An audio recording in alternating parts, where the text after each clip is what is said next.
Iowa.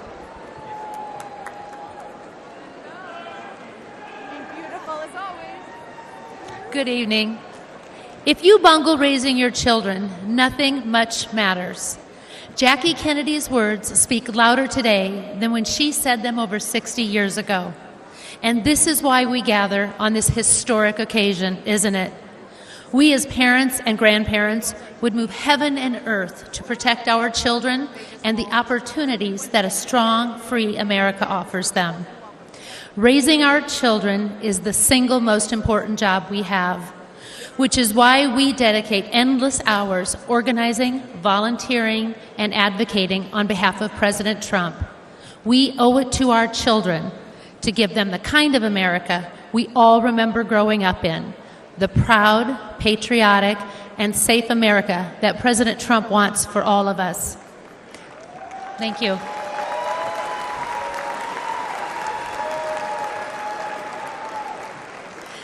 At home, every night, when we finish our prayers with the prayer to St. Michael. We pray for all the children, our grassroots warriors, our country, and President Trump and his family. Tonight, I would like to add my boys, JJ, Jack, and George, and God bless you, Kevin. And President Trump, St. Michael the Archangel, defend us in battle. Be our protection against the wickedness and snares of the devil. May God rebuke him, we humbly pray. And do thou, O Prince of the heavenly host, by the power of God, cast into hell Satan and all the evil spirits who prowl about the world seeking the ruins of souls. Amen, and God bless President Trump. Please rise for the presentation of colors. The colors are presented by Veterans for the Flag Honor Guard. Let's give them a warm welcome. Left, right, left, right, left, right, all left, right, left, right,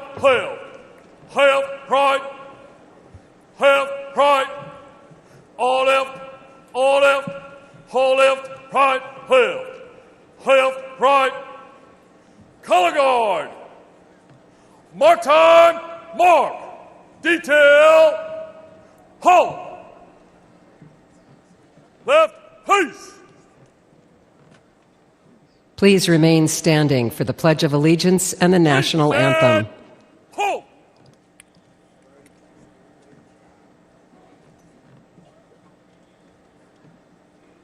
Please welcome Gabe Guidarini to lead us in the Pledge of Allegiance.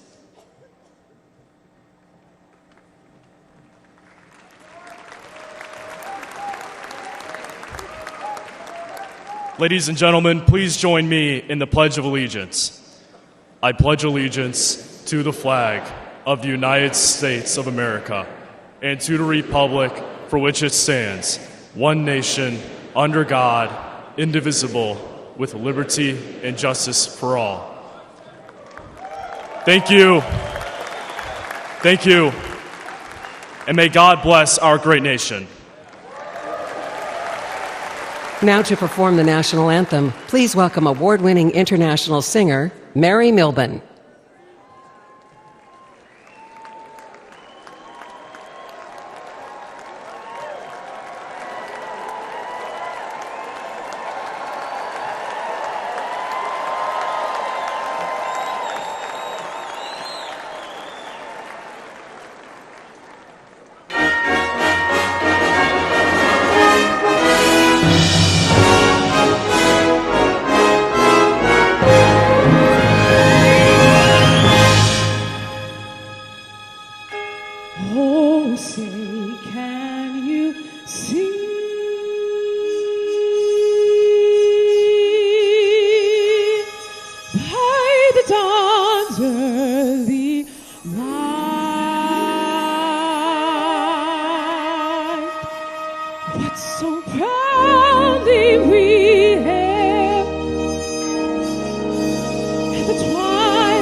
please remain standing while the colors are retired.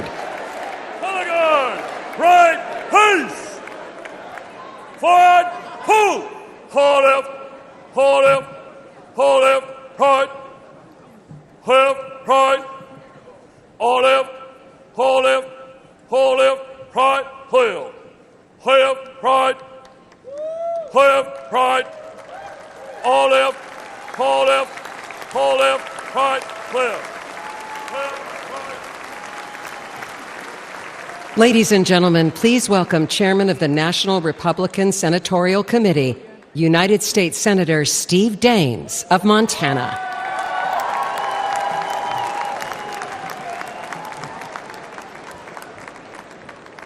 Wow, how about that national anthem sung by Mary Melvin?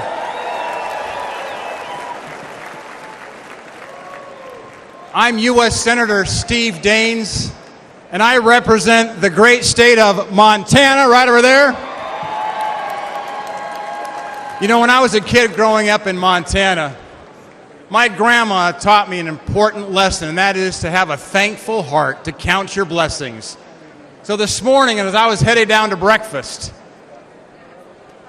I thanked God for my sweet wife, Cindy, of 37 years. I thanked God for our 4 children and their spouses. I thanked God for our 6 grandchildren. And then I thank God that in 6 months, Joe Biden will no longer be president of the United States.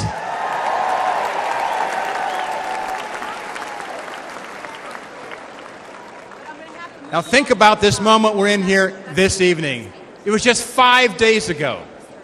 We were a quarter-inch away from having a memorial service instead of a nominating convention. And we thank God here tonight for protecting President Trump. But we have important work to do, because going forward, we must fight, fight, fight. And I will tell you, as chairman of the National Republican Senatorial Committee, I'm working with President Trump to win the Senate majority and to fire Chuck Schumer.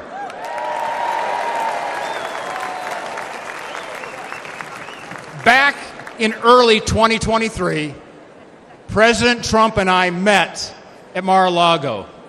We agreed our highest priority is electing an America First Senate majority that has his back. Senators that will stand with President Trump. And tonight, I want to speak directly to the voters of West Virginia, of Montana, of Ohio, of Pennsylvania, of Nevada, of Michigan, Wisconsin, Arizona, Virginia, and New Mexico. And here's why. Because your Democrat senators are lying to you.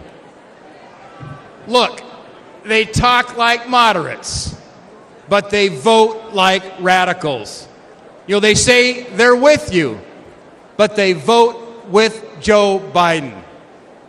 Never forget, these liberal senators voted to impeach President Trump twice.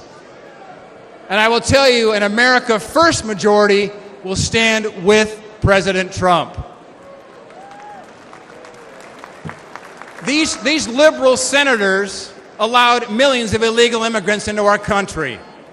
An America First majority will secure the border, and we're going to build the wall.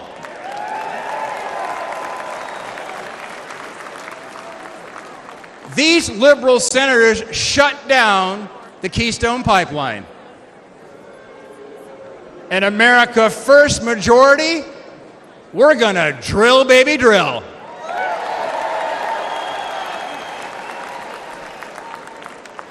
These liberal senators want to take away your Second Amendment rights. Those are fighting words back in Montana. An America First majority will protect your precious right to keep and bear arms. These liberal senators covered for Biden after 13 American service members were killed during his botched Afghanistan withdrawal. An America First majority, by the way, I'm the son of a U.S. Marine, an America First majority is going to stand with our military. These liberal senators stood with anti-Semitic mobs. An America First majority is going to stand with Israel. And look, these liberal senators want boys in girls' sports. I'm the father of 2 daughters. They want men in your daughter's and my daughter's locker room. And you know, they can't even define what a woman is. But let me tell you something. Back in Montana, we know the difference between a bull and a cow.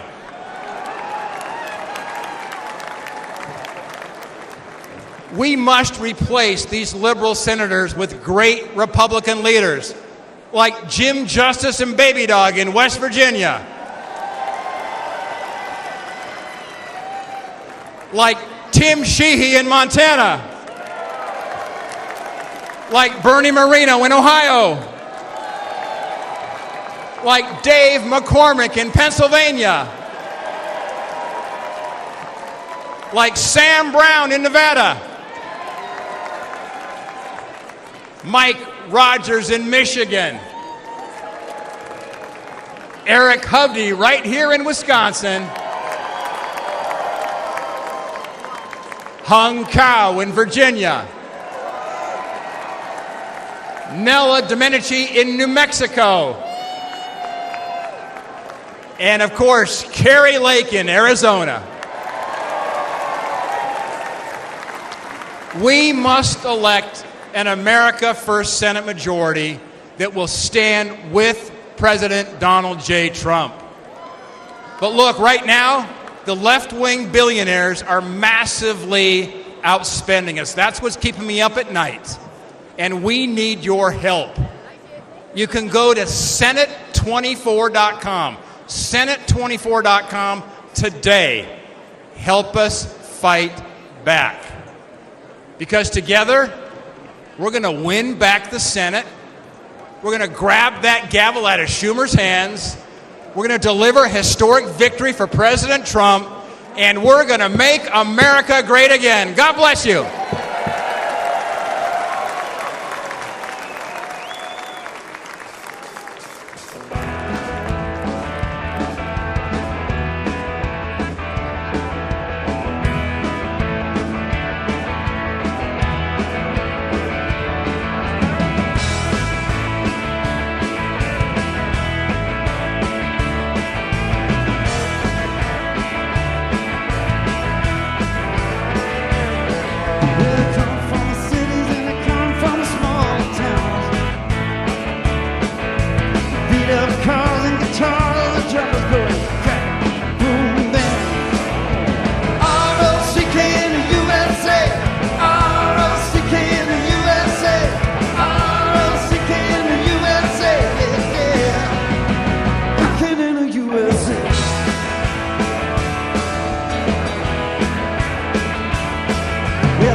Ladies and gentlemen, please welcome the chairman of the National Republican Congressional Committee, Congressman Richard Hudson of North Carolina.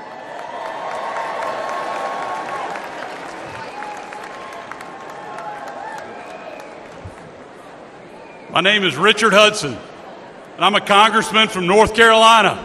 Great to see my North Carolina folks over here. Also want to acknowledge my brilliant, amazing, smoking hot wife, Renee, who worked 4 years in the Trump White House. She's here with us tonight. Love you. I love you too, AJ. I also want to acknowledge my son, Lane, who's at home watching us on TV. And finally, I want to acknowledge God above, who redeemed this center and on Saturday saved President Donald Trump's life.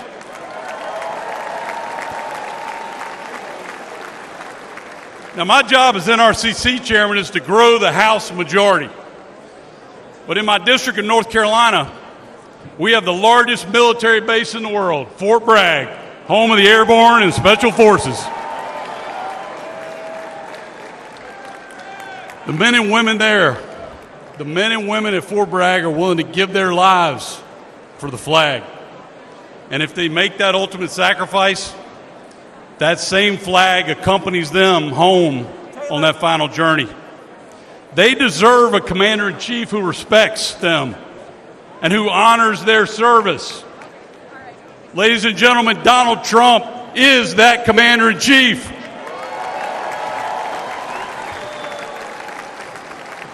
You see, Donald Trump loves America.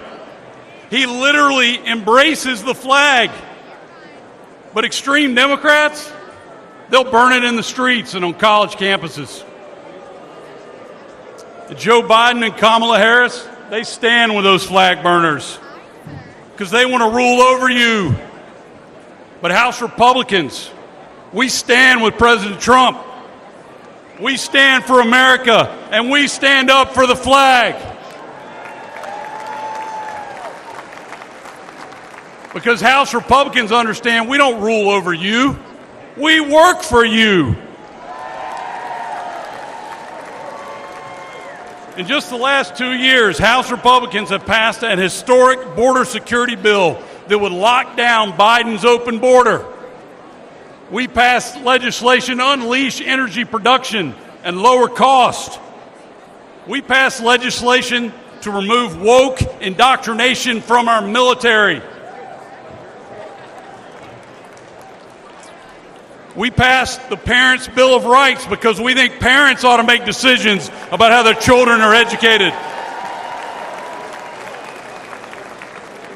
And we impeached Biden's failed border chief, Alejandro Mayorkas. But Joe Biden and Chuck Schumer killed those bills and blocked any progress for the American people. For the last 2 years, House Republicans have fought alone. Ladies and gentlemen, we need backup. To save America, we need to grow our majority. And we need President Donald Trump back in the White House.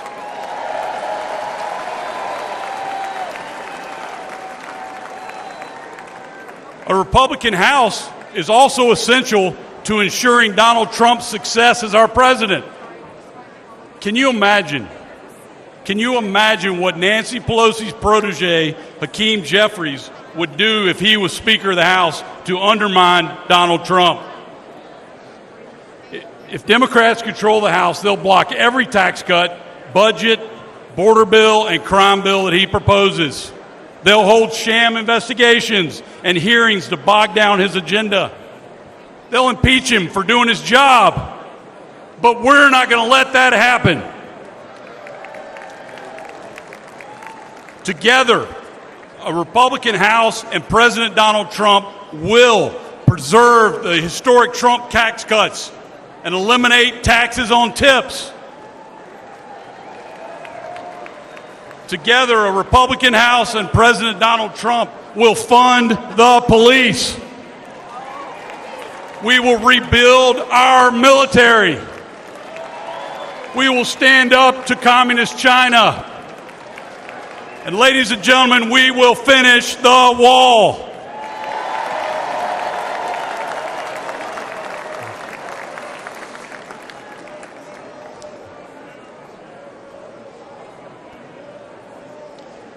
House majority will make Donald Trump's second term even more successful than his first. So let me ask you, let me hear from you. Who can we count on? Who can we count on to return us to unprecedented American prosperity? Who can we count on to stand up to our enemies? Who can we count on for a secure border and safer neighborhoods? Absolutely right. We can count on President Donald Trump. So let's work together. Let's elect President Donald Trump. Let's grow our House Republican majority. Together we can make it happen. Thank you. God bless you. God bless Donald Trump. And God bless America. Thank you. Ladies and gentlemen, please welcome American businesswoman Diane Hendricks.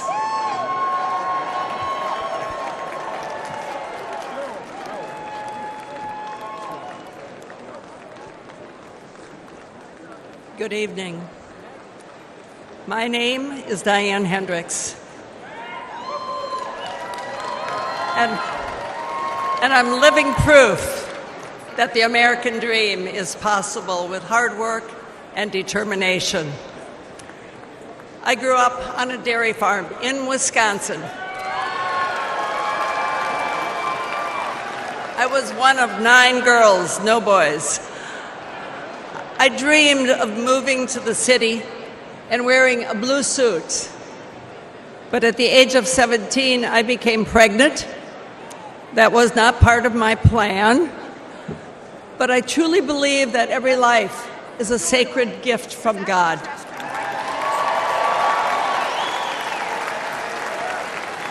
And I give thanks every day for my son. As a single mom, I worked 2 jobs to pay the bills. I found my passion in the field of real estate, which is still my passion. When I met my husband, Ken, he was a roofing contractor, and together we saw an opportunity and a need to develop a distribution chain. And we risked everything we had to start that company. Today, ABC Supply employs over 22,000 Americans. We are the largest roofing distributor in the country. But what's even more important is we are creating these jobs right here in the United States of America.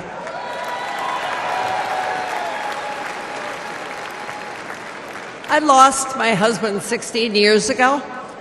It was the toughest time in my life. Thank God I had our 7 children to be my support. But I had to decide whether to fight or fold. And I chose to fight.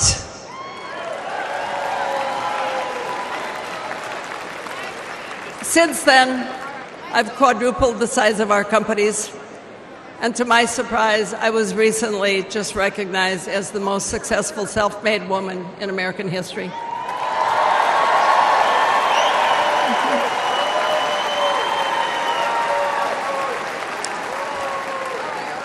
So to all of you aspiring entrepreneurs out there, if I can make it, you can make it too. My success story as a teenage mom without a college degree was only possible because I was so blessed to be born in the United States of America. But today, the American dream is under threat. Since Joe Biden and Kamala Harris took over the offices, prices have risen over 20%. Aspiring entrepreneurs can't afford to take out a loan at 7, 10, 15% interest. Regulations have surged, and the administration has proposed $7 trillion in tax increases. I know how hard it is to build a company from nothing. And we need a president who understands that too. We need a builder back in the White House.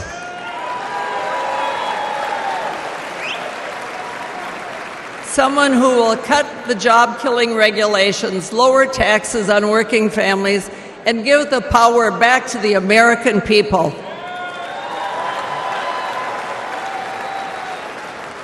In life, it's easy to quit, and it's very hard to win. President Trump is not a quitter. He's a fighter, and I am confident that if we do all of our part, we can and we will win right here in Wisconsin. And he will win for America over the next 4 years. Thank you. God bless you. God bless America. Ladies and gentlemen, please welcome Miss Diane Evans, volunteer and Republican Executive Committee woman from Palm Beach, Florida.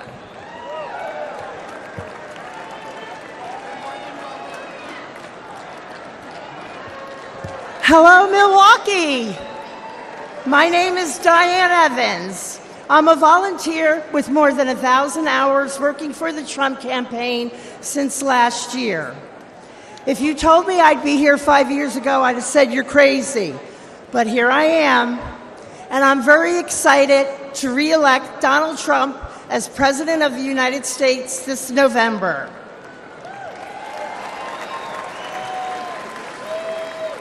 I've never spoken at a convention before. I've never used a teleprompter before. But I figure if Joe Biden can, I can manage all right.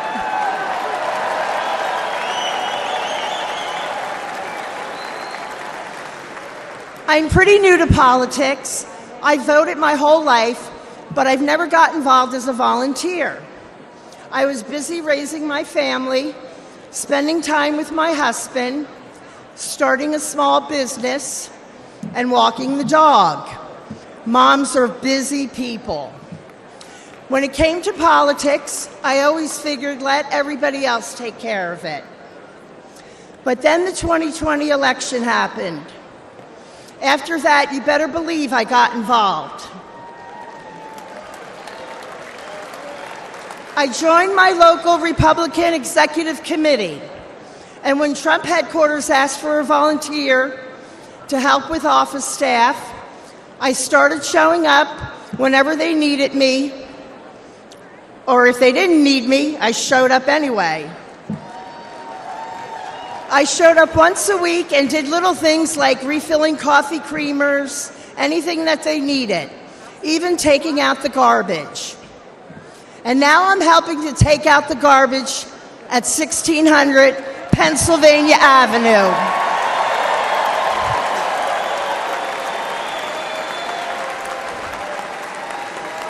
As long as I can remember, these politicians have said what they think we want to hear, then they do just what the hell they want. And Joe Biden has been the worst offender for the last 50 years. President Trump is different. I knew he would get things done for the American people, and he did. He isn't part of the swamp. He's going to drain the swamp.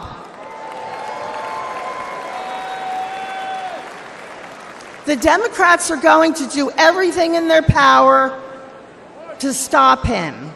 We can't rest for a minute. If you're not sure how to get involved, reach out to your local Republican Party. And most important, get out and vote Republican on November 5th. Tell 20 people to tell 20 people to vote. That's how we can get our landslide. And they can't cheat or rig their way out of a landslide. I know that together we can win. We can all take out the garbage in Washington, D.C. And we can make America great again. God bless President Trump, and God bless Team Trump, and thank you so much. I'll see you all out there.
Ladies and gentlemen, please welcome the 25th Administrator of the United States Small Business Administration, Linda McMahon.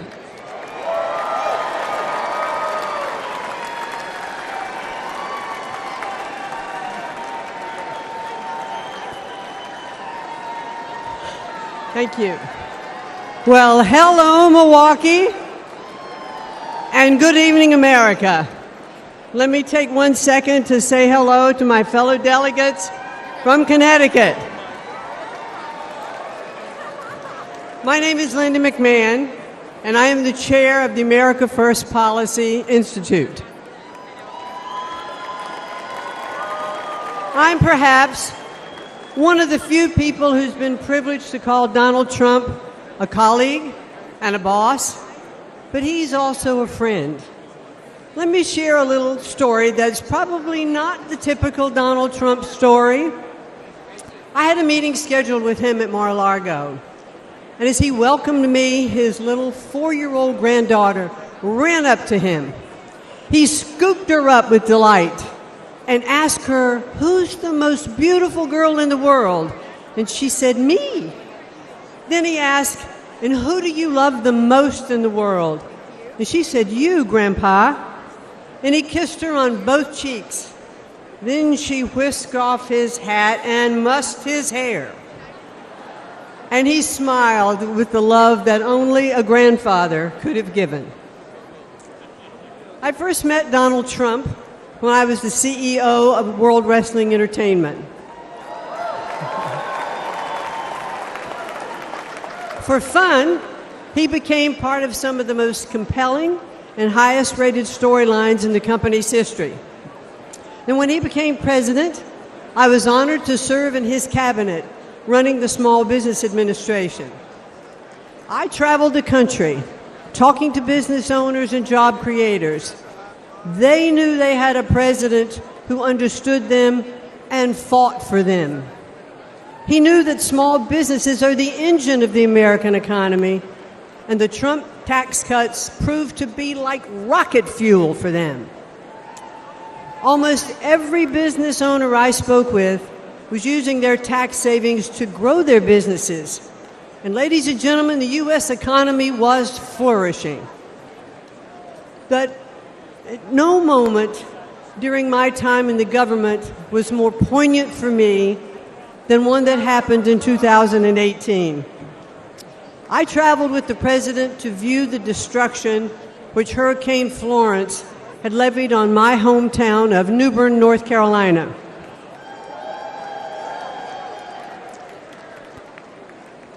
I stepped off of Air Force One and walked side by side with the President of the United States through the hangar where my father had been a shop foreman and my mom had been a budget analyst. I watched Donald Trump walk through neighborhoods of my childhood, comforting those who had suffered such great damages. Because he was a builder, he talked to them about what it would take to rebuild, what kind of materials they should use. And he didn't just show a personal interest, he was one of them. But now Joe Biden and the Democrats want to penalize small businesses again by hiking their taxes. But when he's reelected, Donald Trump will make those tax cuts permanent. And he will also offer new tax cuts like no taxes on tips. Instead of taxing American companies, Donald Trump put tariffs on China that raised billions of dollars and protected American industries. And if reelected, he'll do it again. President Trump is a job creator and the best friend American workers have ever had in the White House. He is a champion of the forgotten men and women, as I have experienced firsthand. But the media doesn't like to acknowledge that very often. Donald Trump is not only a fighter, ladies and gentlemen, he is a good man.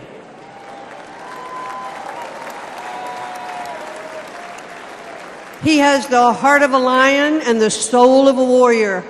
And I believe that if necessary, he would stand at the gates of hell to defend our country. He loves this country, and he would do anything to defend it and to protect us from all harm. I am confident that he will make America great again. And why?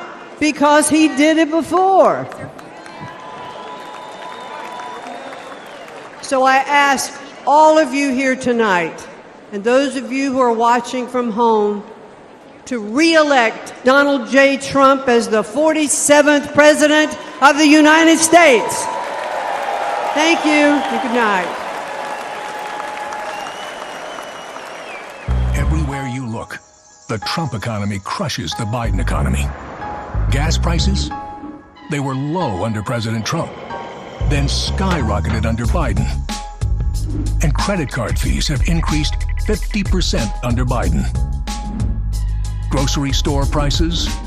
Everything from meats and vegetables to apples, now astronomical under Biden. Take-home pay? Up $6,000 under President Trump. Under Biden, Americans' income has gone down 3 straight years. Mortgage rates? They were low under President Trump. Now they're punishing under Biden. And personal and retirement investments? Up 40% under Trump.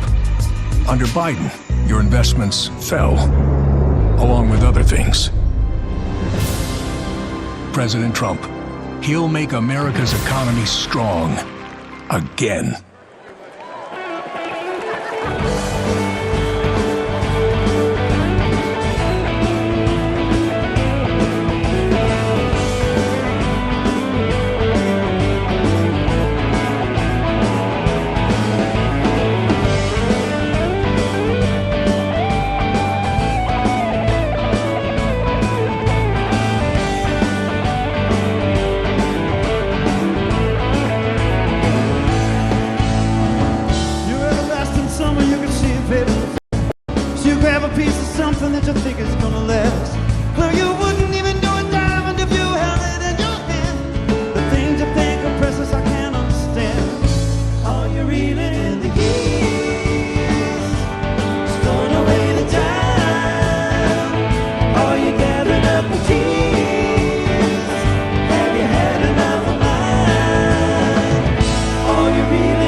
Hollywood is just upon my mind.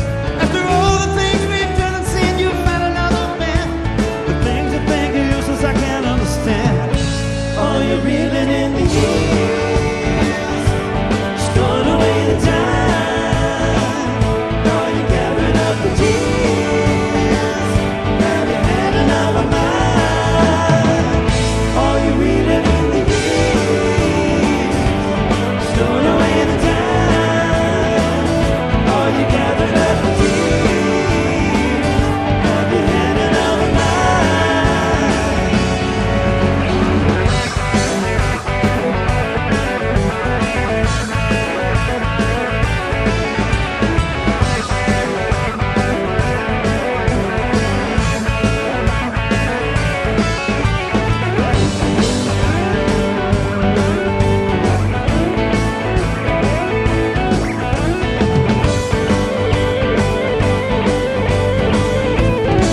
Ladies and gentlemen, please welcome the 70th United States Secretary of State, Mike Pompeo.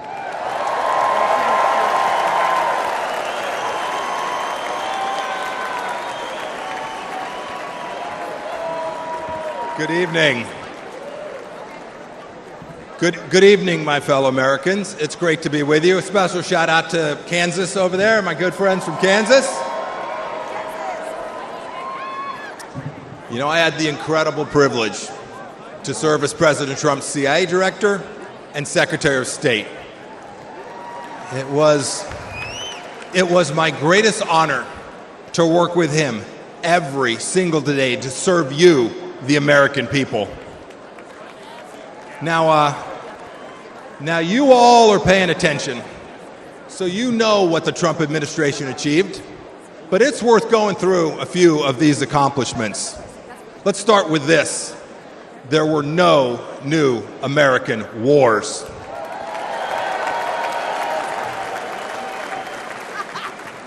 Our border, our southern border, closed.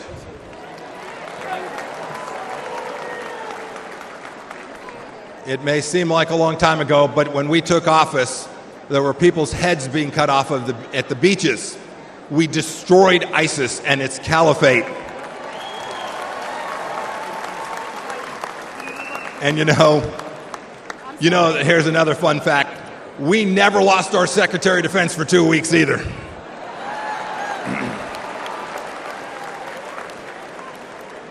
You'll remember, for those 4 years, the evil of Vladimir Putin was held at bay. When we walked out, January of 2021, the Iranian regime was afraid, and the people of Israel were strong and secure, and we treated them like the friend and ally that they need to be. Everywhere we went, religious freedom was protected. We held 3 summits in North Korea, and North Korea was quieted. We'd begun an honorable exit from Afghanistan. And not a single Chinese spy balloon flew across the United States of America. 4 years.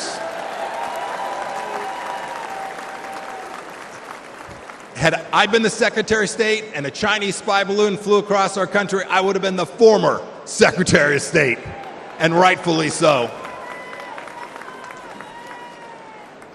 You know, under President Trump, the Chinese Communist Party, which to this day presents the greatest threat to our nation from outside of our country, we confronted it like never before.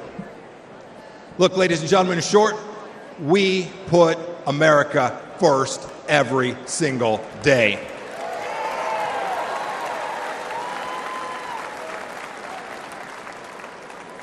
"42 months on, what has Joe Biden and Kamala Harris done?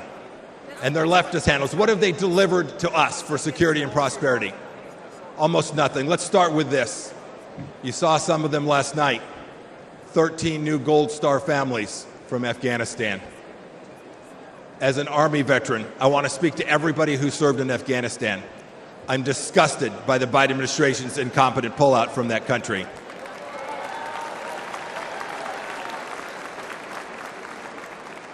To those of you who served there, know this.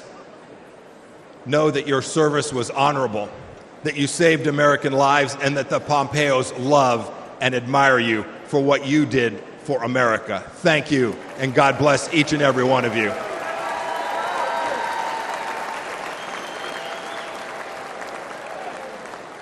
Every one of you has served in uniform, and the families of those, you deserve a president who will not check his watch while he is honoring our fallen brothers and sisters. It was indecent. And of course, it was that very weakness we saw in Afghanistan that prompted Putin's butchery in Ukraine. Last week, we saw what it meant. A children's hospital bombed, innocents killed. It did not have to be. And now, of course, a second war in Gaza. President Biden won't even talk about the fact that Americans are still being held there by the Iranian regime.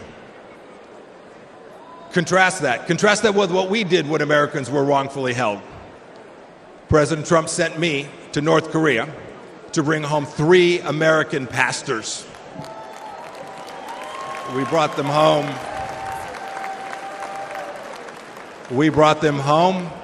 Along with dozens of other hostages, and we did so without paying 1 single penny to the terrorists.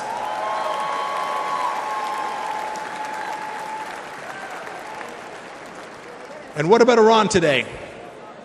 When Joe Biden eased up on President Trump's maximum pressure campaign, we gave money to the Ayatollah so he could cut more checks to the genocidal maniacs who conducted barbaric attacks in Israel. And now, of course, closer to home, a massive national security challenge. Our southern border is a welcome mat. It's a welcome mat for Islamist terrorists, drug dealers, Chinese spies, and violent criminals. Ladies and gentlemen, President Biden sold out our citizens and our security and our sovereignty, and we need to get it back, and I am confident that we will get it back. I had this incredible privilege to serve as your top diplomat. I saw how the world always looks to our nation as the unrivaled example of what a free society should look like. But unfortunately, President Biden struts the global stage. Maybe I should say he shuffles the global stage. He talks a big game about American values. But what's he done at home? What's he shown the world? What have he and his leftist base actually shown other nations? He's censored free speech here at home. He's put woke into the military that I and you so desperately love. We must reclaim it. He put it in our schools as well. He's weaponized the justice system against our political opponents.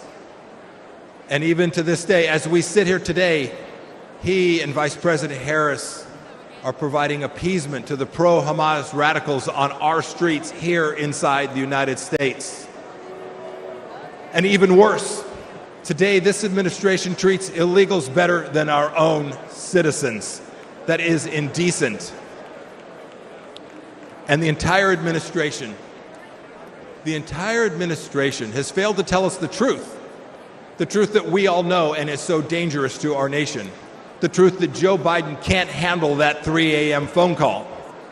Indeed, he won't take a phone call after about 4 p.m. My call to you tonight is really straightforward. It's really simple. We can't trust the Biden administration, and that means we have work to do to uphold American values.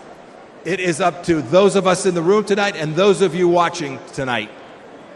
Donald Trump will every day, I saw it firsthand, he will put America first. So let's do what's right and what's important. Let's elect a president who isn't ashamed of our nation and will never apologize for our country. And when we do, we will put a strong America First leader back in the White House. We'll re-elect Donald J. Trump, and we will make America special, exceptional, and of course, great again. Thank you. God bless you. God bless our veterans and the United States of America. Thank you all. Thank you so much.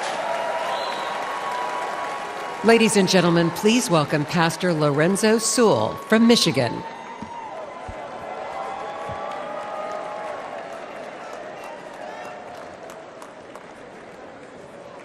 My name is Pastor Lorenzo Sewell. I have the honor and the privilege of being the senior pastor at 180 Church. And we were blessed last month to have President Donald Trump come to Detroit, Michigan. Let's go! Can you imagine it? Can you imagine President Donald Trump coming to a city and calling a pastor like me, a pastor who was born and raised on the east side of Detroit, I was mentored by murderers. I was a student of the street. But I had a radical experience with Jesus Christ that changed my life forever. Come on, if you believe that Jesus still changed lives, come on, put your hands together and give our great God great glory.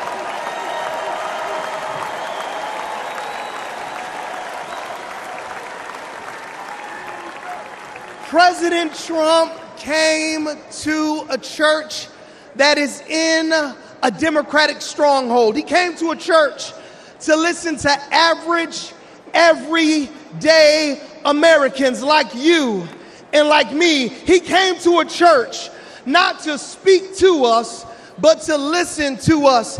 He came into a church, and a lot of people, they were upset. A lot of people, they would ask me questions. Why would you allow Donald Trump to come into your church?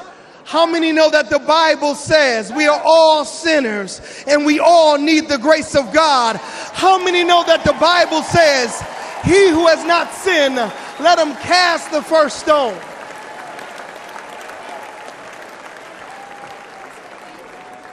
President Donald Trump, he came during his birthday weekend. Let me ask you a question. Grand old party, what would you do for your birthday if you were worth $6.7 billion? What would you do for your birthday? Would you come to Detroit? Would you come into the hood? He came to the hood because he cares about average, everyday Americans.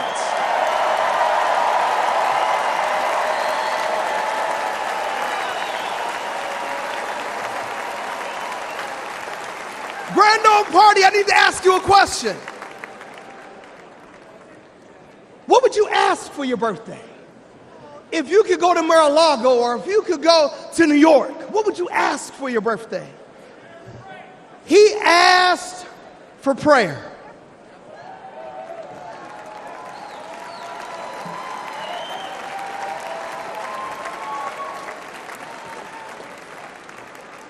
I believe that prayer is preventative and prayer is proactive. I believe that praying in the name of Jesus changes everything.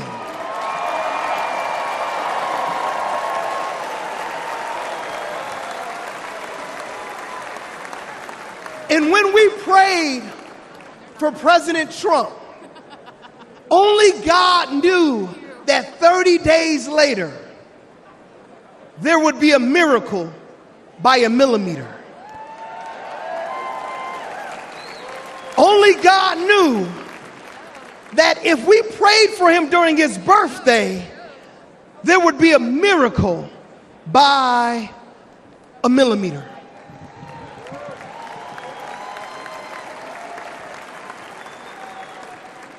If President Trump had moved 1 millimeter, he wouldn't have been here on Monday to talk to us about how America was going to be made wealthy again. If President Donald Trump would have moved just a millimeter, he wouldn't have been here on Tuesday to talk about how he was going to make America secure again. If President Donald Trump would have moved just a millimeter, he wouldn't have been here on Wednesday to tell us how he was going to make America strong again. And if President Trump would have moved just a millimeter, we would not be hearing tonight how he was going to make America great again.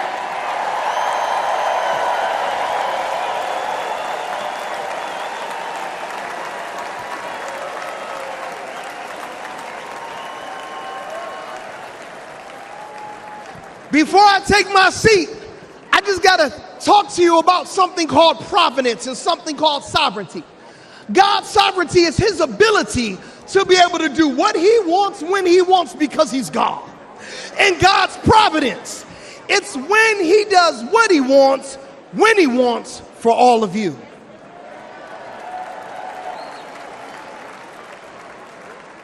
Did you know that President shot on 6/11? And do you know that Ephesians chapter number 6, verse number 11 says, be strong in the Lord and in his mighty power.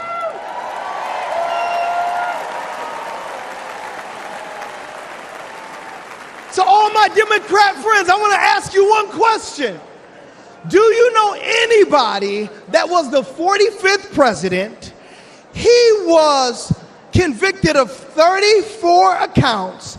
He raised $53 million in 24 hours and could be the 47th president of the United States in America. And he was shot one time. Do you know anybody like that?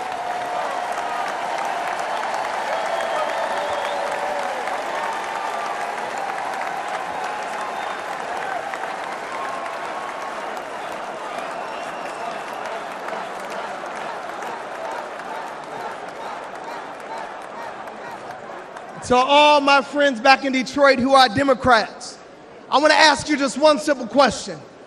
You can't deny the power of God on this man's life. You can't deny that God protected him. You cannot deny that it was a millimeter miracle that was able to save this man's life. Could it be that Jesus Christ preserved him for such a time as this? Could it be?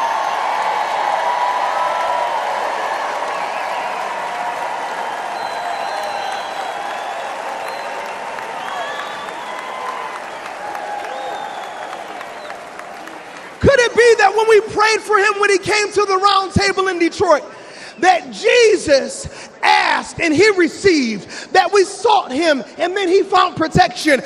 Could it be that the King of glory, the Lord God strong and mighty, the God who is mighty in battle, protected Donald Trump because he wants to use him for such a time as this? If you believe that, come on, put your hands together and give our great God great glory.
And now, ladies and gentlemen, please welcome the next President of the United States, President Donald J. Trump.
Ladies and gentlemen, please welcome John Neaporte from Florida.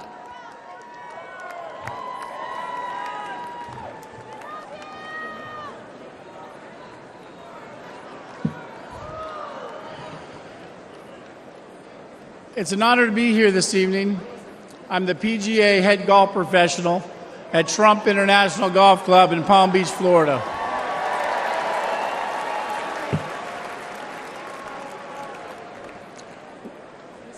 We all know that President Trump loves his family because we see that.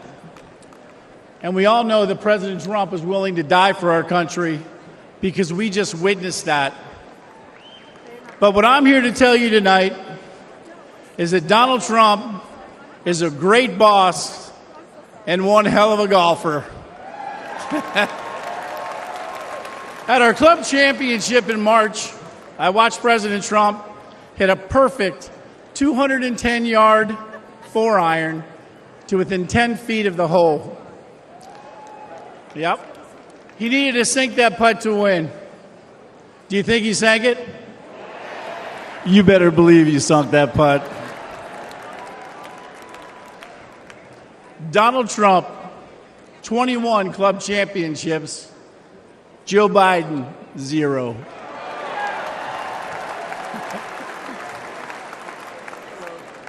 For non-golfers out there, that's a pretty good record. That's real good. That's not good, that's great. 25 years ago, I was working multiple jobs, and one of those jobs was caddying at Trump International, and that's where I met Mr. Trump. My caddy job eventually would turn into a full-time job. One day, I was out caddying for Mr. Trump when he mentioned to me that he needed to find a teaching pro. He knew I could play, so he said, tomorrow, dress like a golf pro and come out and play golf with me. So in true Mr. Trump fashion, on the first tee the next day, he tees up his ball, whacks it right down the middle of the fairway. And I turned to him and I said, hey, I'm pretty nervous. And he said, John, you just relax and play your game. And it was great advice, because after 9 holes, he turned to me and he said, I've seen enough. You've got the job.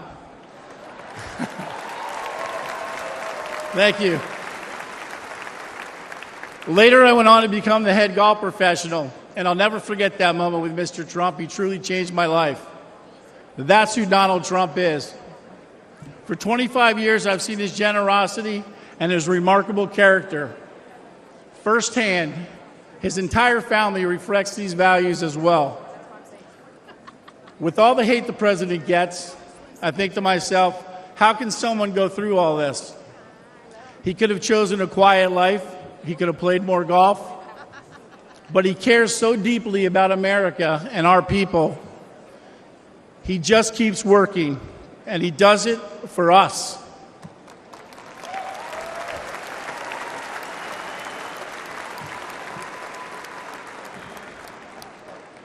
Now it's our turn to support him. So let's help him. Let's hear it. Make America great.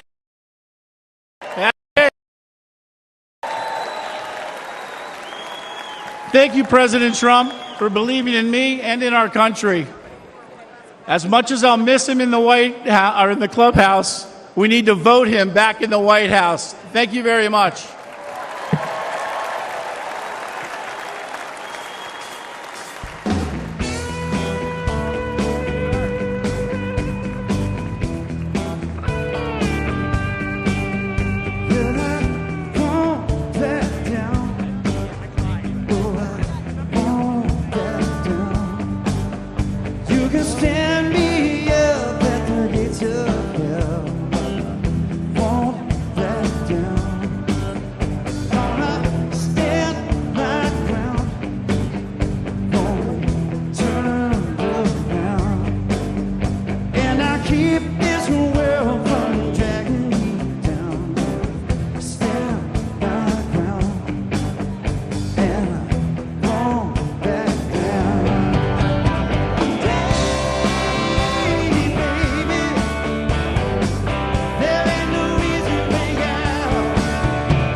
Ladies and gentlemen, please welcome Zach Witkoff from New York.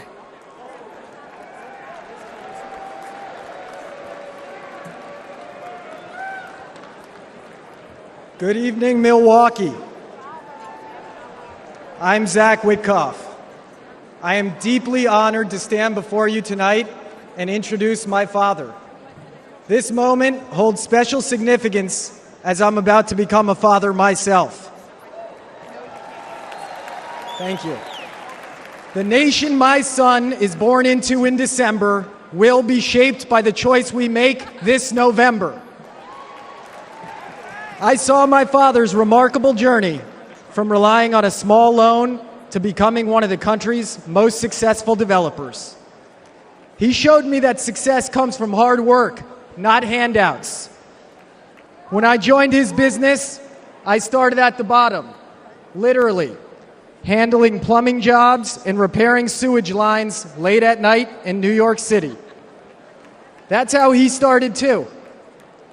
I vividly recall him spending New Year's Eve fixing a broken sewage tank with a bear of a man named Shecky. You see, they couldn't afford to call in a crew. They were the crew. Years later, Shecky was still by my dad's side, and he became my first boss. He once told me he would run through a wall for my dad because my dad never asked him to do anything that he wouldn't do himself.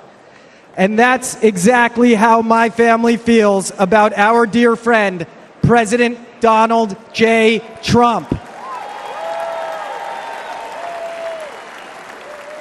We have seen him stand shoulder to shoulder with the American people, time and again, even when it wasn't easy, even when he could be doing something else. Even after getting hit by live sniper fire, he stood with us, my fellow Americans, and that is why we stand with him. And you know what? He makes it fun, too. President Trump and the First Lady were the guest of honor at my wedding at the beautiful Mar-a-Lago Club.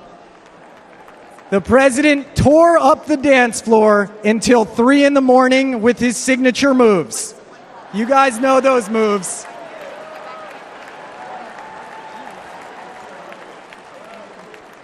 The essence of what my dad taught me: hard work, unwavering loyalty, and perseverance.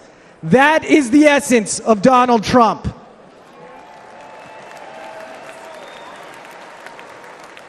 As long as we stand united with President Trump, it will remain the essence of the nation that my son and all of our children grow up in. God bless America, God bless Donald Trump, and God bless the greatest nation on earth, the United States of America. Ladies and gentlemen, I am proud to present my father, Stephen Witkoff.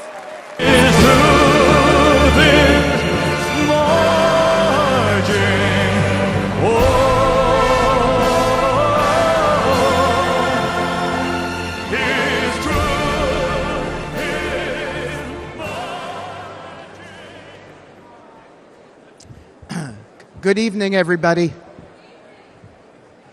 That song that you just heard was American Trilogy by Elvis.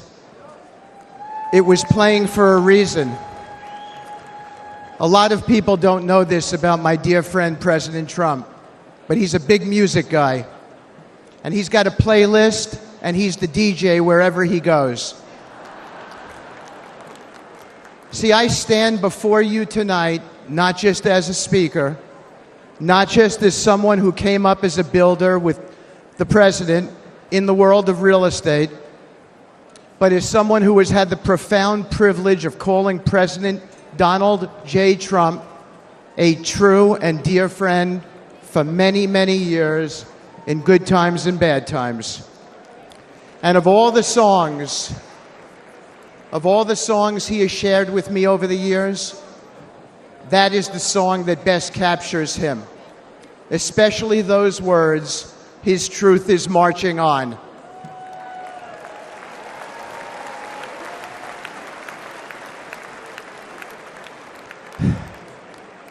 I thought of that song after my dear friend was shot a few days ago. I gave him a call. I expected to leave him a voicemail, so it surprised me when he answered the phone. His first words surprised me as well. He'd just come within an inch of his own life ending, but he picked up the phone and said, "Hi, Steve. I'm really glad you called. How are you?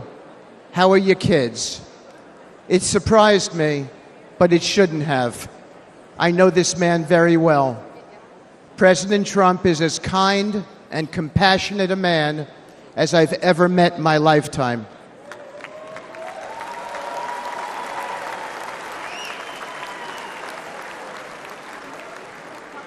I've seen the truth of President Trump, and it marches on with me tonight. I know that many here and watching at home have felt that kind of a connection with the president. It's real. I have never seen him refuse a question from somebody, decline a photo, or ignore someone's story or concerns. Everyone he meets gets a family member's embrace from him. I have felt that warmth so many times over the years. Just last week, I told the president about a moment I had with his 3 sons and how impressed I was with them. He looked at me with a wistful smile, blowing a kiss, and it was a special moment between us as fathers. When my dad fell gravely ill, President Trump didn't just send a note. He didn't just offer words of comfort. He showed up as he always does. He was there, treating my parents with kindness and respect.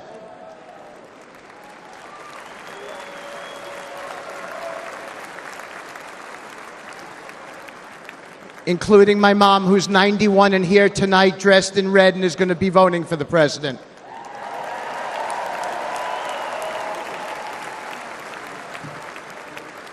Many Americans have only witnessed his leadership on TV, but I have seen his humanity in the quiet moments, away from the spotlight, in hospital rooms he didn't have to be in, where his presence brought real solace in a dark hour for my family and many other families. That's who he is. When times are really tough, when he's got everything to lose and nothing to gain, Donald Trump shows up and he's there for you. Thank you.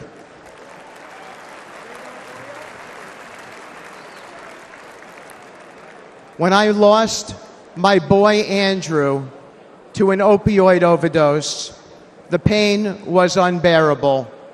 But as usual, Donald Trump showed up.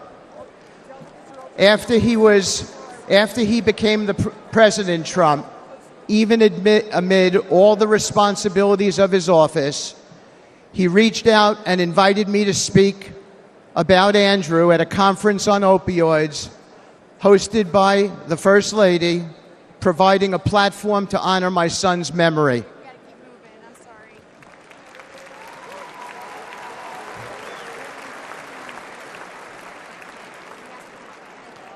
And when the day of the conference came, he went out of his way that day to come and put his hand on my shoulder and say, "Steve," as he led me up to the lectern, "tell the world about your boy."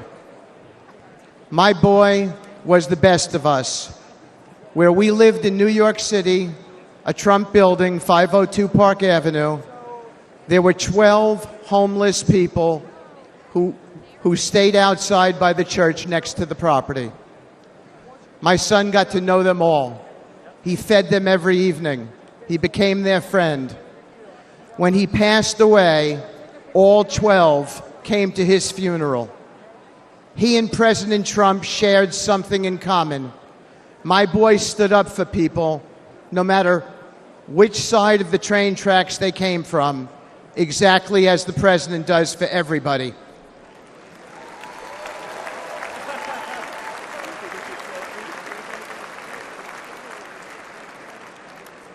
Standing here today, I still feel my boy's hand on my shoulder. After Andrew passed away, I found myself clinging to my son's memory, even his things. His college ID is in my pocket right now. I wear his ring since he died. And I came today with his watch on. I kept his guitar too, and thought I would keep that guitar forever. But I gave it to my dear friend, Andrew's friend, and fellow music lover, Donald Trump.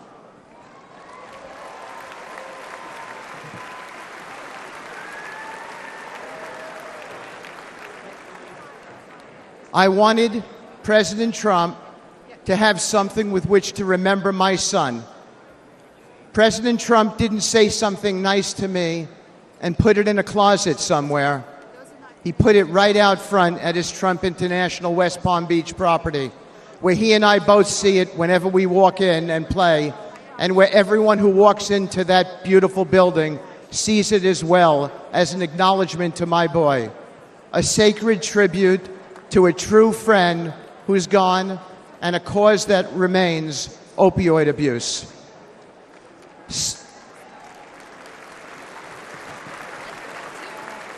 Thank you.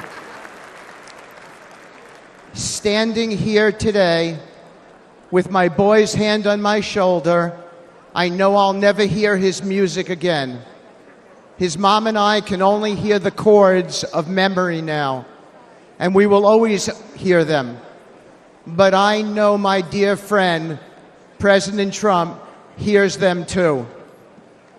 You don't see this man's reverence, his steady loyalty, his true empathy in the TV coverage.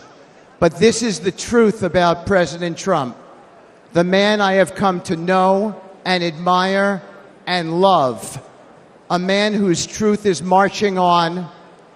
It is a dark hour for America, but there's nobody I trust more in this moment than this man.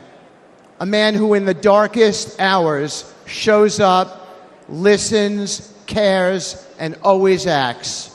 The kind of man we need now to be the 47th President of the United States.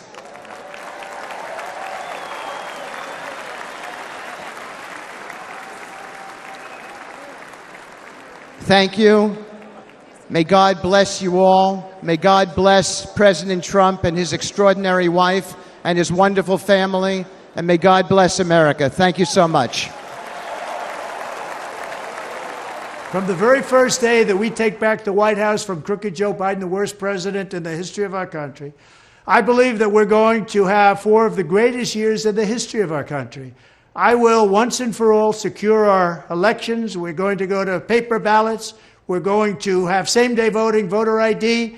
We're going to do it properly. We're going to have good, secure, beautiful elections. We never want what happened in 2020 to happen again. But until then, Republicans must win. And we must use every appropriate tool available to beat the Democrats. They are destroying our country. Whether you vote early, absentee, by mail, or in person, we are going to protect the vote. That's the most important thing we have to do, is protect the vote. Keep your eyes open, because these people want to cheat, and they do cheat. And frankly, it's the only thing they do well. We will make sure your ballot is secure and your voice is heard. Many Republicans like to vote on Election Day, and we must swamp the radical Democrats with massive turnout on Tuesday, November 5th. The way you win is to swamp them. If we swamp them, they can't cheat. It just doesn't work out.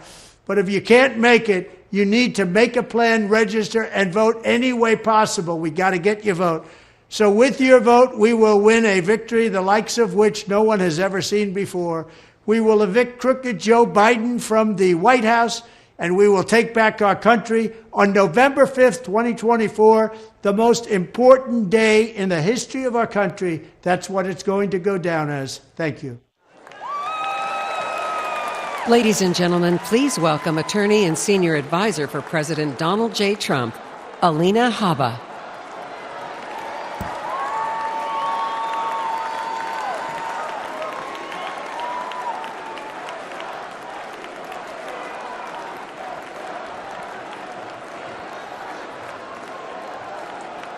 Good evening, America. My name is Alina Habba, and I have had the great privilege of representing President Donald J. Trump.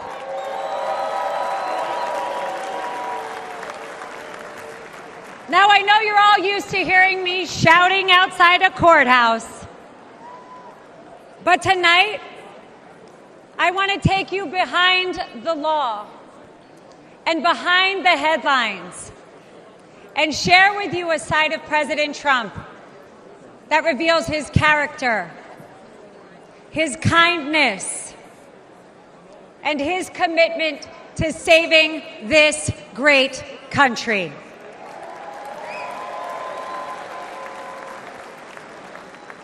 As a devout Catholic,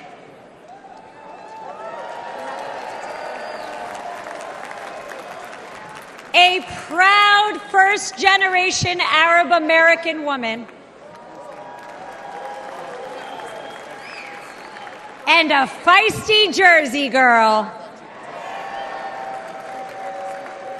who is fed up with far-left corruption in Washington. President Trump championed my journey, empowering me to be who I became today.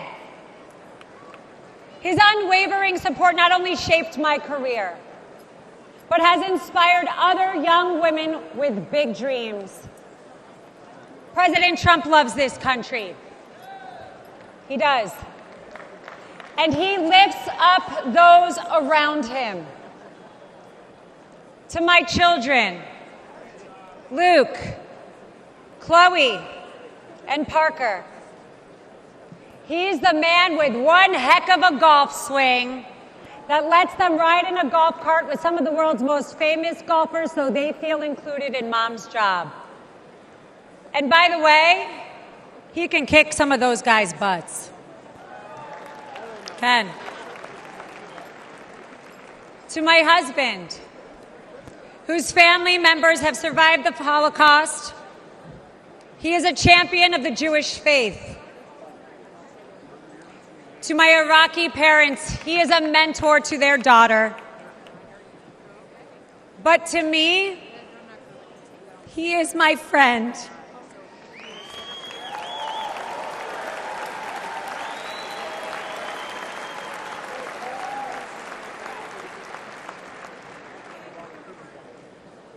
Not too long ago, a supporter shouted, "God bless you and President Trump," in the middle of Manhattan after one of our trials. Little did that man know that I was on the phone with the president himself.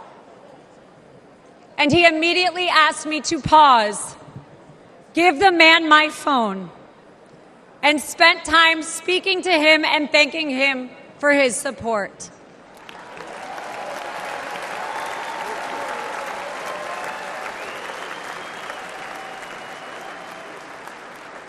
Despite the lawfare and the politics, President Trump loves the American people and he loves this country.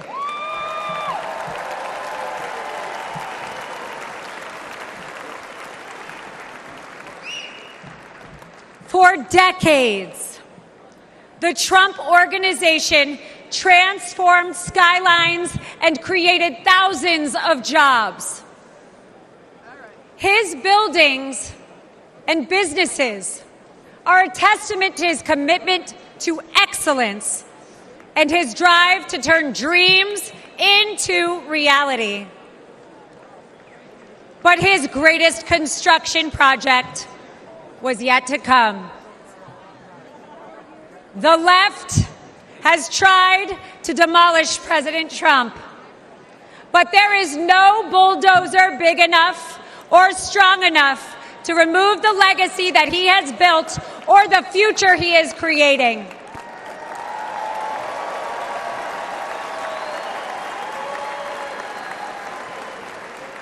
As the 45th President of the United States, Donald Trump built a legacy of putting America first And as the 47th president, he will build America stronger than ever for we, the people.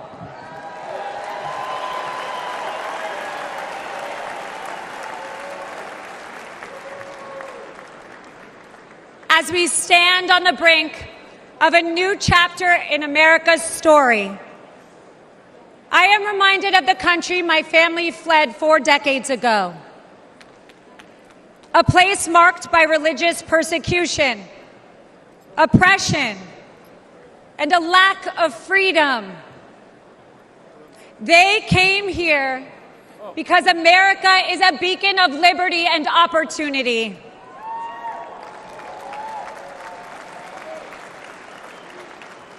It is now our duty to protect the values that define us and keep this the greatest nation on earth. Amen.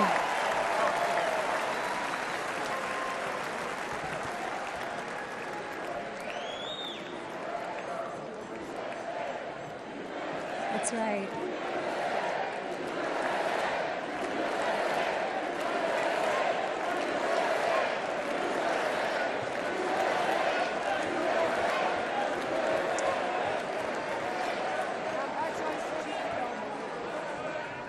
Every attack on President Trump only strengthens our movement. The left's madness is only a sign of desperation. Sham indictments and baseless allegations will not deter us. Because the only crime President Trump has committed is loving America.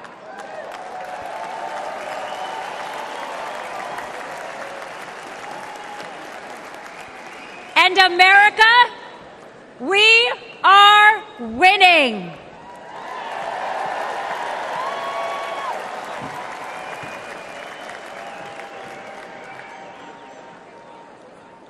Outside of his family and our country, President Trump also has another love: music. A few years ago, he wanted me to hear a new song he had selected for an upcoming rally. I could hear it blaring in the background at Mar-a-Lago. He landed on a song called "Hold On, I'm Coming."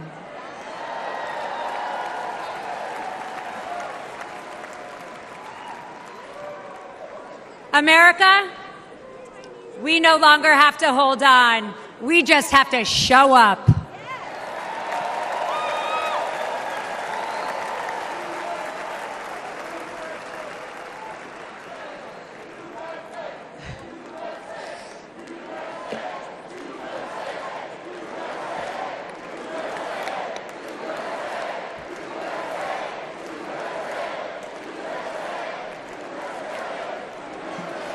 So if you're ready to end the Democrat destruction, and if you're eager to unleash the best America has to offer, then let's send Donald Trump and J.D. Vance to the White House in November.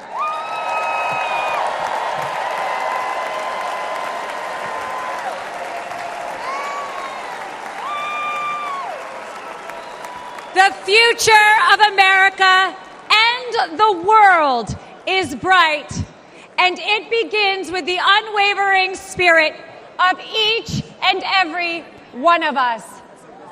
Because of the resilience and the leadership of my friend, President Donald J. Trump.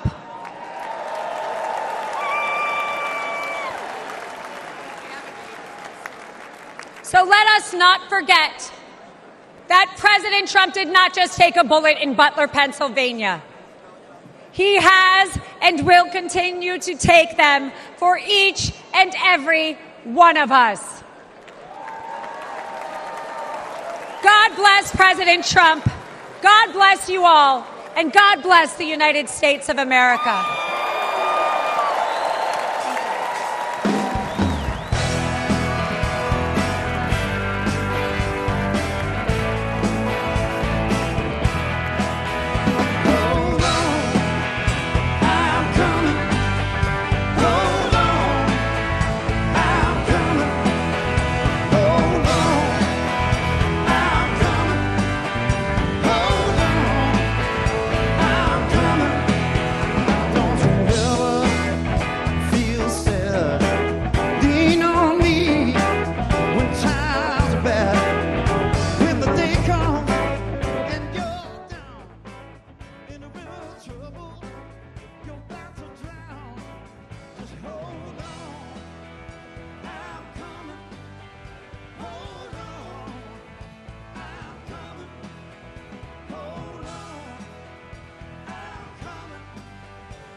Please welcome President Ronald Reagan, who has a few questions for you. All of you will go to the polls, will stand there in the polling place and make a decision. I think when you make that decision, it might be well if you would ask yourself, are you better off than you were 4 years ago? Is it easier for you to go and buy things in the stores than it was 4 years ago? Is there more or less unemployment in the country than there was 4 years ago? Is America as respected throughout the world as it was? Do you feel that our security is as safe, that we're as strong as we were 4 years ago? If you don't think that this course that we've been on for the last 4 years is what you would like to see us follow for the next 4, then I could suggest another choice that you have.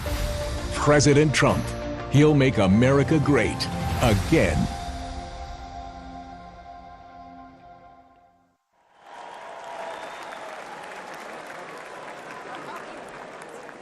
Ladies and gentlemen, please welcome journalist, author, and American citizen, Tucker Carlson.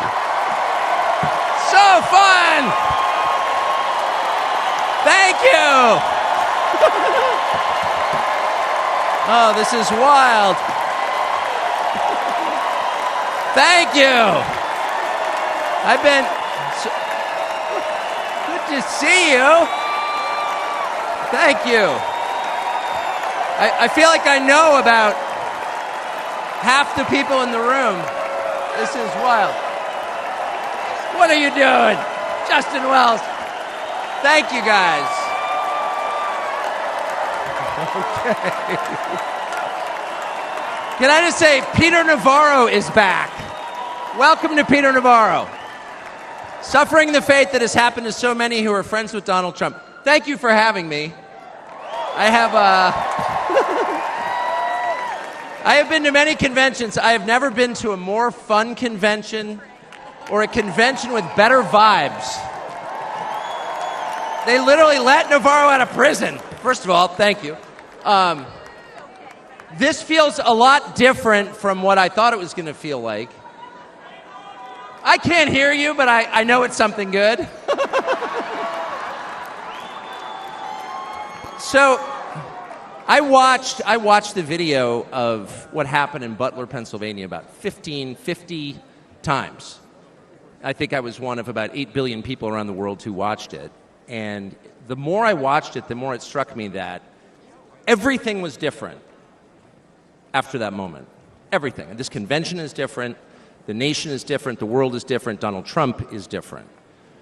When he stood up after being shot in the face, bloodied, and put his hand up, I thought at that moment, that was a transformation. This was no longer a man.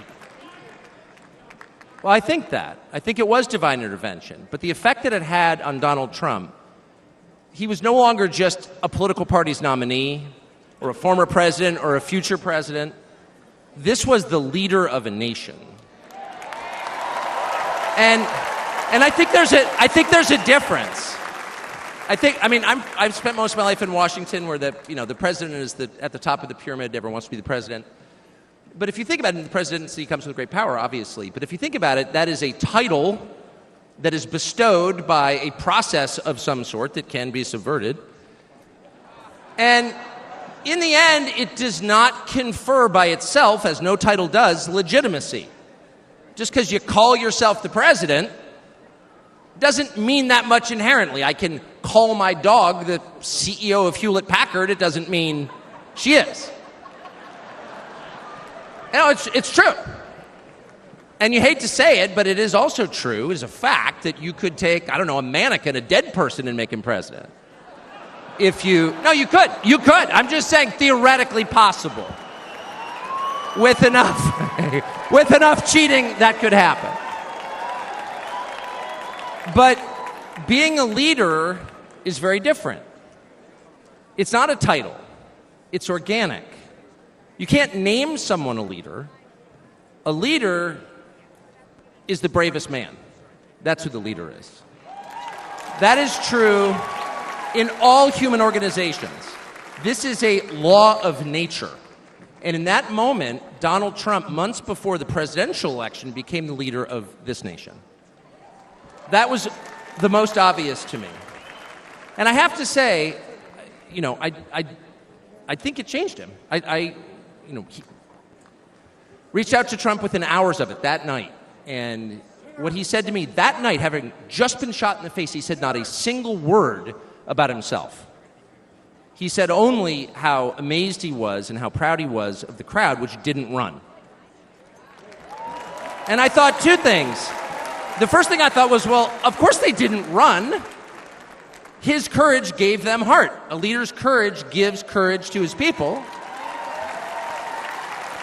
And the second thing I thought was, this is the selfish guy I've been hearing about for 9 years? Really? Not a word about himself? About his people, period. And the second thing I noticed, which I don't think anyone has remarked upon in public, but I'm just going to since I don't have a script, like why not, is that he turned down the most obvious opportunity in politics to inflame the nation after being shot.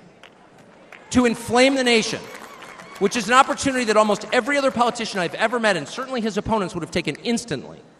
And they would have said, well, what is this? How did he get shot? Like, how did this happen? And those are real questions that we have to get to the bottom of. But in the moments, the days, the week after the shooting, he did not say that. He did his best to bring the country together. And I thought, this is the divisive figure, this is the irresponsible person. No. This is the most responsible, unifying behavior of a leader I think I've ever seen. So the question is, where is he leading us? And I could go on for hours, but let me just sum it up. I do think the entire point from the famous escalator ride 9 years ago until today of Donald Trump's public life has been to remind us of one fact, which is a leader's duty is to his people, to his country, and to no other. That's the point. That's the only point. And another word for this is democracy. Democracy, in case you're a little sick of being beaten in the face with democracy on television, actual democracy is the proposition that the citizens of a country own that country. They're not renters, they're not serfs, they're not slaves, they are the owners of the country. And for that to be true, their leaders have to represent them, which is another way of saying they have to do what the people want them to do, or a close approximation thereof. But if they completely ignore what people want, not just 1 year, but generationally, say for 50 years, then it may be, I don't know what, it's not a democracy. And so I think the entire Trump project, paradoxically, he's attacked as an enemy of democracy, is to return democracy to the United States. Hey, let's pay attention to what people actually want. And the lack of interest in that question in Washington is something that ultimately drove me out of the city after 35 years. Lawmakers stepping over the prostrate bodies of their fellow citizens ODing on drugs to go cast votes to send money to some foreign country. Yeah, actually, we've lost more Americans from drugs in the past 4 years than we lost in World War II. Yeah. Our bloodiest war, more than we lost in World War II. Does anybody care? It is pathetic. It is pathetic. And do you hear a single word from Washington about doing anything about it? We know where the drugs are coming from. We know the supply routes. The U.S. military spent billions bombing the Ho Chi Minh Trail. You don't see our commander-in-chief suggesting that we use our military to protect our country or the lives of its citizens. No. That's for Ukraine. And it's too much, actually. It's too insulting. It's too insulting. It's a middle finger in the face of every American. It's a very clear statement, which is unmistakable. And that is, we don't care about you. And Donald Trump, whatever you say about him, and I think he's a wonderful person. I know him well. By the way, the funniest person I've ever met in my life, actually. You can't be funny without perspective. Or without empathy, which is true. But everything else about Trump aside, he actually cares. Because he's interested in the people who live here, because that's his job. A father's job, his duty is to his family. An officer's duty is to his men. A president's duty is to his citizens. And he seems to be the only one who thinks that. And in his choice for vice president, J.D. Vance, he's made that really clear. J.D. Vance, I'll say this about him, is a thoroughly decent man, and I'll just admit it, a friend of mine, one of the very few politicians in Washington who actually is very close to his own wife, which is wonderful to see. And she's wonderful, actually. But J.D. Vance has views that are closer to Trump's voters than anyone else in Washington in office. Therefore, he's the vice president. That's called democracy. So I will stop on just one point, and that is what's happened over the past month since the debate, and particularly on Saturday in Butler. I think a lot of people are wondering, what is this? This doesn't look like politics. Something bigger is going on here. I think even people who don't believe in God are beginning to think, well, maybe there's something to this, actually. And I'm starting to think it's going to be okay, actually. I do think that. In the day after the midterm elections in 2018, Antifa came to my house. The Democratic Party's militia, okay? I was at work. It was obvious when I was at work because it was public. My wife was home alone. They tried to come in through the front door. They terrorized her. She hid in our pantry. It was on television. It was horrible, actually. It was, I mean, I'm not whining about it. I wasn't getting shot in the face, but it wrecked our day. And the next morning, we're lying in bed, and the phone rings for my wife, and it's Donald Trump, who's not like a regular text buddy of Donald Trump's. She picks it up. Hello? Susie, it's Donald Trump. And it's coming through. I could hear it. You know, I'm lying in bed. Whoa. And the first thing he says is, I'm going to stand guard outside your house. And she goes, oh, that's so nice. And he says, I'll never forget this as long as I live. He says, you know, there's a lot of hate out there. And she said, you know, there is, Mr. President. And then he says, but there's a lot of love. There's a lot of love. And we are seeing that love. I don't think it's human love. And I'll just stop with this. I'm not always convinced that I'm on the right side. I've been on the wrong side many times. You'll never hear me say, I'm on God's side, or God's with me, or even I'm with God. I want to be. Not sure I am. But I will say this unequivocally and conclusively. God is among us right now. And I think that's enough. God bless you. Ladies and gentlemen, please welcome Golf General Manager, Trump National Doral, Carrie Ruiz.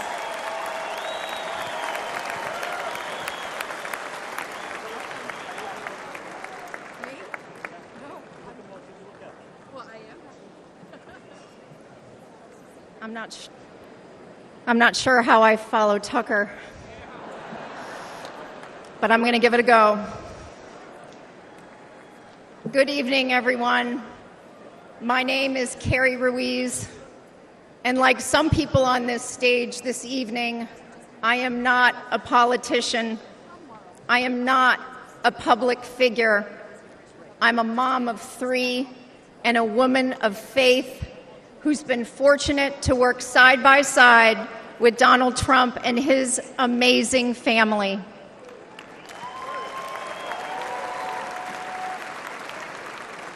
"12 years ago, the Trump Organization purchased the iconic Doral Golf Resort after so many companies tried and failed to create a world-class golf experience, all while turning a profit.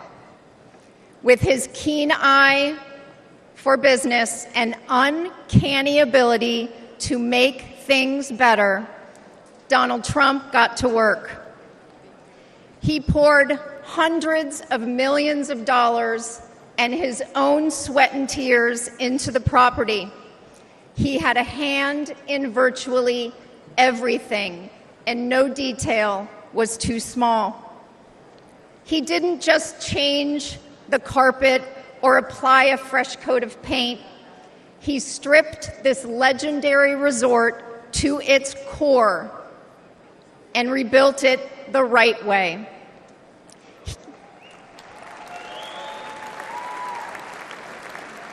He did the hardest things to make it great again. He also built up the resort's people. Thank you, boss.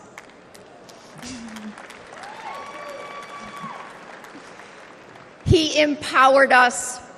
He listened to us, all of us, and he still does. No matter your role, he asks questions. He wants different opinions. He never demands more of us than he is willing to give. He is as generous as he is brave.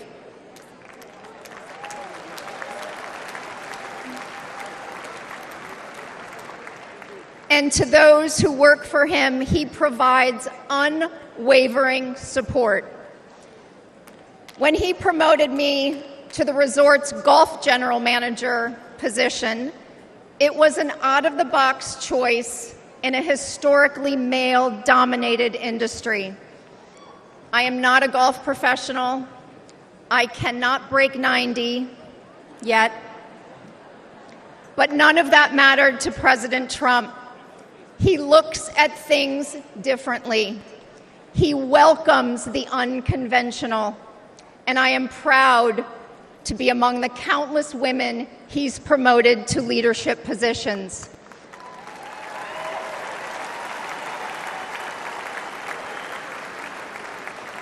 I might add, he did it all while no one was looking. The simple truth is, no one can match President Trump's vision and unrelenting drive to make things better.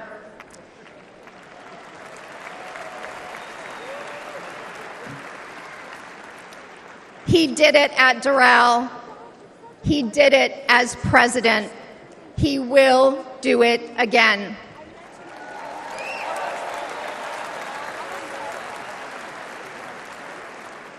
May God continue to bless President Trump, and may God bless the United States of America. Thank you.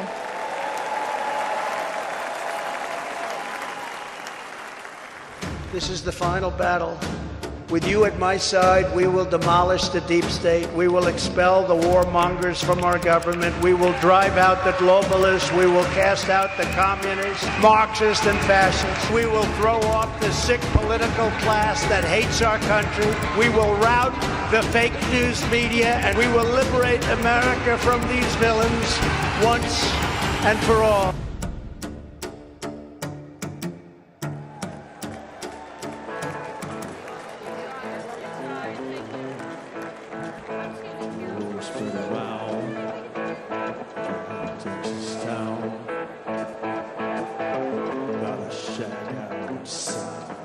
You know what I'm talking about?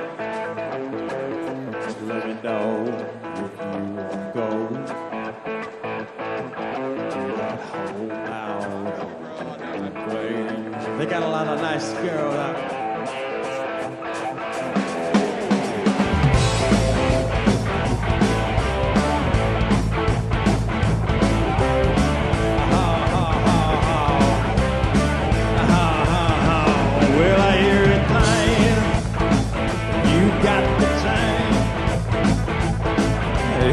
Time to get yourself in. Well, I hear it crying. You got the time. Well, I might be mistaken.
Ladies and gentlemen, please welcome Advocate for Safe Schools, Annette Albright from North Carolina.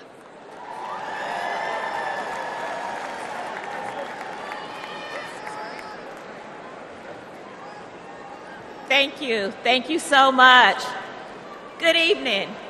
My name is Annette Albright. I grew up in the small town of Mount Airy, North Carolina. North Carolina! Like my parents and my grandparents, I was a lifelong member of the Democrat Party. Don't worry, the story gets better from here.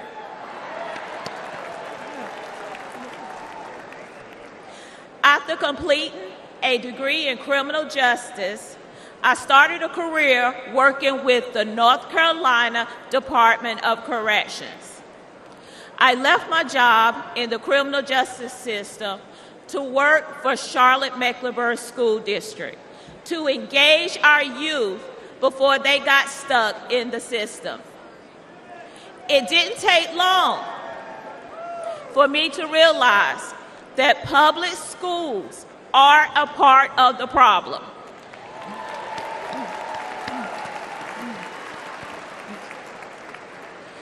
Sadly, too many of our schools are more like prisons than places of learning. That must change.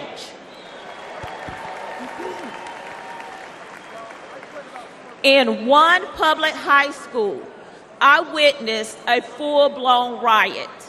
I saw many violent altercations between students and physical attacks on staff. During my 14 years working with the Department of Public Safety, offenders never laid a hand on me. Yet, I was violently assaulted by a group of students in a public high school.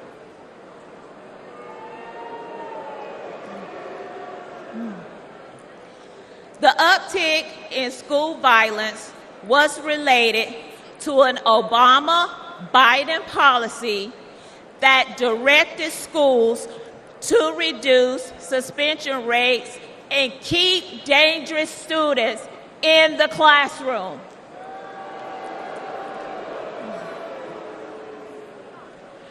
President Trump reversed the Obama policy and put the safety of our kids first.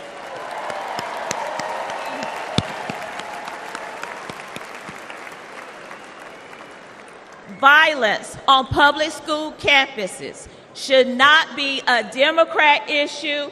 It should not be a Republican issue. It is an American people issue.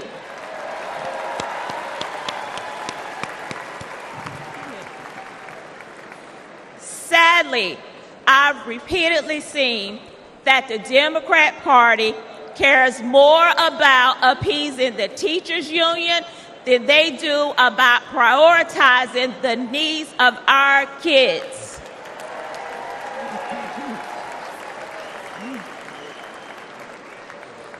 They champion safe spaces instead of safe schools. This is completely wrong.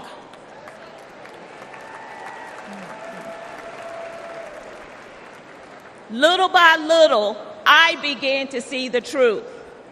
While Democrats spend more money on a broken system, Republicans are empowering parents and fighting for school choice.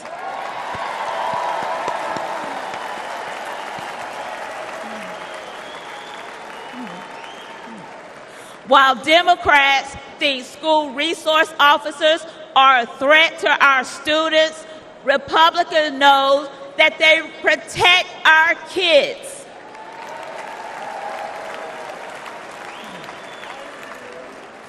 While Democrats won't admit that our schools are failing, Republicans will fix the system and make our schools safe.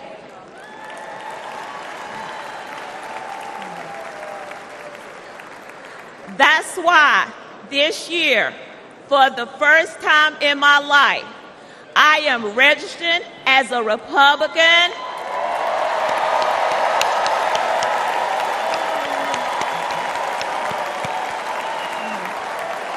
Thank you.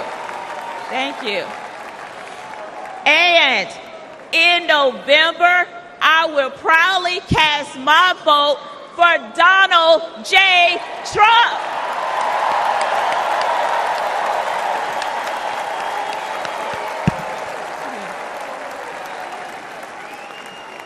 Only together we can make America's schools great again. Thank you, and God bless America.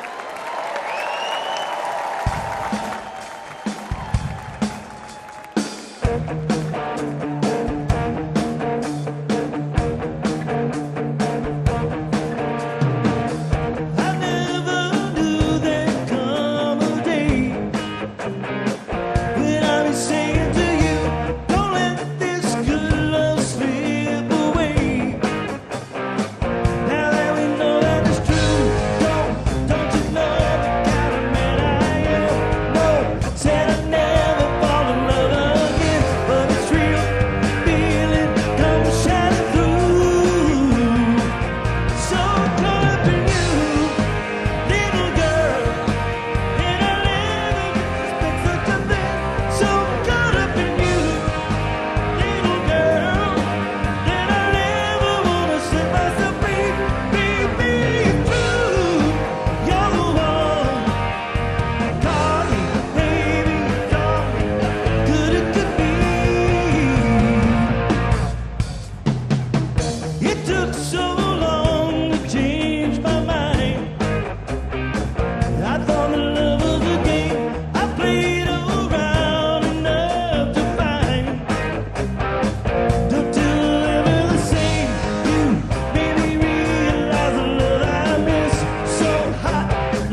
time. She's my sweet little thing.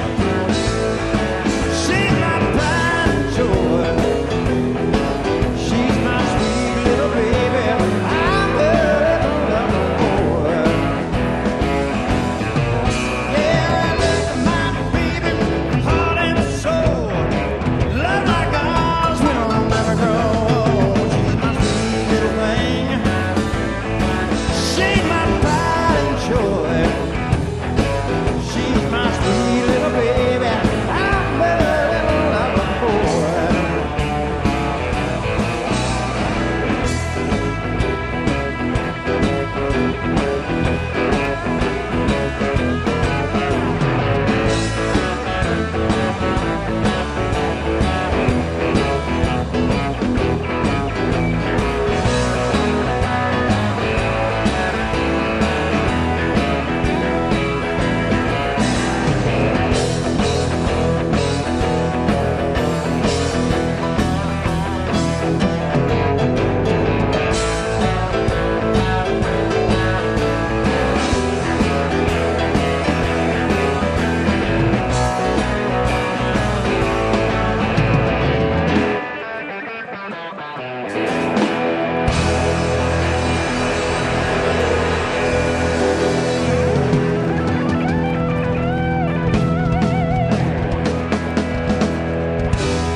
Coming to you on a dirt road.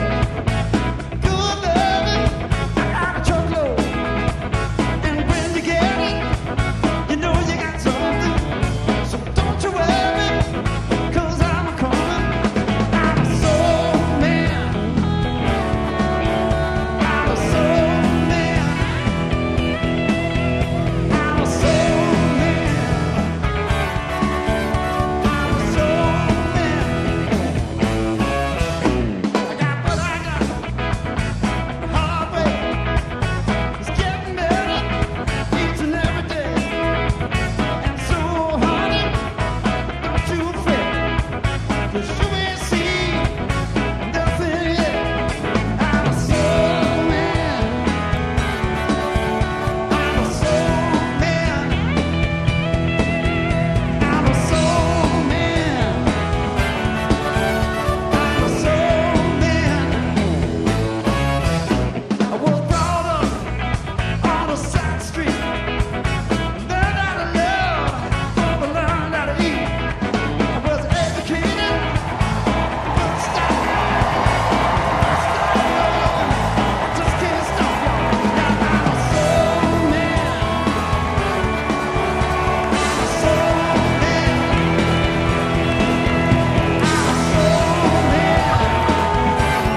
Hello， 早安，大家听得到我声音吗？来到我们现场，把朋友先帮我按赞哦。川普比预定的时间还早到，非常精神抖擞，穿着他的招牌西装哦，看到了他的招牌的这个纱布挂耳的这个医疗包扎啊，这个对于川粉来说已经是现身造势场合的一个领川普的一个标配了。好，我们看到川普啊，跟先前我们看到的样子一样，非常有精神啊，一样呢高喊着战斗 fight。我看到他身边呢穿着白色的西装外套哦，他们全家都来了 ，Ivanka， 然后他的先生以及他的这个女儿们，还有他的这个小儿子拜伦也到现场了梅兰妮亚也到了，穿了，刚看到那个是梅兰妮亚嘛，因为我只有看到他的背影。讯号有点那个不太稳定哦。一直在直播，今天早上陪大家聊天室，先帮我们按赞应援哦。等一下，川普呢预计他全代会今天是最后之夜 last night， 那也是最压轴的时间了。那今天预计呢，他会去接受共和党的提名其实已经提名了，那他今天就是要去 accept， 就是要去接受他的提名他们全家总动员，全家到齐了，但是好像还是没有看到前第一夫人哦，梅兰妮亚还是没有在现场哦。没错，你现在看的直播跟一真看的直播呢是同样的画面。好，聊天室先来帮我按赞1元，谢谢大家。你跟大家确认一下，聊天室，请问我的声音大小都可以吗？能不能帮我确认一下？如果觉得一真声音 OK 的，帮我加1。好，今天早上呢，其实股民们也都很紧张哦。早上有没有看一下股市？因为昨天呢，也有消息嘛，拜登有可能被劝退，有可能会退选，传闻啦。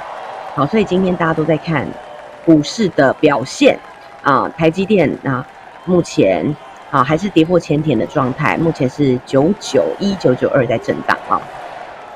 那川普预计10点钟上场了，但有可能会早一点到。共和党全代会现场呼声很高，因为大家都已经有那种预期一定会当选的那一种氛围在。所以你可以看得到哦，这一次的共和党全代会的那个氛围哦，跟拜登的场子完全是不一样的，跟民主党不一样。民主党现在很混乱。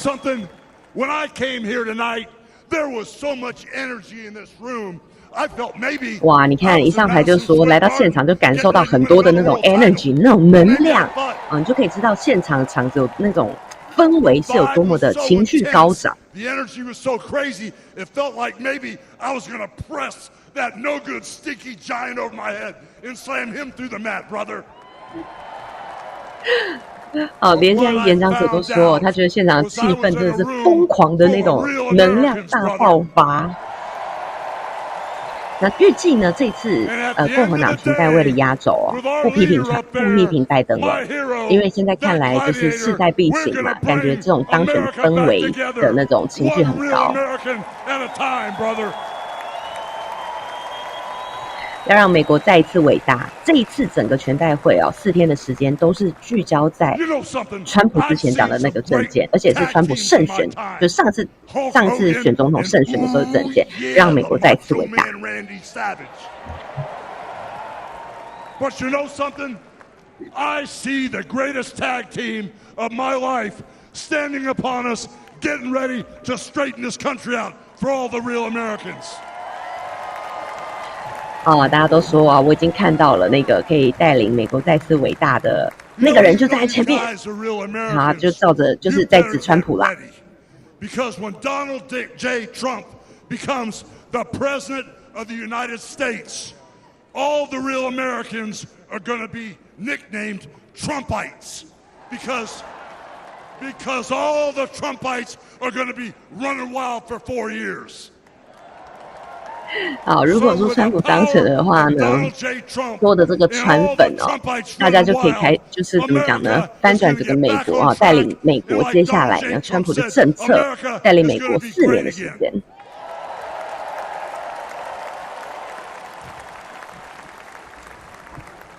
You know, when I look out and I see all the real Americans, I think about how Donald Trump, his family was compromised. When I look out there and I see Donald Trump, I think about how his business was compromised. But what happened last week when they took a shot at my hero? 哇，都激动到脱衣服了，让大家看到那种你知道吗？硬汉形象啊！哇塞，我来看一下他从他胸口要拿出什么东西嘛？哇，太惊讶了！他居然当场撕爆他的衣服，然后里面穿的是川普竞选的那个支持战队的那种衣服，让美国再次伟大！哇，这是现场的气氛嗨到不行。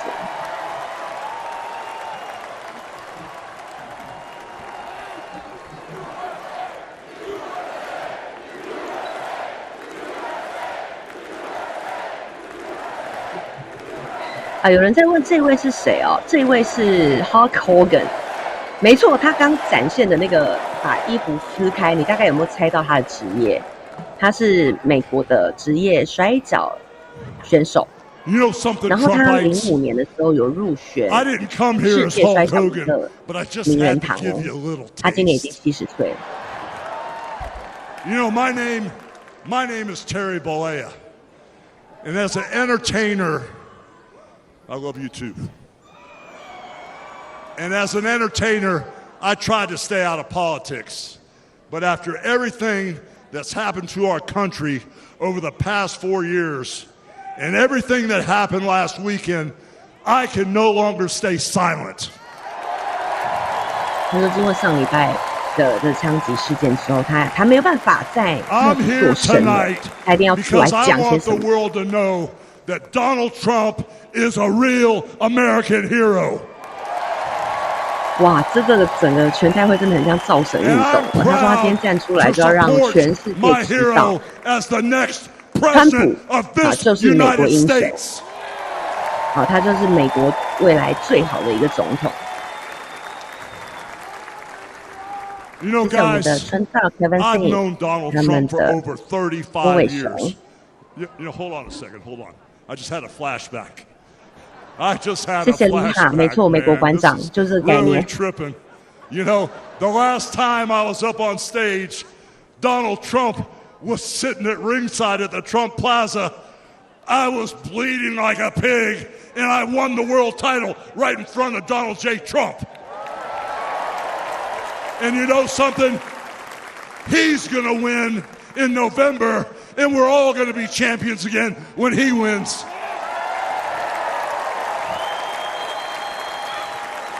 And like I said, I've known that man for over 35 years, and he's always been the biggest patriot, and he still is. He's always told you exactly what he thought, and he still does, brother. And no matter the odds, he always finds a way to win. And when he's back in our White House, America is going to start winning again.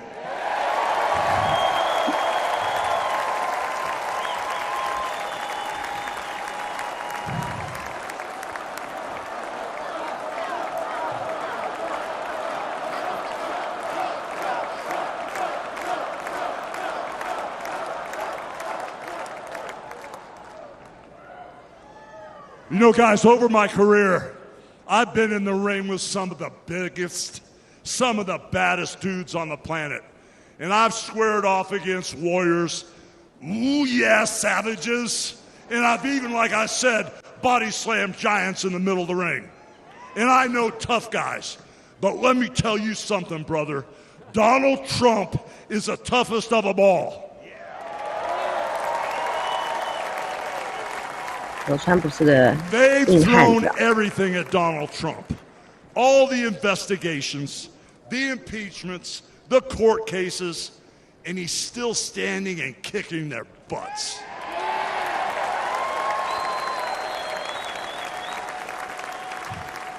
You know, we never had it better than the Trump years.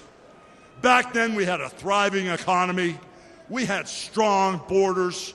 We had safe streets. We had peace and respect around the world.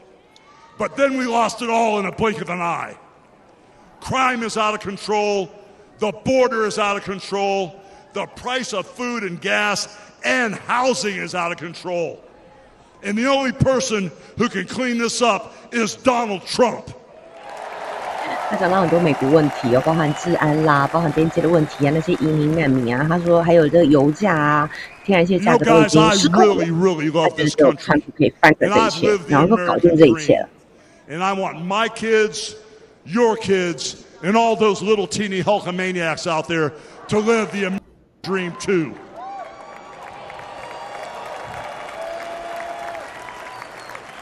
This November, guys, we can save the American dream for everyone.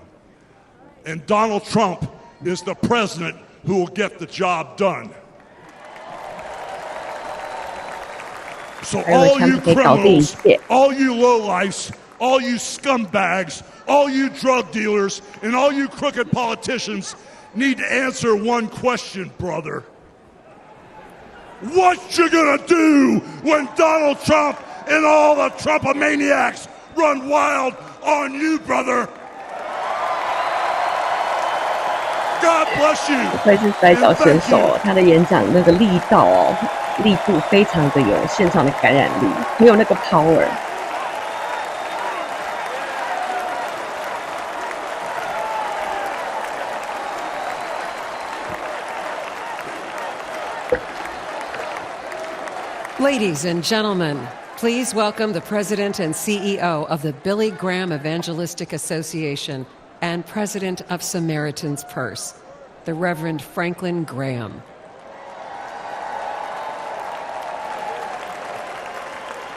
Franklin Graham.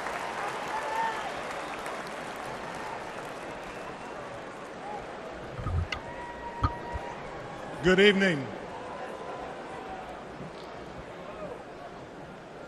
I've got the hardest job tonight. I have to follow Hulk Hogan. But I stand here tonight as a private citizen who loves this country.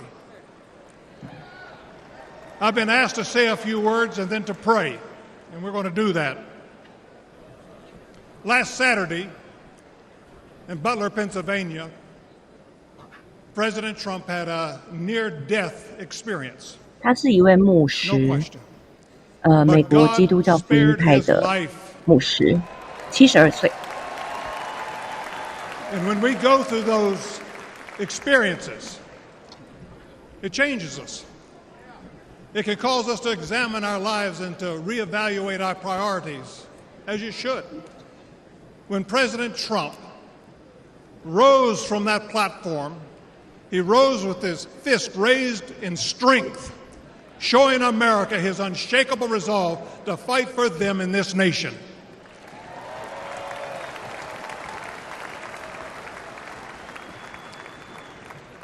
I cannot explain why God would save one life and allow another to be taken. I don't have the answer for that.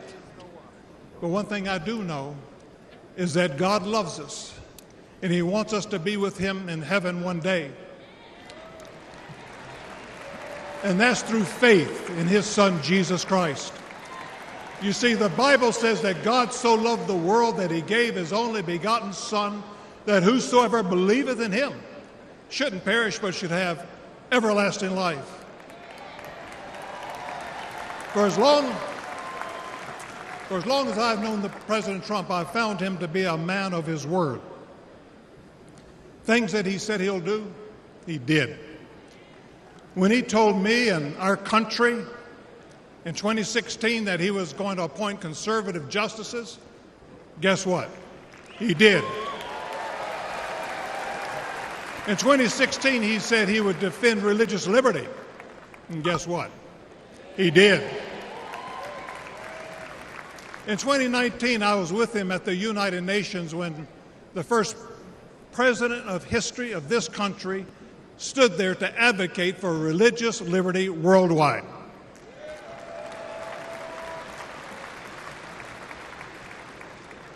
When American citizen and Pastor Andrew Brunson was being held in a Turkish jail on false accusations, President Trump demanded that he be released.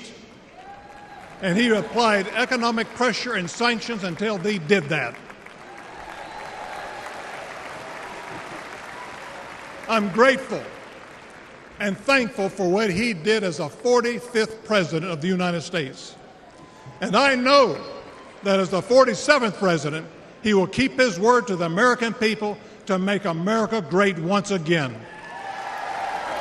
他说之前川普就是他获选是第45届的美国总统嘛，那46届是拜登嘛，他认为川普会在当选第47届的美国总统。To pray for Donald Trump this evening.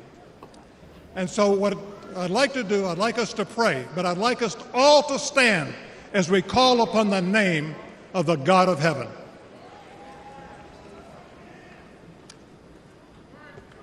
Our Heavenly Father, we come before you this evening with grateful hearts. Thank you for saving the life of President Donald J. Trump. In his own words, it was you and you alone who saved him. We pray for the others that were injured on Saturday, for the family who lost their loved one. Put your loving arms around them Comfort them, and may they sense your presence. We stand before you tonight. We say thank you for the provisions you have given to the United States of America. You have blessed this country more than any country in the world. Sadly, as a nation, we have forgotten who is responsible for all the freedoms, the liberties, and the bounty that we enjoy. It has all come for you. Thank you. This evening, our nation is in trouble. We're divided politically, racially, economically, with millions of people seeking refuge and hope in our dry and thirsty land. You're the only one who can fix the complexity of the problems that we face today.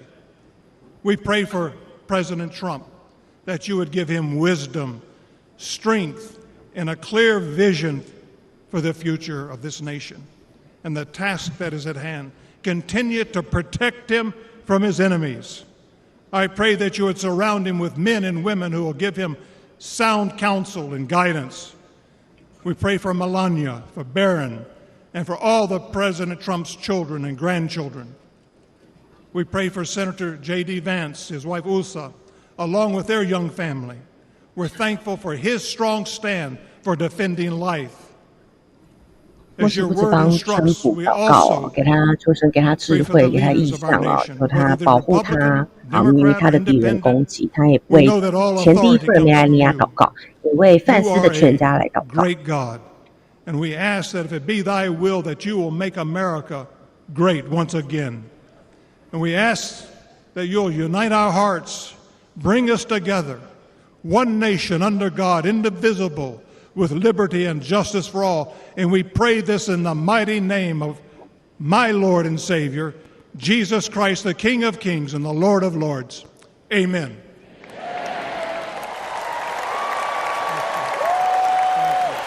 这是美国一位非常受到敬重的牧师那他也是非常支持川普。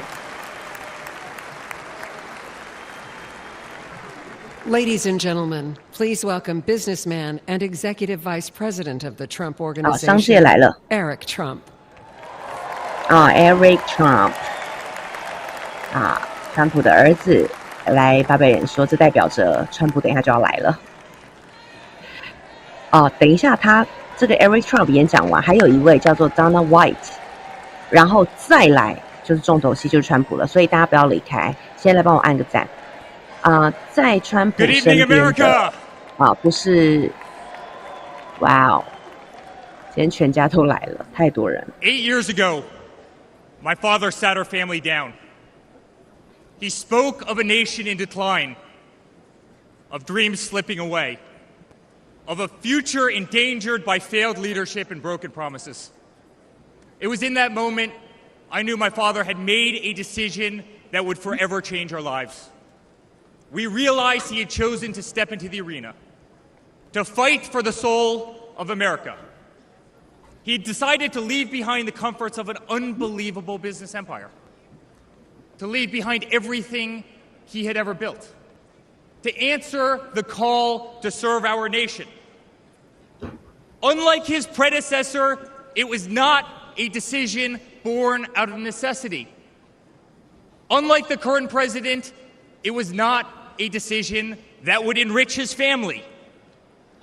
Rather, it was a decision made out of love for this country and a deep concern for America's future.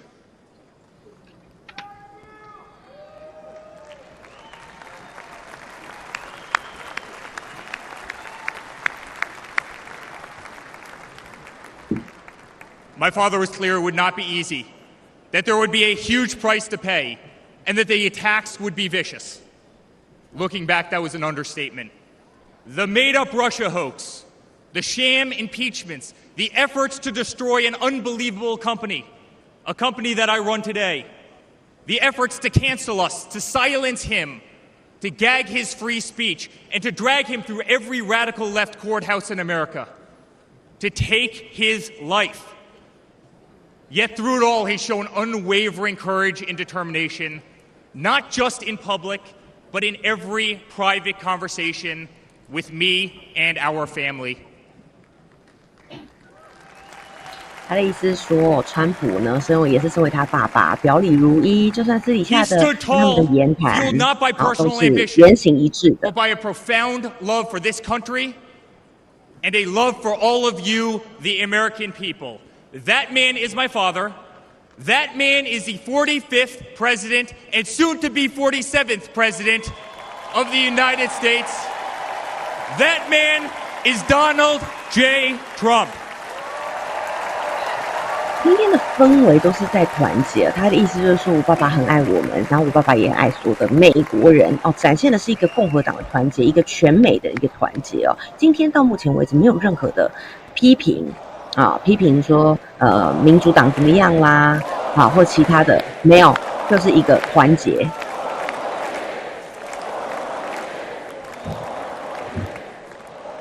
等一下要登场的也是一位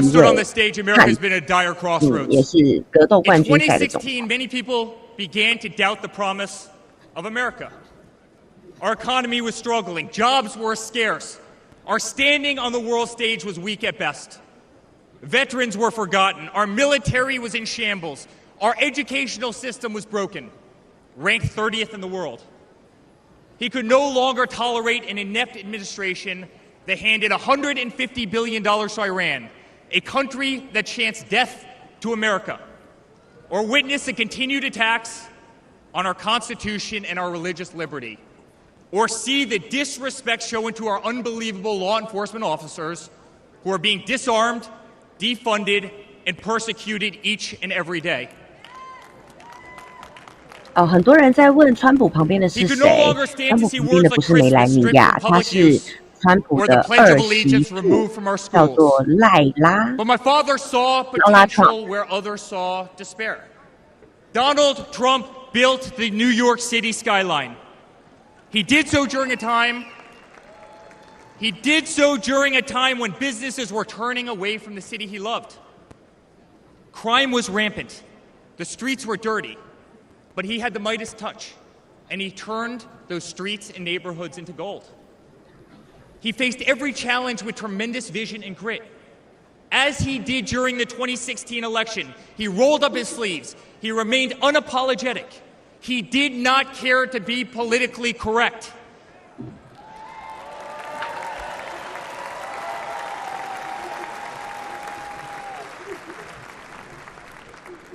He restored hope. 刚才坐在川普旁边的二媳妇的老公，就是现在在台上的 Eric Trump， 有没有解答大家的问题了？有的话帮我按赞1元。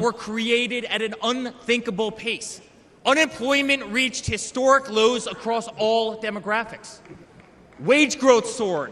He cut taxes for hardworking families and businesses. He slashed regulations. We saw the greatest 401k increase in American history. Eric Trump 的演讲会非常有代表性，因为呢 ，Eric Trump 就是个大儿子，还有呢，他的哥哥就是我们说的 Donald Trump Jr.， 好，还有拉拉 Trump 就是他的太太，现在讲话这个太太，其实是川普的核心圈子里面很有影响力的3个人。所以为什么他被排在倒数第2个，在全代会最后纪念上面？ My father made the United States safe. Our borders were closed. There was peace in the Middle East. Soleimani, al-Baghdadi, the terrorists were dead. 他们说边境会关闭，要让美国更加的安全。 My father made the United States respected again. 的一些政策 With the courage to walk into countries like North Korea, with the courage to impose tariffs on China, and with the courage to tear up trade deals that cost Americans their jobs.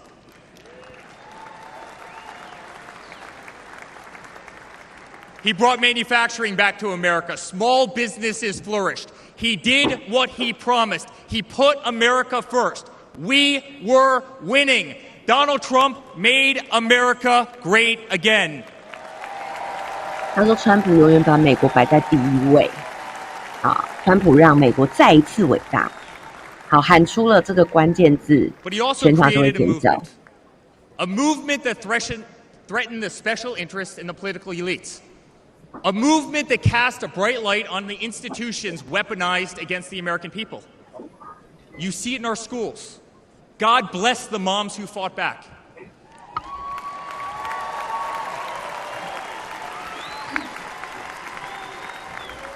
You see it in your workplace. You see it on every news station, in every newspaper. You see it in the military. The most iconic military installations on planet Earth are stripped of their identity and renamed. Fort Bragg, Benning, Fort Hood. You see it in Hollywood. You see it in our two-tier judicial system. They don't even hide it anymore.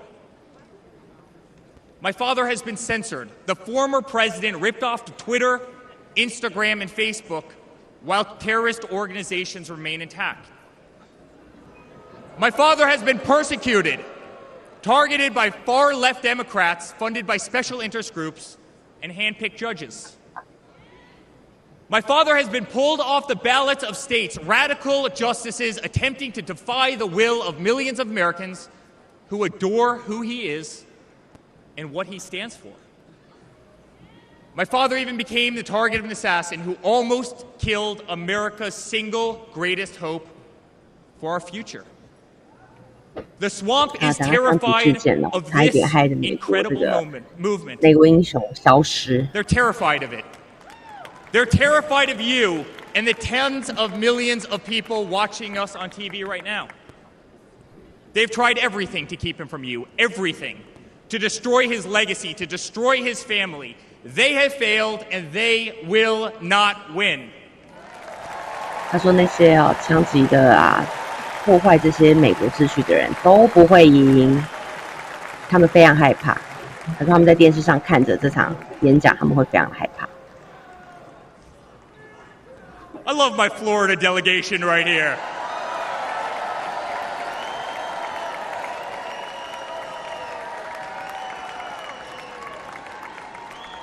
Thank you. My father stands before you with the most votes of any Republican candidate in the history of our nation. He has defied the predictions of every political pundit. He fills stadiums across our country. He energizes Americans to the issues facing this nation and does so with unvarnished honesty. He is not a threat to democracy. He is a threat to those who despise our republic, many whom are bought and sold, bribed and coerced, people who have never signed the front of a check and who have been dependent on the government their entire adult lives. 对，很多人在关注有关于川普的那些官司应该很快会有一些 maybe 不一样的反转 Today, as it was in 2016, 有的进度 America's 会 at that 加快。 crossroads again. Energy prices are soaring. Interest rates are crippling. Everything is unaffordable. The U.S. dollar has been diminished. Inflation has made it impossible for Americans to live, to save for their 他现 future. 在开始讲经济 Our 面了， infrastructure 毕 is 竟他是一 crumbling. Our 个 border is out of control. 商人 Millions 出 are 身。 dead and displaced in Russia and Ukraine, a war that has no end and a war that we are funding. The Middle East has become a hornet's nest. Our greatest ally, Israel, totally under siege. Fentanyl is killing our youth and destroying families, while the current administration stands idly by, hoping their inaction will import illegal votes. Crime terrorizes our cities and our suburbs as far-left policies handcuff police. Male athletes, guys my height, 6'5", are swimming in women's sports.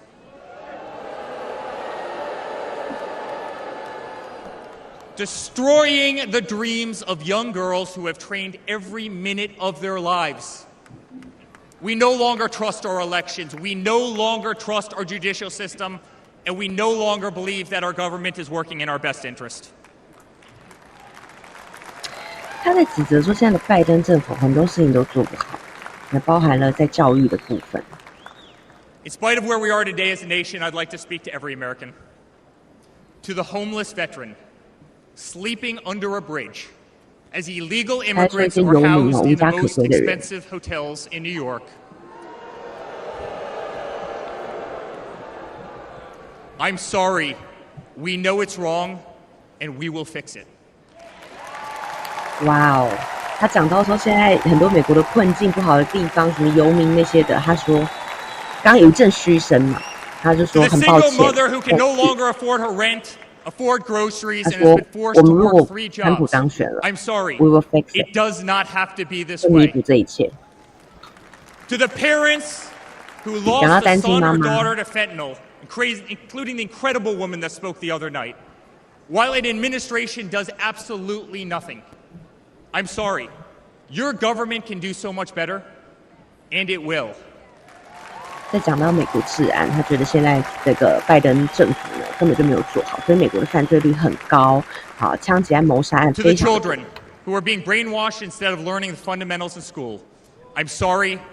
There are teachers who care, and my father will empower them.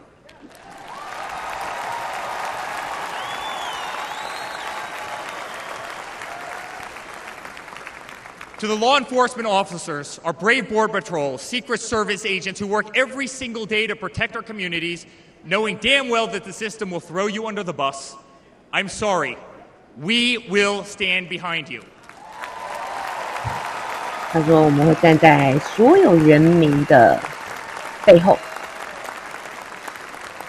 今天这个场子气氛就很好，不论在台上讲什么，都是一阵欢呼。 or walk the streets in cities across our nation, I'm sorry.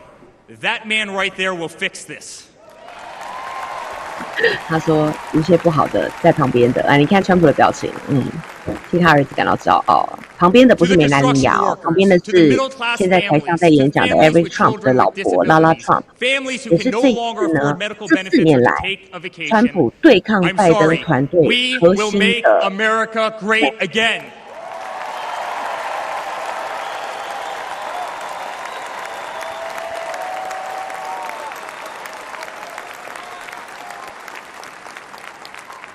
And to my father, who has been ruthlessly silenced, slandered, and attacked by a corrupt administration, I'm sorry. We know, and America knows, that they're not just after you, they're after all of us, and you just happen to be standing in their way.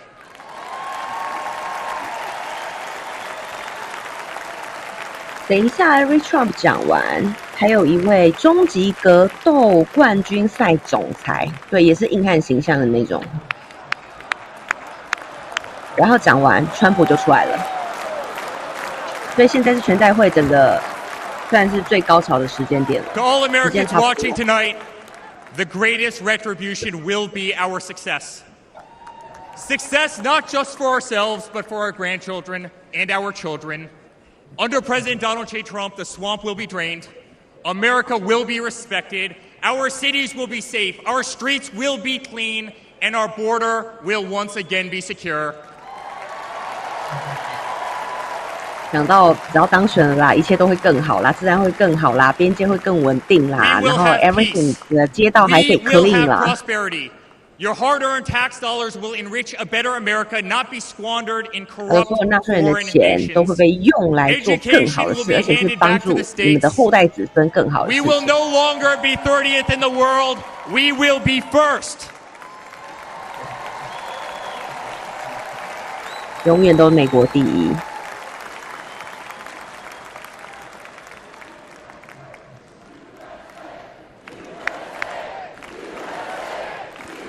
大家开始喊了 USA USA。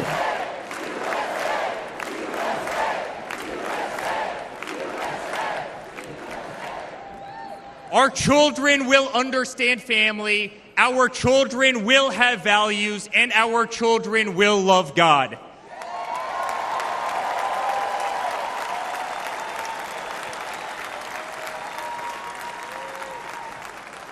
Our country will prioritize free speech, respect freedom of religion, and honor our Constitution. 据说川普为什么会选择这个 J.D. Vance 当他的副手哦 ？Every Trump 也有推一把。I've never been more proud of a person in my life. A man who has defied all odds more than once. A man who believed in the promise of America when others turned away.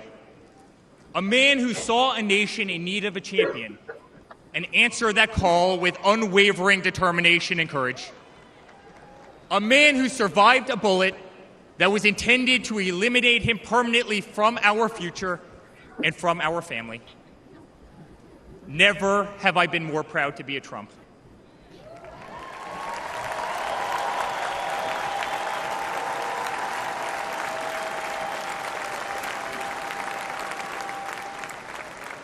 Never have I been more proud to stand by my father's side. I remain incredibly honored to be part of this journey, a journey with all of you, a journey to save the greatest country on earth, a journey with the most incredible people I have ever met. Dad, 5 days ago, Laura, Luke, Carolina, and I held our breath as we saw blood pour across your face. 他说看到他现在跟他爸爸申请谈话，所以他看到他满脸都血。And your guardian angels above, you survived. 说他这个维安团队还有这个看就是怎么讲呢？蒙神眷顾啊，逃过这一劫。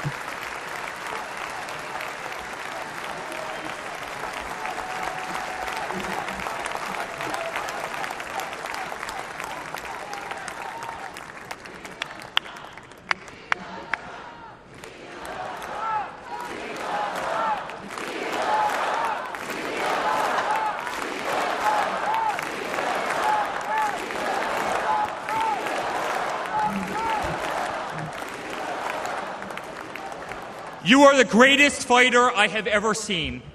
You are strong, you are full of life, and you are unapologetic. Your optimism is contagious.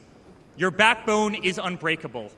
Your conviction to fight for what is right and against all that is wrong is truly next level.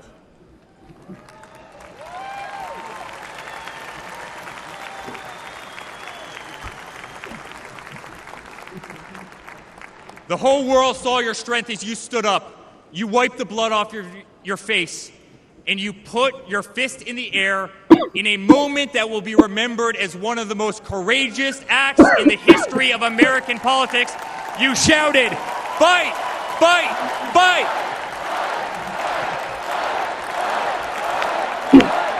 又开始喊川普的这个口号：战斗！战斗！战斗！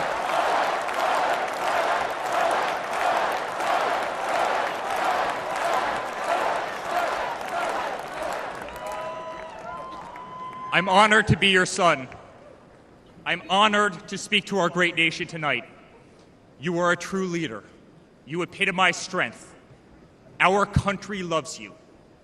Our country appreciates you. Our country misses you. And on November 5th, our country will re-elect you as the 47th President of the United States of America. Good night, Milwaukee. God bless you all.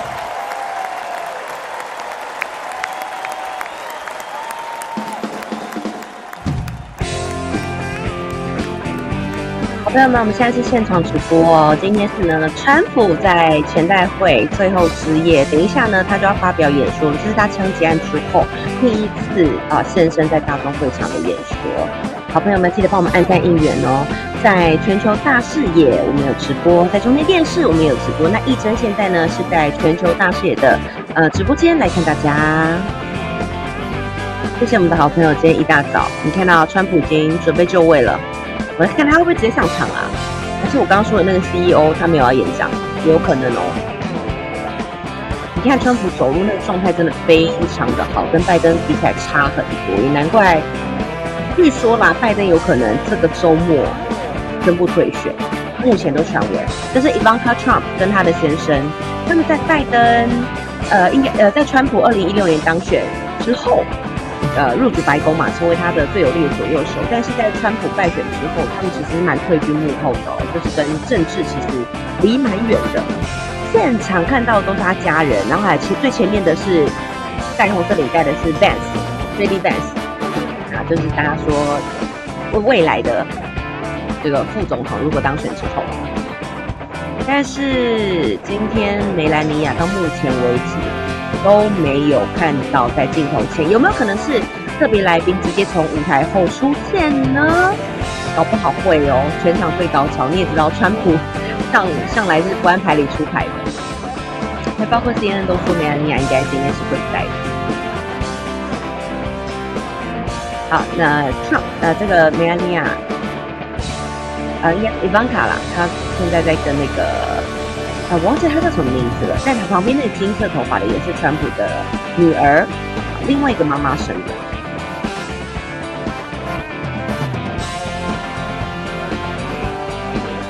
突然忘记太久没有 follow 到他们家的所有人了，但是接下来我们可能要 review 了，因为你知道每次像上次的经验，川普当选之后，哇，他们家族的人，因为他是用了很多他家的人，他叫 Tiffany Trump， 川普的第2任妻子所生的女儿 Tiffany Trump。那 Ivanka Trump 呢是第1任妻子所生的女儿，还有刚才上台演讲的 Eric Trump 都是第1任妻子所生的女儿。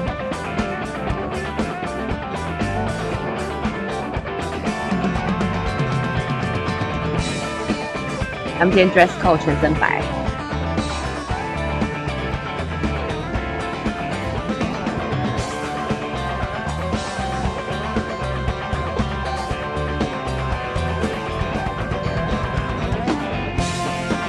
谢谢 Kevin Singh， 谢谢我们的 Jane Ting， 陈村长也来了，谢谢我们的Hello， 还有我们的 Liha， 以及我们的 Tashu Shay， 都按赞了吗？谢谢大家，继续应援。还有我们的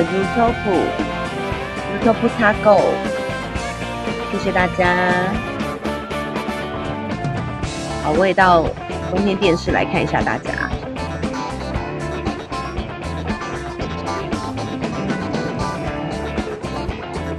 我们现在还有另外一个是 Chrome 即时中文翻译的全程直播，欢迎大家去按赞应援。那如果你在这个直播间，对，就是会有我在这边陪大家。如果觉得我吵的话，没关系，你可以跳去我们的全球大视野，还有开另外一个没有人讲话的，只有这个 Chrome 的即时中文字幕翻译。Ladies and gentlemen, the next First Lady of the United States, Mrs. Melania 梅兰妮亚 Trump. 吗？哇，没想到梅兰妮亚是这样现身啊！谢谢我们的艺兴，我也爱你。谢谢我们的 Ado， 谢谢我们 Frank Chan， 还有我们的 Tenlog、Tony KK， 赶快点名，等一下出来我就不讲了。5PS， 谢谢你们都按赞了吗？谢谢我们 Winlow Lau USA。路人甲传说，谢谢，正是在中天电视里面的好朋友。所以梅兰妮亚是会现身在台上，还是说她现在到场不知道？但是刚才主持人有唱名，他说下一任未来的第一夫人。谢谢懒熊29小黄来了，哇，梅兰妮亚她今天穿的跟大家不一样哦，她的。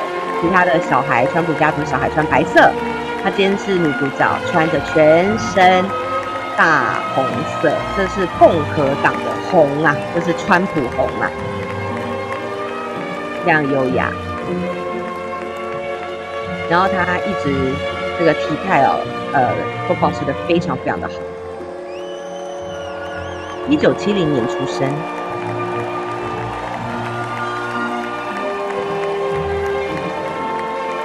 招牌的笑容，一个温馨的场面出场。我觉得等一下上场的会不会等一下川普直接上场？照着这个计划表，等一下还有另外一位演说者，但是看现在这个气势哦，如果他直接出场也不意外。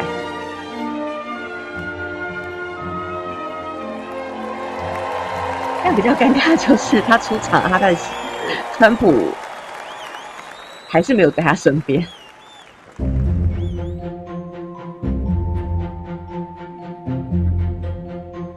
因为这次川普在竞选的过程当中，他几乎都没有出现，所以特别引发大家关注。A story of a life dedicated to dreaming big.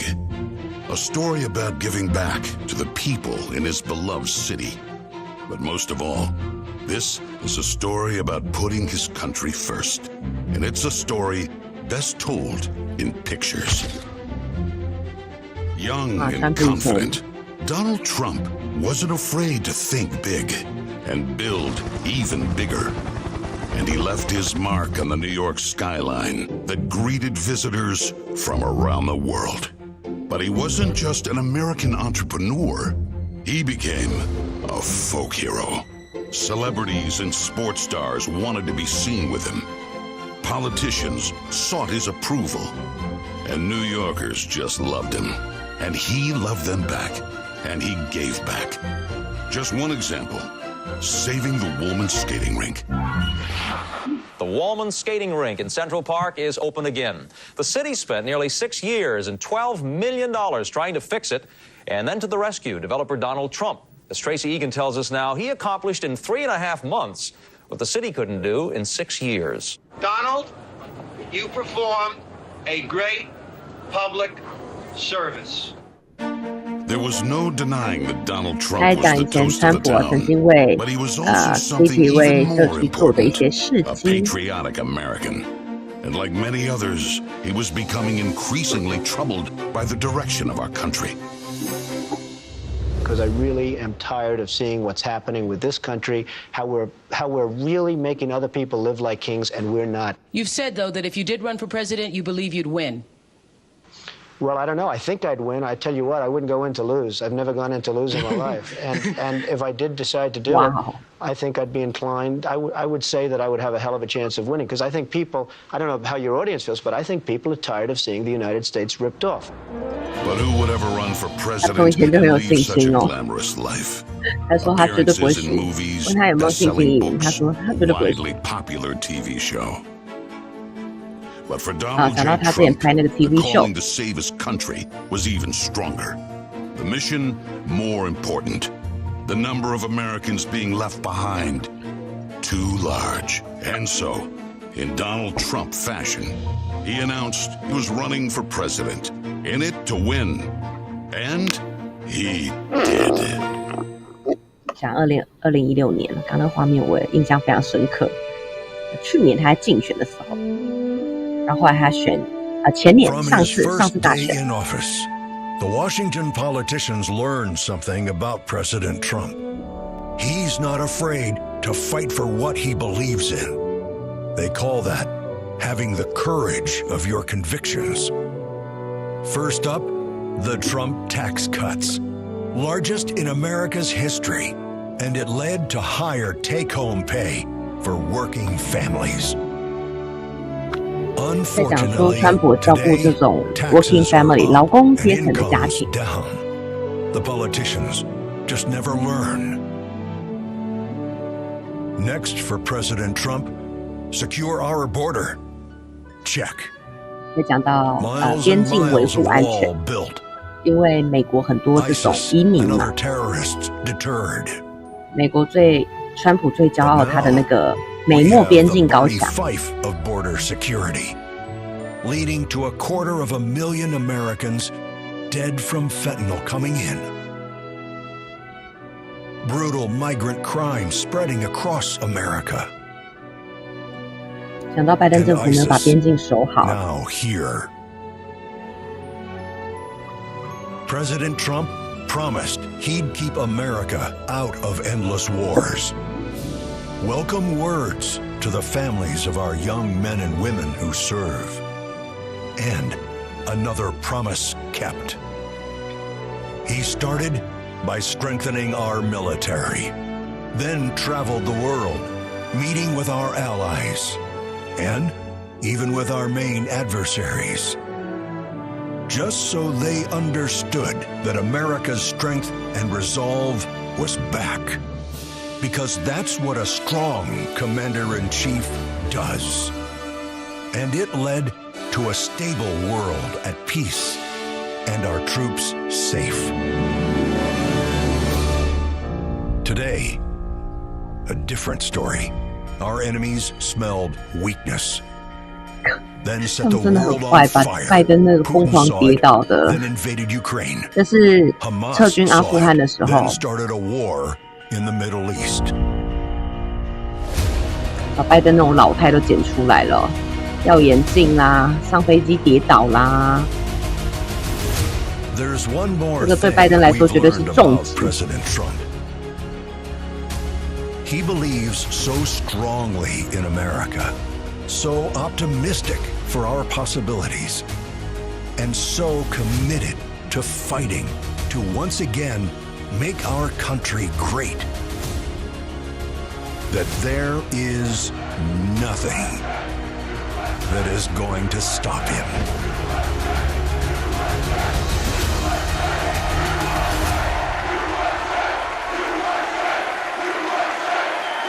哇，这声音是现场吗？还是影片的背景音？ Ladies and gentlemen, please welcome 来了， Kid 各位 Rock. 压轴。哎，还不是。 What up, America? If you're ready for President Trump to take the stage, 来，大暖场，等一下就来了。 I need everybody to put a fist up in the air. Everybody, get a fist up in the air. Now follow me. Say fight, fight. Say fight, fight. Say fight, fight. Say Trump, body scream.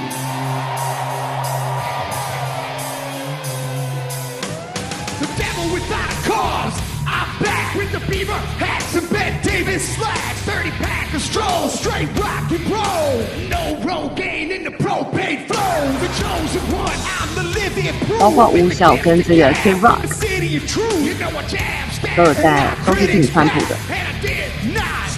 When I said that, I'm going platinum, selling rhymes. I went platinum 7 times. Still they ill and wanna see us fry. I guess because only God knows why. Why? Oh, they call me cowboy. I'm the singer of black. Throw a fist in the air. Let me see where you at. Say fight, fight. Say fight, fight. Say fight, fight. I say Trump, Trump.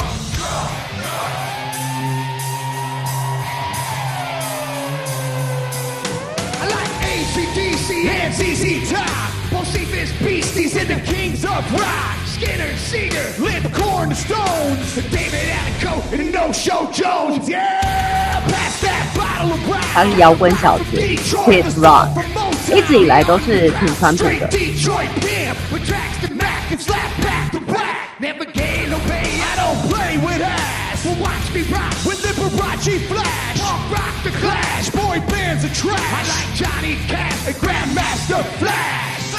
Flash, flash. Oh, they call me cowboy. I'm the singer of black. Throw a fist in the air, let me see where you're at. Say fight, fight. Say fight, fight. Say fight, fight. 他把 Trump 的 fight 融入到他的这首歌里面去。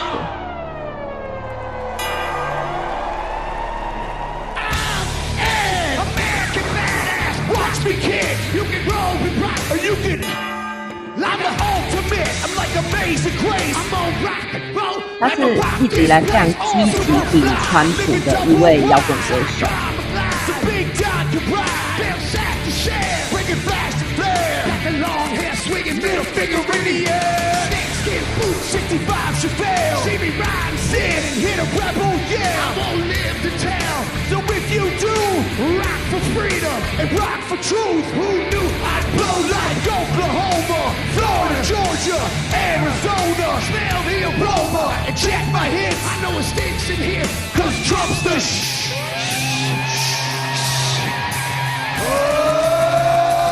They call me cowboy, I'm a singer of black. Throw a fist in the air, let me see where you're at. Say Trump, Trump. Say Trump, Trump. Say Trump, Trump. Say Trump, Trump. I need to hear you louder than that. One more time. I'm a cowboy, badass and black. You singing Trump, Trump. From side to side, from front to back, come on, Trump, Trump. I put Detroit City back on the map. We sing Trump, Trump. Kid Rock's in the house. This is where I'm at. Ladies and gentlemen, get ready for the most patriotic American badass on earth, President Donald J. Trump. But first, another American badass, my brother, Dana White. God bless America. 他也是川普的算是好妈姐，他从上一次川普在选的时候呢，他就非常的挺他。所以说川普还会晚上跟他就是去打高尔夫球啦，然后又跟川普一起吃饭，他跟川普是那种很铁的关系。他之前也主持过川普的这个名人秀吧，之前川普的那个电视节目。好，把晚会迎来了一个高潮，他还改编了这个就川普翻枪提案大喊的 Fight 啊 Fight Trump。啊，今天是共和党的全代会，今天是最后之夜了啊！这已经举行了第4天了。昨天呢 ，Vance 他已经接受了副手的提名啊，今天是轮到川普要来接受公平。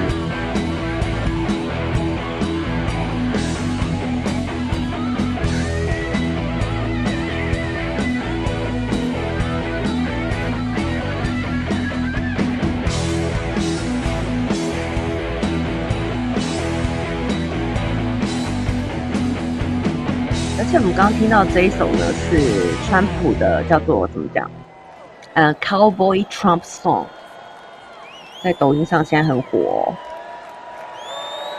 Cowboy 来了，这位是我刚才说的，终极格斗冠军赛的比赛。I am Dana White. I am the CEO and President of the Ultimate Fighting Championship. Dana White. So 2 weeks ago, I got a call from President Trump asking me if I'd be willing to speak tonight. As usual, there was no pressure, no demands. He asked me as a friend, and of course I said yes. Then, after I accepted his offer, he sent me a text message, and I just want to read to you a little piece of what President Trump wrote to me. Dana, I'm so honored that you will be doing the introduction at the National Republican Convention. Think of it as the biggest fight you ever had, a fight for our country and even the world. I only wish you didn't have to interrupt your family trip, but I hope they understand, they love you, and they know how important this is. Now think about this. This man's running for president of the United States. He's fighting for the future of this country, and he's concerned about interrupting my family trip. That's the President Trump that I know, a man who truly cares about people. The mainstream media likes to push the narrative that he doesn't care about anyone but himself. I absolutely know that's not the truth because I've been friends with this guy for 25 years. Wow. And for the people who know me, they'll know this is true. I just want to make something very clear. Nobody in the Trump campaign has ever told me what to say. Nobody tells me what to say, and I'm nobody's 现在他讲的所有的话都不是竞选团队叫他去讲的，或者是教他怎么讲，就是说发自内心会直言啦。I'm telling you what I know, and I know President Trump. I know President Trump is a fighter. I've been saying this since 2015. Now look at what's happened over the last 10 years. We have all seen it with our own eyes. 他就说过了，你看过去这10年发生什么事情 ？And this man is the toughest, most resilient human being that I've ever met in my life. The higher the stakes, the harder he fights, and this guy never ever gives up. So what's at stake here? The answer is in President Trump's text, and I quote, "A fight for our country." I know why he's running for president again. Why else would he put himself through everything he's dealt with just to get back here? We all know he doesn't need this. This guy's got a great life. He has a beautiful family, and he has achieved everything that you could possibly achieve in life.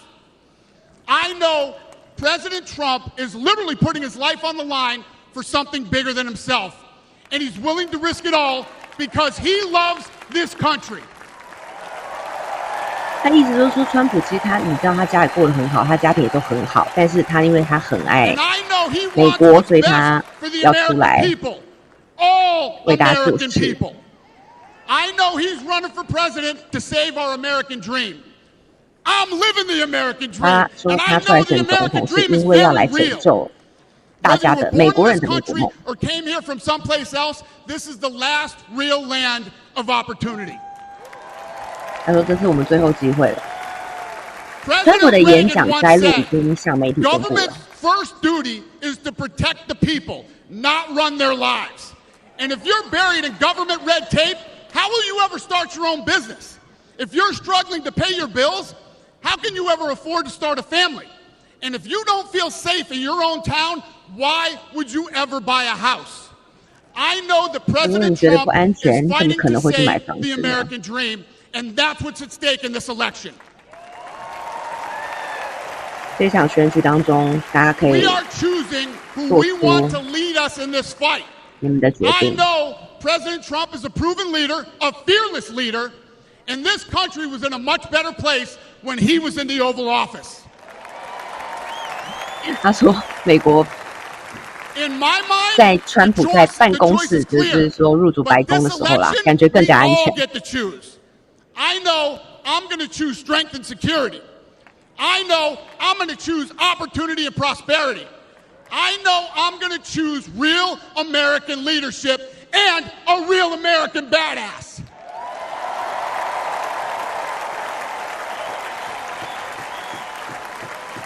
And I'm not telling you what choice to make, and I'm not telling you what to think. I'm telling you what I know. I know America needs a strong leader, and the world needs a strong America. I know Donald J. Trump is the best choice for President of the United States. My fellow Americans, it is my honor to introduce the 45th and soon-to-be 47th President of the United States, Donald J. 第 Trump. 47届美国总统，他觉得川普会当第47届美国总统。梅兰妮亚在现场哦，但是他预计今天是不会发表演说，但很难说。2016年就是川普上一次出来选总统的时候，梅兰妮亚就是前第一夫人哦，川普的夫人，她是有发表演说的，但不过也常被拿来比较啦，因为大家就讲说她的这个演讲哦，跟那个 Michelle Obama 太像了。所以今年大家预计他可能是不会上台演讲，而且就连他出场的时候，也不像2016年，然后他出场，他出来是自己一个人走出来的。照理说啦，通常都是跟着先生，就是川普一起出场嘛，比较合理吧。好，音乐声中我跟大家报告一下啊，川普的预计演说的这个大纲已经公布了。川普等一下，下一位就是他，马上就上场，应该在音乐声后。预计呢，川普会谈一下就是5天前发生的枪击事件。他说他这个让他非常痛苦，好，但是他说枪击事件发生，他说痛苦哦，应该不是说川普自己内心痛苦 ，maybe 是对于他的政策的改变，或者是对于美国治安的，在这次的演讲当中，他更加强调的这个 part。他说川普的心情呢，更有精神，而且也更多的心思啊，更多的沉思啦 ，spiritual。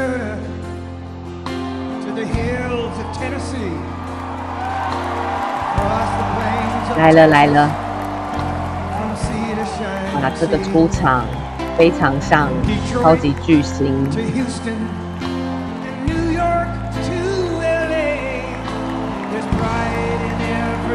他的唇语看得出来 ，Thank you， 谢谢。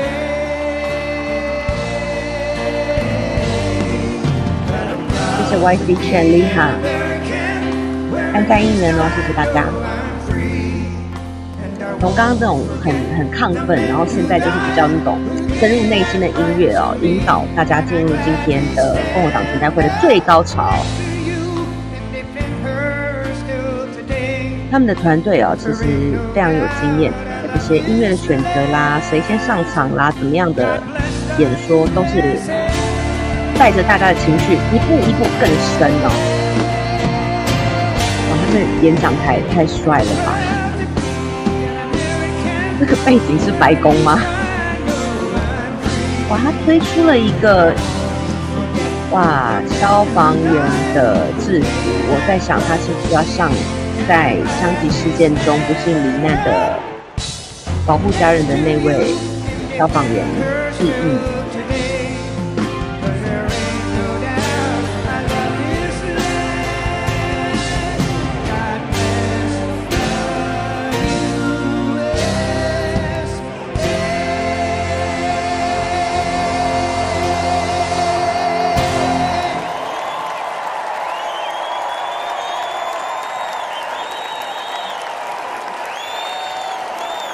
耳朵包着纱布。其实最近他的书场一直让大家就是不会忘记，也有点像是要提醒大家，你不要忘了这一枪可能会改变美国人的命运，他也可能会就此 goodbye。好，不插话了，大家来听。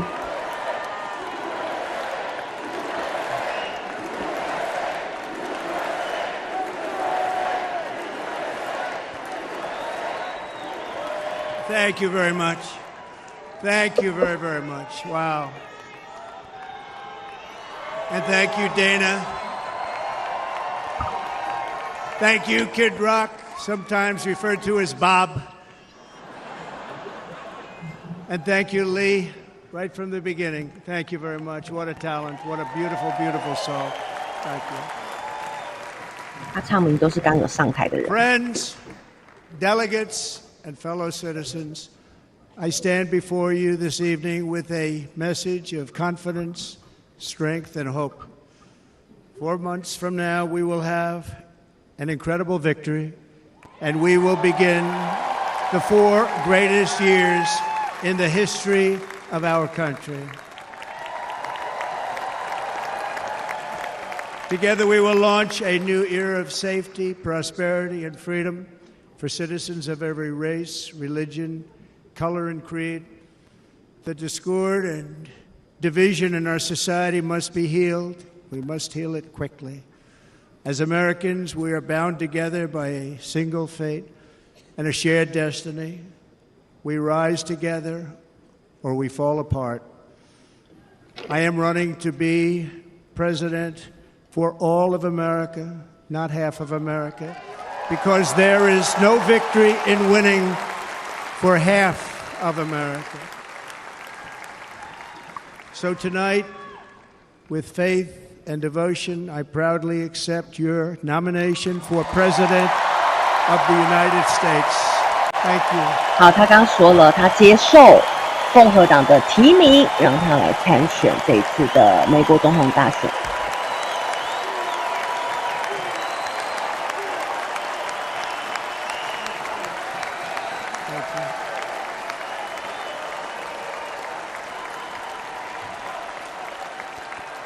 Thank you very much.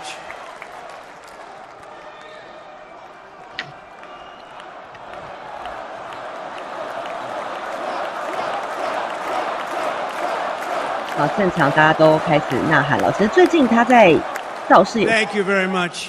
会场当中，大家都说他像 And we will do it 王 right. 者一般。 Gonna do it right. Let me begin this evening by expressing my gratitude to the American people for your outpouring of love and support following the assassination attempt at my rally on Saturday. 还要讲到他遇到枪击事件的 As 事 you 情。 already know, the assassin's bullet came within a quarter of an inch of taking my life. So many 差 people 一 have 寸 asked me 就 what 是我就没命了。 Tell us what happened, please. And therefore, I will tell you exactly what happened, and you'll never hear it from me a second time because it's actually too painful to tell. 他说他不会再讲第二遍，因为他 It 说 was 这 a 个太痛苦 warm, 了，他没有办法再。 beautiful day in the early evening in Butler Township in the great Commonwealth of Pennsylvania. 然后当天宾州风和日丽， Music was 一切都 loudly 很好。 playing, and the 音乐 campaign 大 was 声， doing really well. I went to the 到此场 stage 合 and the crowd was 大家都很 cheering 兴奋， wildly. 人 Everybody 很多 was 很 happy. 挤， I began 他说现 speaking 场每个人很高兴。 very strongly, powerfully, and 他 happily 说他开始有力的、充满能量的这个演讲， because I was discussing the great job my administration did on immigration at the southern border. We were very proud of it. 他说他当时还讲到移民还有这个边境的问题，他觉得他很骄傲，所以他当时候是情绪是很高涨。 And to the right was a large screen that was displaying a chart of border crossings under my leadership. The numbers were absolutely amazing. In order to 他讲说他 see 当时 the 候他右 chart, 边就有一面这个荧幕，就是有关于移民的这些数字。 turned to my right and was ready to begin a little bit further turn, which I'm very lucky I didn't do, when I heard a loud whizzing sound and felt something hit me really, really hard on my right ear. I said to myself, wow, what was that? It can only 他 be 说 a 当时还 bullet. 吓到，想说天哪，那什么？ And 不可能是 moved 子 my 弹 right 吧？ hand to my ear, brought it down. My hand was 他说右 covered 手 with 往上他 blood, 遮着， just absolutely 就发现全部都是 blood 血。 all over the place. I 他说整个 immediately 全都 knew 是 it 血了。 was very serious that we were under attack. And in 他发 one 现他们是很 movement proceeded 是 to 被 drop 攻击了。 to the ground. Bullets were 他马上趴地上。 continuing to fly.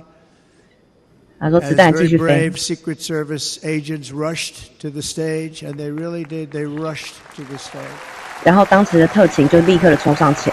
他当时刚刚有讲哦，他真的是往右看哦，在看那个荧幕。他说他本来要往前一点，他说他还好没有，因为往前他就被子弹打中。 At great risk, I will tell you, and pounced on top of me so that I would be protected. There was blood pouring everywhere, and yet, in a certain way, I felt very safe because I had God on my side. I felt that. 哇，他说上帝是站在他这一边的，所以他觉得他很幸运，他这逃过了一劫。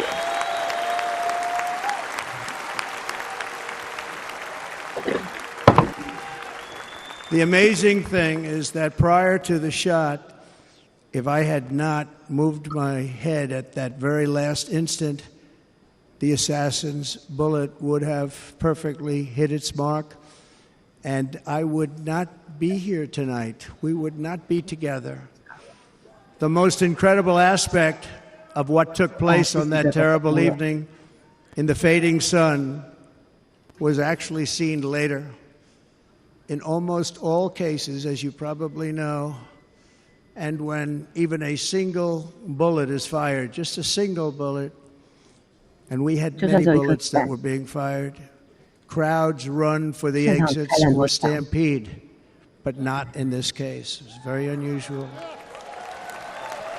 他说还好，他们其实遇到的是一个蛮特殊的事件哦，通常是那种你知道开 This 枪扫 massive 射。 crowd 他说 of 他很幸运， tens of thousands of people stood by and didn't move an inch. In fact, many of them bravely but automatically stood up looking for where the sniper would be. They knew immediately it was a sniper. And 他 then 说其实 began 现场的特 pointing 勤 at 哦 him. 很勇敢，立刻站起来，然后就在那边搜寻到底那个sniper 狙击手在哪里。 Nobody ran, and by not 没 stampeding, 有人 many lives were 跑 saved. 或尖叫， But 大家 that 都是保 isn't 持 the 冷静待在原 reason 地。 that they didn't move. The reason is that they knew I was in very serious trouble. They saw it. They saw me go down. They saw 他 the 说，其实现场 blood. 人都知道，川普陷入一个非常的混乱、危急的状态。 That I was dead. They knew it was a shot to the head. They saw the blood. 他们知道 And there's an interesting 枪有打到 statistic. 川普的 The 头， ears 但是他们不知道他 are the 还有没有 bloodiest 活着 part. If。他在 something 回忆当 happens 下。 with the ears, they bleed more than any other part of the body. For whatever reason, the doctors told me that. I said, why is there so much blood? He said, it's the ears. They bleed more. So we learned something, but they just... 他说， They just this beautiful crowd. They didn't want to leave me. They knew I was in trouble. They didn't want to leave me. You can see that love written all over their faces. Incredible people. They're incredible people. Bullets were flying over us, yet I felt serene. But now the Secret Service agents were putting themselves in peril. They were in very dangerous territory. Bullets were flying right over them, missing them by a very small amount of inches. And then it all stopped. Our Secret Service sniper, from a much greater distance and with only one bullet used, took the assassin's life, took him out. 他说，现场的这个卧底特警还有狙击手呢，反应都非常快，最后他们是用了1颗子弹就将凶嫌。I'm not supposed to be here tonight. Not supposed to be. 他说我原本可能没办法出席这一场的，因为他可能就是在那一场枪击，如果没有躲过的话，这次是比较那种团结温馨、凝聚共和党员的那种氛围的。一场全代会的演说。But I'm not. And I'll tell you, I stand before you in this arena only by the grace of Almighty God. 谢谢他的所有的这个保镖特勤人员。这个演讲不太像以往川普的演讲。Over the last few days, many people say it was a providential moment. Probably was. When I rose, surrounded by Secret Service, the crowd was confused because they thought I was dead, and there was great sorrow. I could see that on their faces as I looked out. They didn't know I was looking out. They thought it was over, but I could see it. I wanted to do something to let them know I was okay.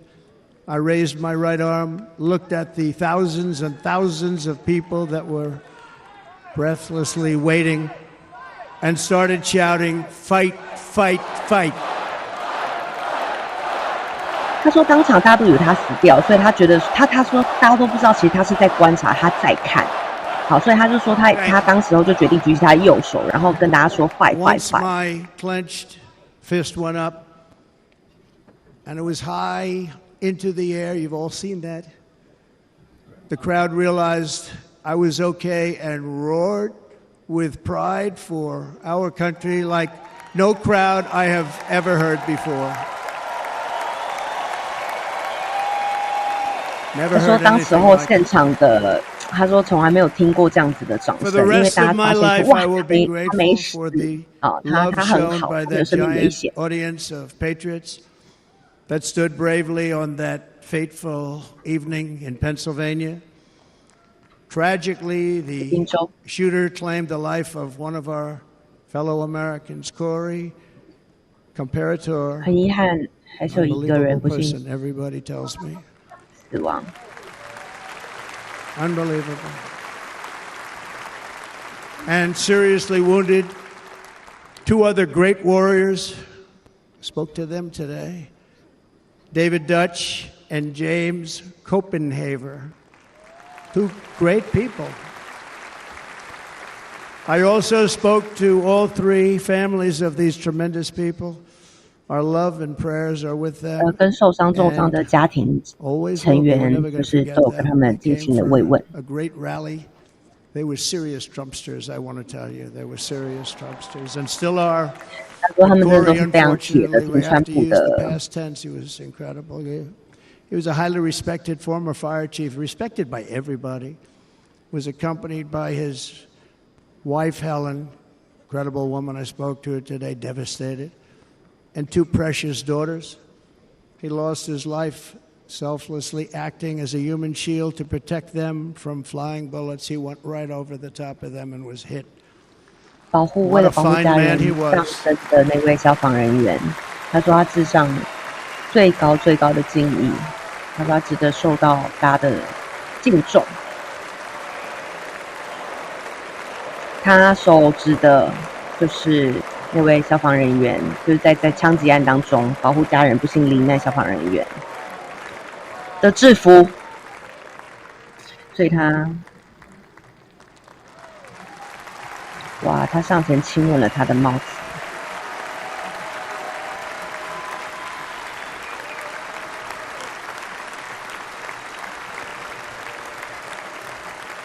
向仪式的消防员致意。当然这也是在拉，就是消防人员警戒的票。Sending his helmet, his outfit, and it was just something, and they're going to do something very special when they get it. But we did something which cannot match what happened, not even close. But I am very proud to say that over the past few days, we've raised $6.3 million. 他说，在枪击案后，他们募款募到了630万元，630万美元。And Corey, including from a friend of mine, just called up. He sent me a check right here. I just got it. $1 million. 他说朋友给他一张支票，100万。From Dan Newland, thank you, Dan. Dan Newland 应该是画面当中这位政治捐献。I'm going to be sending you a lot of money, but it can't compensate. They all said the same thing. You're right, sir. We appreciate so much what you're doing, but nothing can take the place in the case of Corey and the other two. By the way, they were very, very seriously injured, but now they're doing very well. They're going to be okay. 另外有受伤的其他人，他说他们现在已经就是逐渐康复当中，没有生命危险的。They're warriors. So now I ask that we observe a moment of silence in honor of our friend Corey.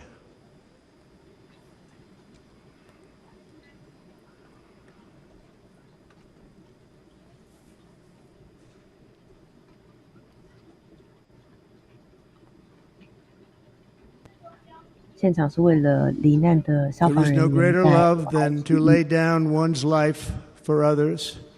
This is the spirit that forged America in her darkest hours, and this is the love that will lead America back to the summit of human achievement and greatness. This is what we need. Despite such a heinous attack, we unite this evening more determined than ever. I am more determined than ever, and so are you. So is everybody. This is the love that will lead America back to the summit of human achievement and greatness. This is what we need. Despite such a heinous attack, we unite this evening more determined than ever.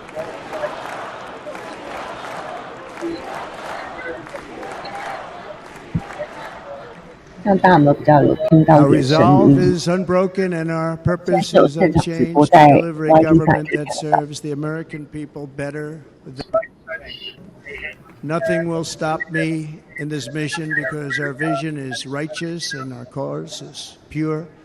No matter what obstacle comes our way, we will not break, we will not bend, we will not back down, and I will never stop fighting for you, your family, and our magnificent country. 我不会停止为了你们还有你们的家人来战斗，永远不会放弃，没有什么可以让我放弃。 And everything I have to give with all of the energy and fight in my heart and soul, I pledge to our nation tonight. Thank you very much. I pledge that to our nation. We're going to turn our nation around, and we're going to do it very quickly. Thank you.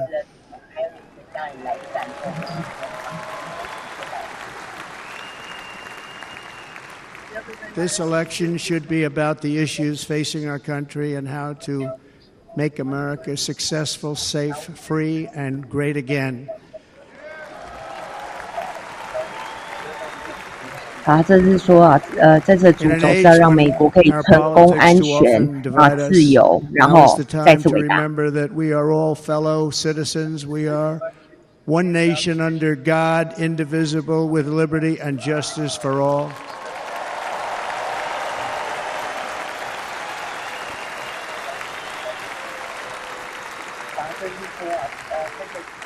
And we must not criminalize dissent or demonize political disagreement, which is what's been happening in our country lately at a level that nobody has ever seen before.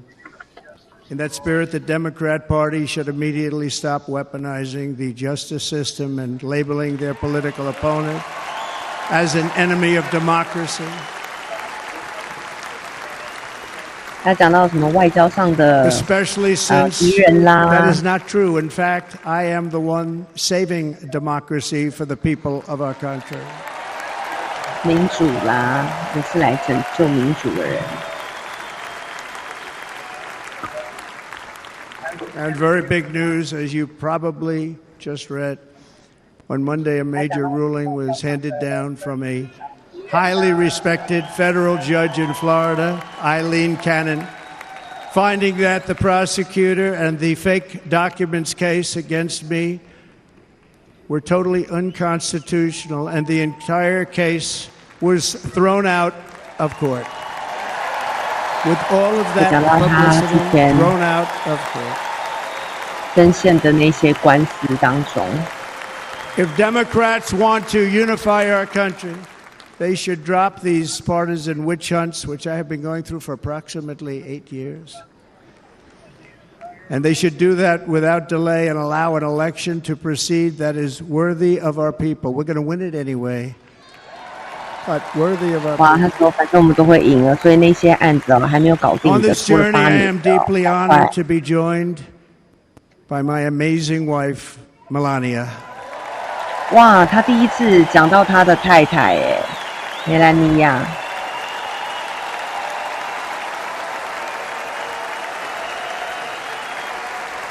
温情牌还是有的哦，在美国大选，温情牌其实是蛮重要的。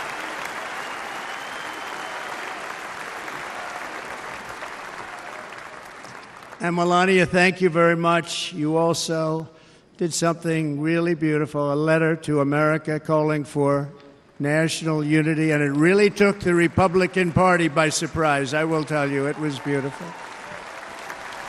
他说他干了一件漂亮的事，啊，因为他今天算是比较惊喜现身会场啊，所以他应该是也是谢谢他的太 In fact, 太 some 到 very 场来支 serious 持他。 people said that we should take that letter and put it as part of the Republican platform. That would be an honor, wouldn't it? Right, Mr. Congressman? But it captivated so many, so I also want to thank my entire family for being here. Don, Kimberly, Ivanka and Jared, 再讲谢谢他所有的家人。 Ara, Tiffany and Michael, Barron, we love our 现在 Barron. 画面当中，你看到所有的人，很有可能都是未来川普当选之后他的执政团队或他的左 And 右 of 手， course, 因为上一次 my 10 wonderful grandchildren, you saw a few of them up there on my lap. 10岁的 grandchildren 孙子。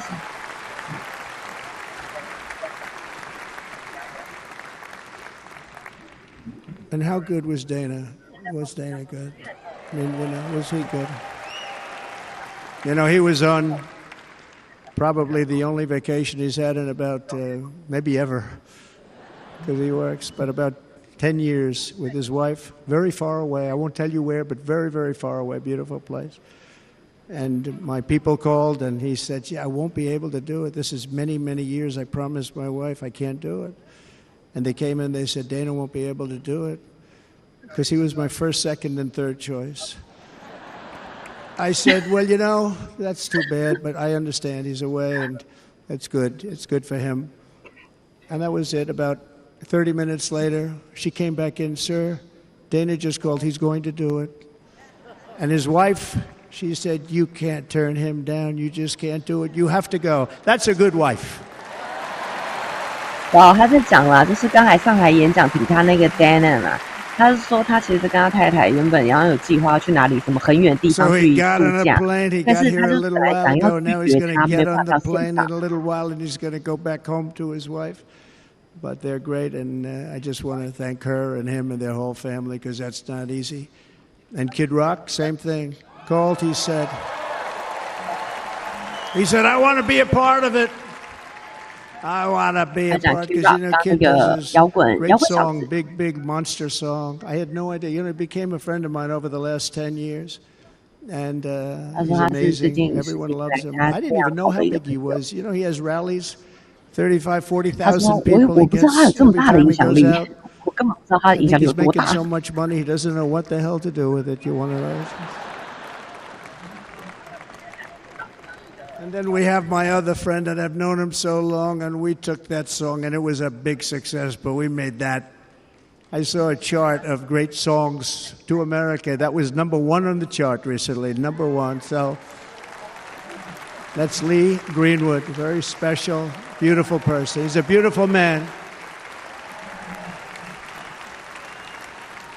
But they all wanted to be here. They called. And how about the Hulkster? How good was he? Is he up? Where is he? Boy, oh 他现在 boy. 在感谢那些一路走来挺他的人。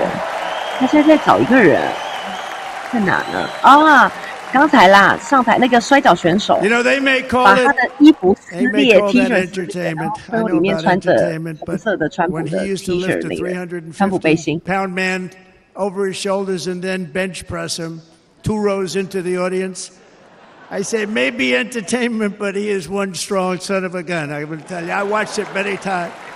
There aren't a lot of entertainers that can do that, right? You were fantastic. Thank you very much. Followed by Eric. What was that all about? Boy, that was good. I didn't want to really come up here. But he was so great, and he's such a good young man. He went through a lot of trouble, and Don last night was incredible. He went through so much trouble. They got subpoenaed more than any people probably in the history of the United States. Every week they get another subpoena from the Democrats, crazy Nancy Pelosi, the whole thing, just boom, boom, boom. 他说每个礼拜都会接，就是有很多烂摊子要去处 They've got 理 to。stop that because they're destroying our country. We have to work on making America great again, not on beating people. And we won. We beat them in all. We beat them on the impeachments. We beat them on indictments. We beat them. But the time that you have to spend, if they would devote that genius to helping our country, we'd have a much stronger and better country. 他说要打败他们，然后希望大家可以把票投给他，这样他就可以打败那些人，更有力。 And Jason, the biggest star in country music, Jason, thank you for being here. Jason，那个乡村音乐的 Jason, thank you very much. 就在我们直播开始的时候听到 Jason。 I like his wife even better, by the way. She's here. Thank you, Jason. 更喜欢他太太。 But I'm thrilled to have a new friend and partner fighting by my side. The next Vice President of the United States, the current Senator from Ohio, J.D. Vance, and his incredible wife, Usha. 他的太太 Usha 也来了。Usha 是在昨天正式接受提名了。大家觉得蛮意外，很多人一直在讲说他是谁，他是谁。好，成为这几天最热门的话题。Vice President, he's going to be great. He'll be with this country and with this movement, greatest movement in the history of our country. 他成为我的副手一定会非常的棒。 When they 他今年才 criticize it, they 39 say 岁 we're going to， 从 try 政 and 才 stop2年 MAGA. 而 I 已 said, MAGA is making America great again. What are you going to stop? There's nothing to stop. 他 And 出 they 生 say, 入 oh, 战 that's 队， right. It's very tough to fight 大 it. 受好评。 And all of the people that did try and fight it have failed. But he's going to be with us for a long time, and it was an honor to select him. Great, great student at Yale. His wife was a great student at Yale. They met at Yale. These are two smart 哇， people. 太太是耶鲁大学的学霸高材生。 So, J.D., you're going to be doing this for a long time. Enjoy the ride. 他说：“哦，接下来我们会在一起啊，这是一个很长的路啊，希望他可以 enjoy。” And a very special thank you to the extraordinary people of Milwaukee and the great state of... Oh, there they are. 他现在在感谢这些人哦，未来很有可能哦，在他的内阁当中啊，可能会 And Green Bay's going to have a good team this year, right? They're going to have a good team. They're going to have a good team. 因为他现在点名这些人， audience 都是 doesn't like it, but it's true. 有 You're 演 going to have a 出 very 而 good 且 team 一 this 路 year. 以来非常挺他的 And 人。 by the way, Wisconsin, we are spending over $250 million here, creating jobs and other economic development all over the place. So I hope you will remember this in November and give us your vote. I am trying to buy your vote. I'll be honest about that. 好，需要大家的选票，在11月的时候。And I promise we will make Wisconsin great again. We're gonna make it. 我们一定会让这个 Wisconsin Thank you, Mr. Governor. Thank 再 you 次 very 伟 much. 大，再次美好。 I'm here tonight to 都 lay 花 out 了 a 2 vision 亿 for 5 the whole 千 nation, 万 to every 来帮助 citizen, whether 威 you're 斯康星州， a 包含在 young 贫 or 富 old 的 man 部 or 分。 woman, Democrat, Republican or Independent, black or white, Asian or Hispanic. 什么样的 I 人种， extend to you a hand of loyalty and of friendship. 老人、 Together 年 we 轻 will lead 人、 America 男 to 人、 new 女 heights 人、 of 小孩。 greatness like the world has never seen before. We were right there in the first term.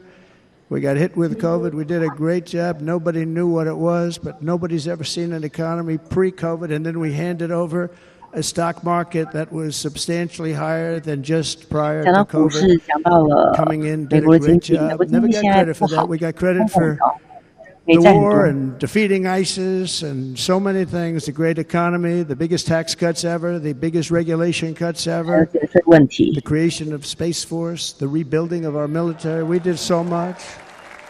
We did so much. Right to try. Right to try is a big deal.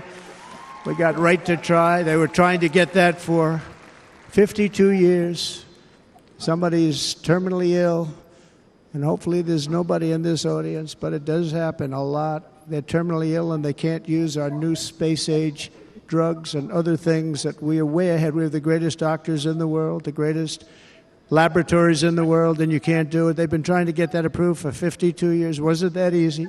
The insurance companies didn't want to do it. They didn't want the risk. The labs didn't want to do it because if it didn't work, people are pretty far down the line toward death. They didn't want to do it. The doctors didn't want to have it on their records, so I got everybody into an office. 52 years they tried. Sounds simple, but it's not.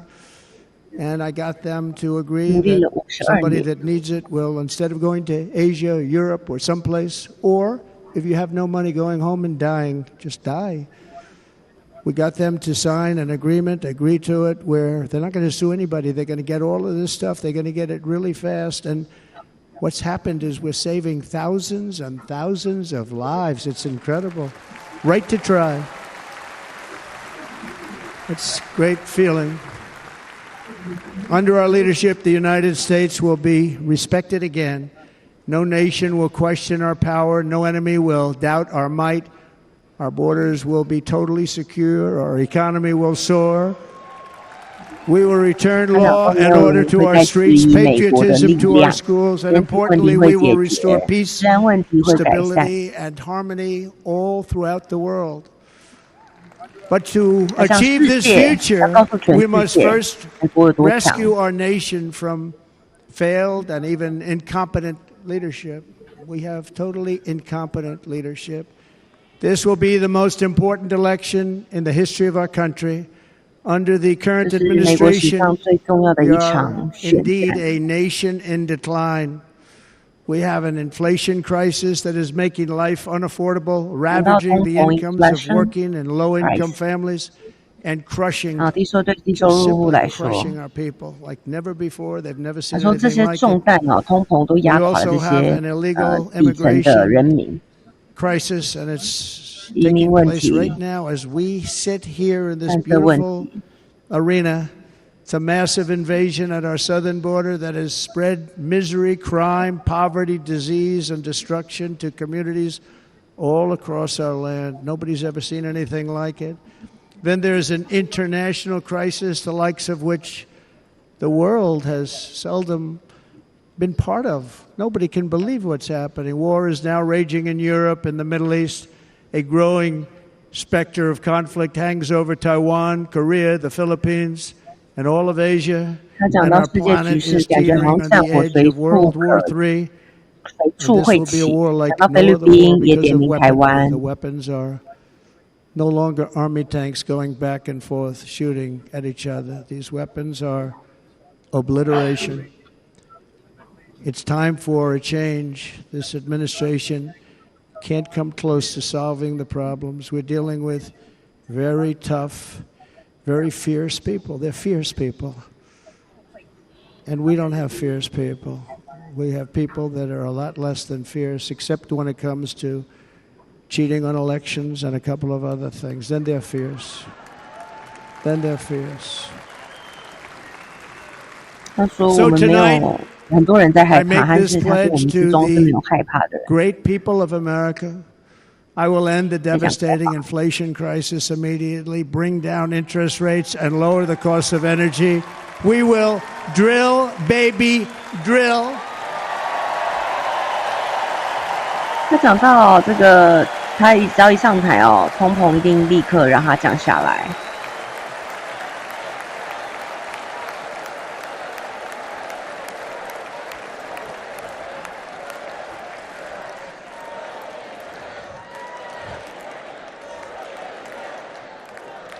Can you believe what they're doing? But by doing that, we will lead a large-scale decline in prices. Prices will start to come down. Energy raised it. They took our energy policies and destroyed them. Then they immediately went back to them. But by that time, 能源价格也要下降，像就是石油、天然气这些，因为战争拉高了。他说他一上任这些都要降下来。我在想他的意思是指一上任要结束俄乌战争，可能跟俄罗斯重新谈一些合作。You know, people don't realize I brought taxes way down, way down, and yet we took in more revenues the following year than we did when the tax rate was much higher. Most people said, how did you do that? Because it was incentive. Everybody was coming to the country. They were bringing back billions and billions of dollars into our country. The companies made it impossible to bring it back. The tax rate was too high, and the legal complications were far too great. I changed both of them, and hundreds of billions of dollars by Apple and so many other companies were brought back into our nation, and we had an economy the likes of which no nation had ever seen. China, we were beating them at levels that were incredible. China, we were beating them. And they know it. 他说到要打败中国，因为他讲到很多， We'll do it even better. I will end the illegal immigration crisis by closing our border and finishing the wall, most of which I've already built.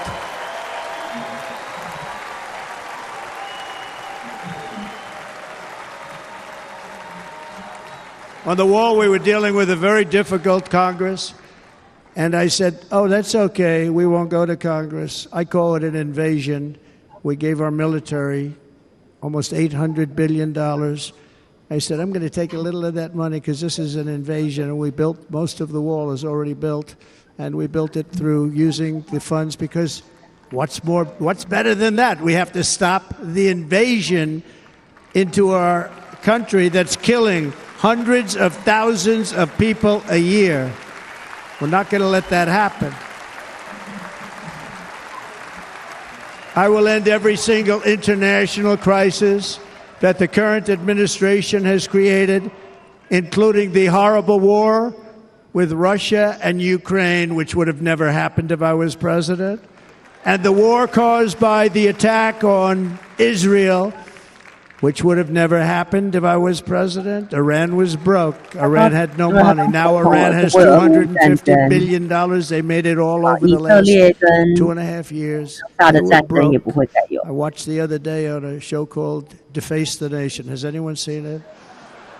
And they had a congressman who was a Democrat say, well, whether you like him or not, Iran was broke dealing with Trump. I told China and other countries, if you buy from Iran, we will not let you do any business in this country, and we will put tariffs on every product you do send in of 100% or more. And they said to me, well, I think that's about it. They weren't going to buy any oil. And they were ready to make a deal. Iran was going to make a deal with us. And then we had that horrible, horrible result that we'll never let happen again. The election result, we're never going to let that happen again. They used COVID to cheat. We're never going to let it happen again. And they took off all the sanctions and they did everything possible for Iran.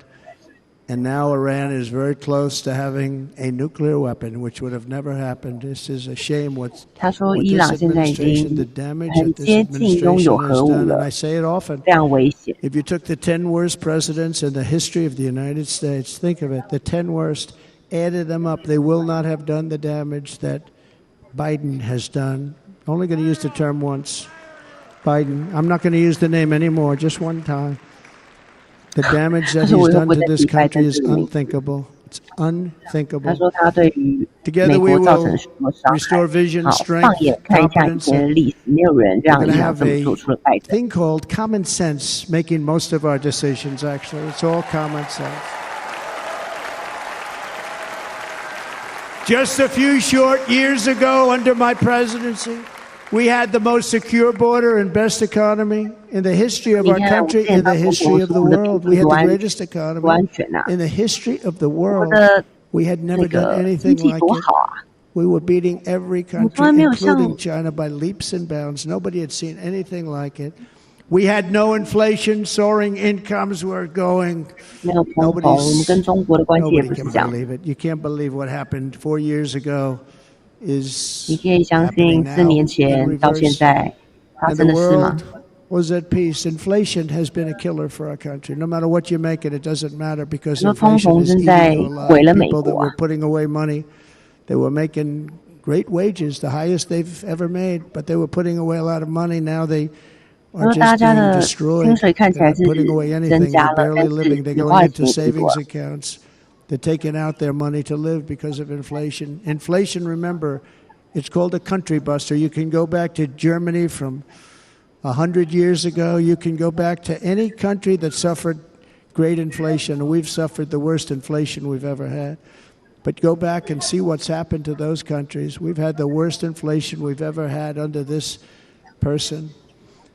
But in less than 4 years, our opponents have turned incredible success into unparalleled tragedy and failure. It's been a tremendous failure. Today, our cities are flooded with illegal aliens. Americans are being squeezed out of the labor force and their jobs are taken. And by the way, you know who's taking the jobs that are created? 107% of those jobs are taken by illegal aliens. And you know who's being hurt the most by millions of people pouring into our country? The black population and the Hispanic population, because they're taking the jobs from our black population, our Hispanic population, and they're also taking them from unions.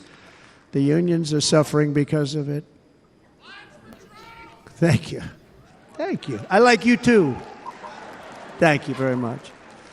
Inflation has wiped out the life savings of our citizens and forced the middle class into a state of depression and despair. That's what it is. It's despair and depression. We cannot and will not let this continue. Less than 4 years ago, we were a great nation, and we will soon be a great nation again. We're going to be a great nation again.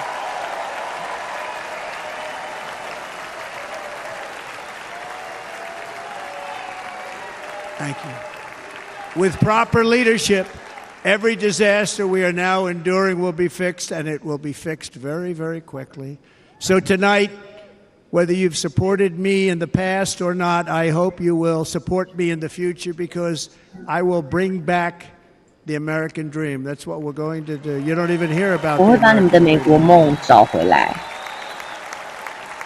With great humility, I am asking you to be excited about the future of our country. Be excited. Be excited. 希望你们对未来充满着期待与兴奋。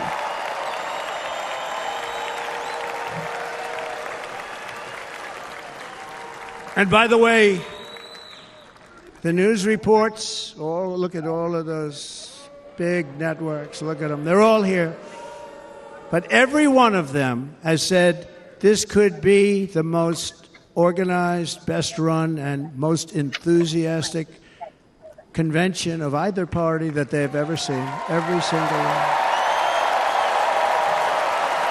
枪击案后，川普的民调跟拜登 And it's true. 慢慢拉开哦。 It's true. 川 And 普领 there's 先 love in the 500百 room. 分点 There's great love in the room.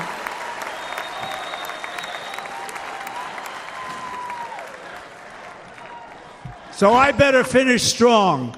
Otherwise, we'll blow it. And we can't let that happen. Now, this was great. All of the great people that spoke, and everybody hit a home run. I mean, there's not one that I can think of where I said, oh, gee, that wasn't great. Every single person. I refuse to be the only one. Don't do that to me. They're already getting ready. See, I gave them an idea. Now, this was a great convention. This was, I think we're actually going to go home and miss it. You know, usually with a first of all, look at these crowds. You'd never have this at a convention. Look at these crowds.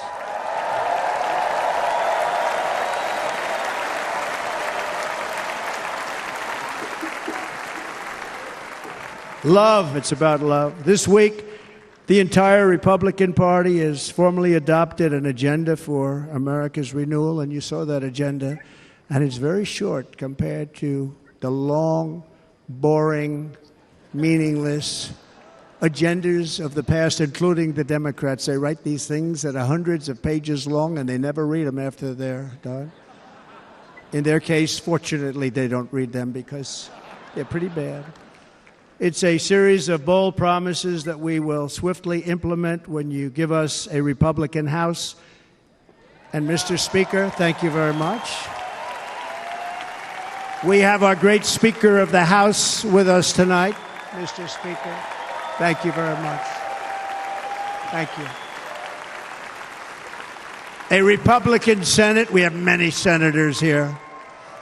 And send me back to our beautiful White House just a few short months from now. We're talking about just months. It can't come fast enough. We have to get it done. First, we must get economic relief to our citizens. Starting on day one, we will drive down prices and make America affordable again. We have to make it affordable. It's not affordable. People can't live like this. Under this administration, our current administration, groceries are up 57%, gasoline is up 60 and 70%, mortgage rates have quadrupled. And the fact is, it doesn't matter what they are because you can't get the money anyway. Can't buy houses. Young people can't get any financing to buy a house. The total household costs have increased an average of $28,000 per family under this administration. Republicans have a plan to bring down prices and bring them down very, very rapidly. By slashing energy costs, we will in turn reduce the cost of transportation, manufacturing, and all household goods. So much starts with energy. And remember, we have more liquid gold under our feet than any other country by far. We are a nation that has the opportunity to make an absolute fortune with its energy. We have it, and China doesn't. Under the Trump administration, just 3.5 years ago, we were energy independent. But soon, we will actually be better than that. We will be energy dominant and supply not only ourselves, but we will supply the rest of the world with numbers that nobody has ever seen, and we will reduce our debt, $36 trillion. We will start reducing that, and we will also reduce your taxes still further. Next, and by the way, they want to raise your taxes 4 times, think of it. And all my life I grew up watching politicians. I always loved politics, I guess. I was on the other side. I'd watch and they were always talking about, we will give you a tax cut. We will give you a tax cut. My whole life I was watching, I will give you a tax cut, right, Mr. Congressman? That's all they talked about. This is the only administration that said, we're going to raise your taxes by 4 times what you're paying now, and people are supposed to vote for them? I've never heard it. You're paying too much. We're going to reduce your taxes still further. We gave you the biggest one, as I said. We're going to give you more, and it's going to lead to tremendous growth. We want growth in our country. That's what's going to pay off our debt.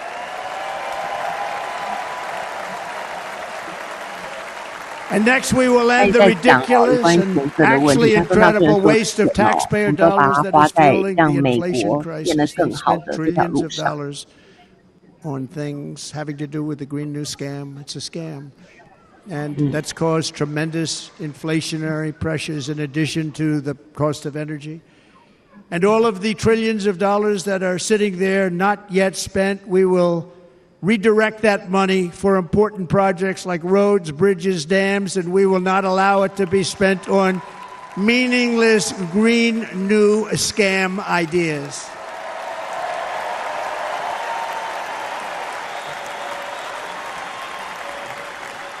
And I will end the electric vehicle mandate on day one.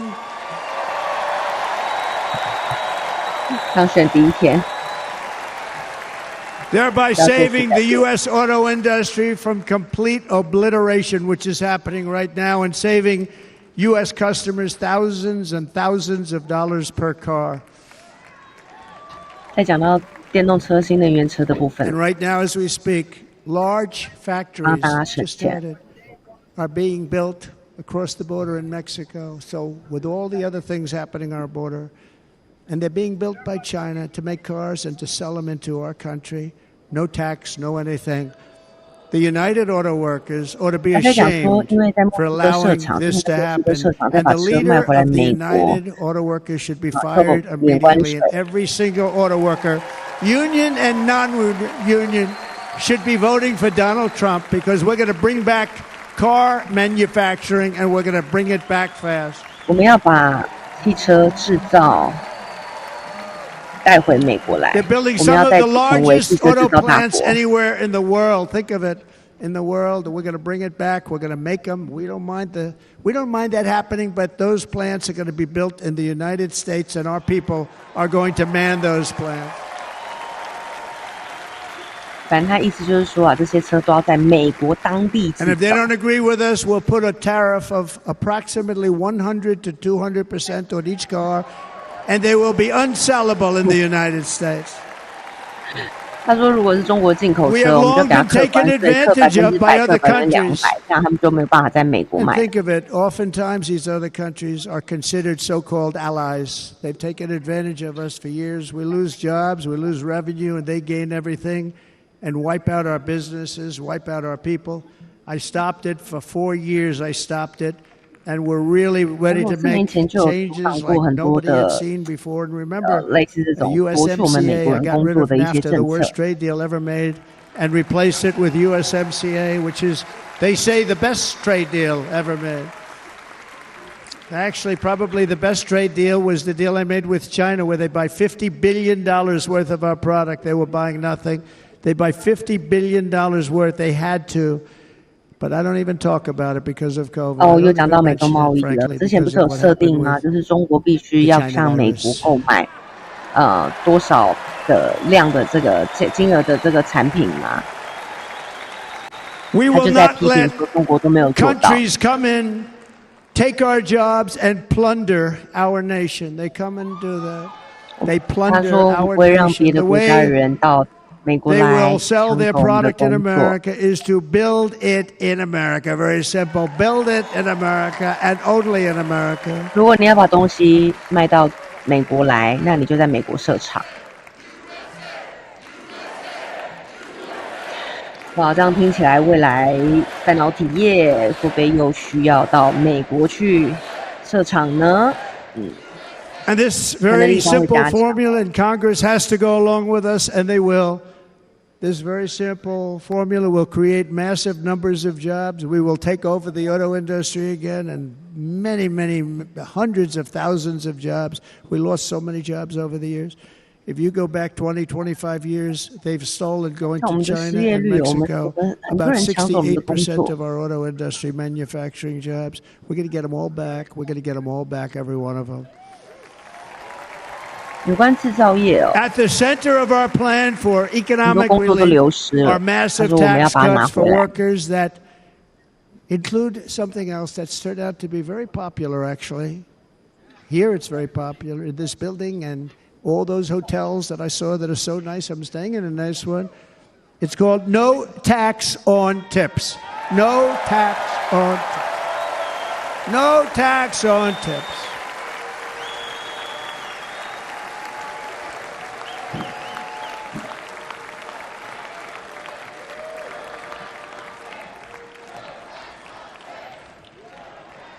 I got that by having dinner recently in Nevada, where we're leading by about 14 points.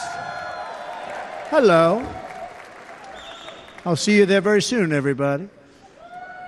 And we're having dinner at a beautiful restaurant in the Trump building on the Strip, and it's a great building, and the waitress comes over. How's everything going? A really nice person. How's everything? Oh, sir, it's so tough. The government's after me all the time on tips, tips, tips. I said, well, they give you cash. Would they be able to find him? She said, actually, and I didn't know this, she said, very little cash is given. It's all put right on the check.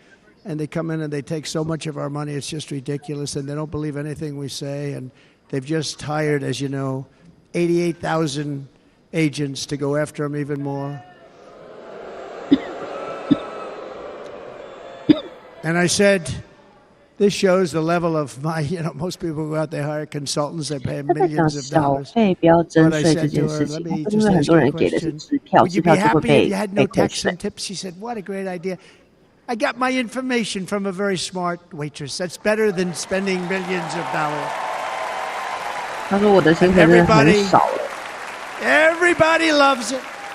Waitresses and caddies and drivers and everybody's a large group of people that are being really hurt badly. They make money, let them keep their money. I'm going to protect Social Security and Medicare. Democrats are going to destroy Social Security and Medicare because all of these people, by the millions they're coming in, they're going to be on Social Security and Medicare and other things, and you're not able to afford it. They are destroying your Social Security and your Medicare. Under my plan, incomes will skyrocket, inflation will vanish completely, jobs will come roaring back, and the middle class will prosper like never, ever before, and we're going to do it very rapidly. 一样是在拼经济的部分了，加一些税收。But no hope or dream we have for America can succeed unless we stop the illegal immigrant invasion, the worst that's ever been seen anywhere in the world. There's never been an invasion like this anywhere. Third world countries would fight with sticks and stones not to let this happen. The invasion at our southern border, we will stop it, and we will stop it quickly. You heard Tom Homan yesterday. Tom Homan, put him in charge and just sit back and watch. Brandon Judd of Border Patrol, he's incredible. These guys, they really, their job is a lot easier if they don't have to do anything, but they want to. They're patriots. Brandon Judd, Border Patrol, ICE. ICE goes out. You have to see what ICE does with MS-13. You have these are probably the worst gang, and ICE goes in there. And I know a lot of people in these rows here, and they're very tough people, but they don't want to do this job. They'll go into a pack of MS-13 killers. They're the worst, probably the worst gangs in the world. We have thousands of them. I moved thousands and thousands out in my 4 years. We moved them out, and it was a pleasure. But ICE would go right into a pack of these killers, and you see fists flying, you see everything flying, and then they take them. They put them in a paddy wagon. They take them back and they get them out of our country. And the other countries weren't accepting them back. And I called up and I said, tell them that we're not giving them economic aid anymore. And the next day I got calls from all of these countries that were terminated.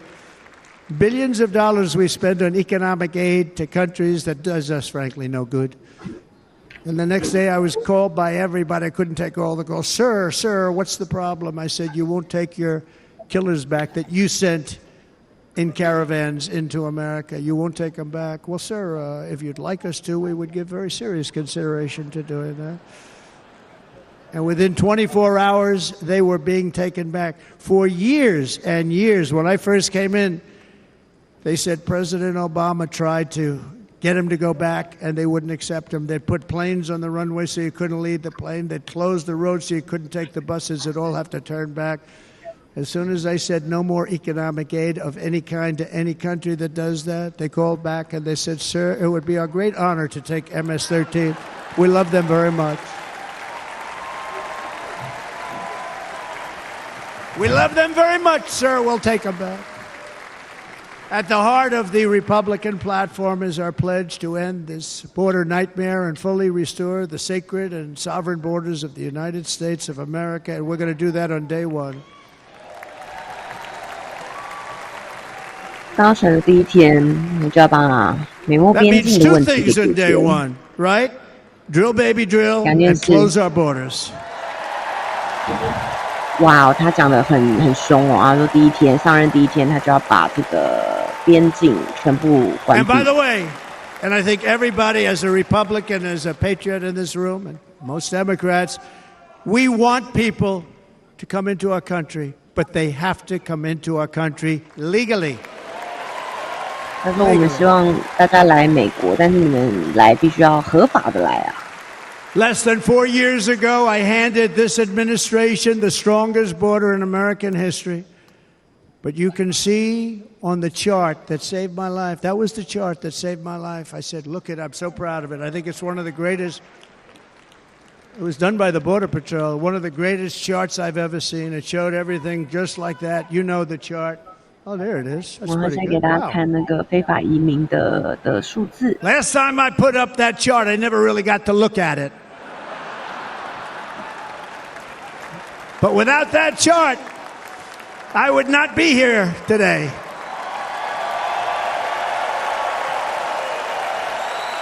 Never got to look at it.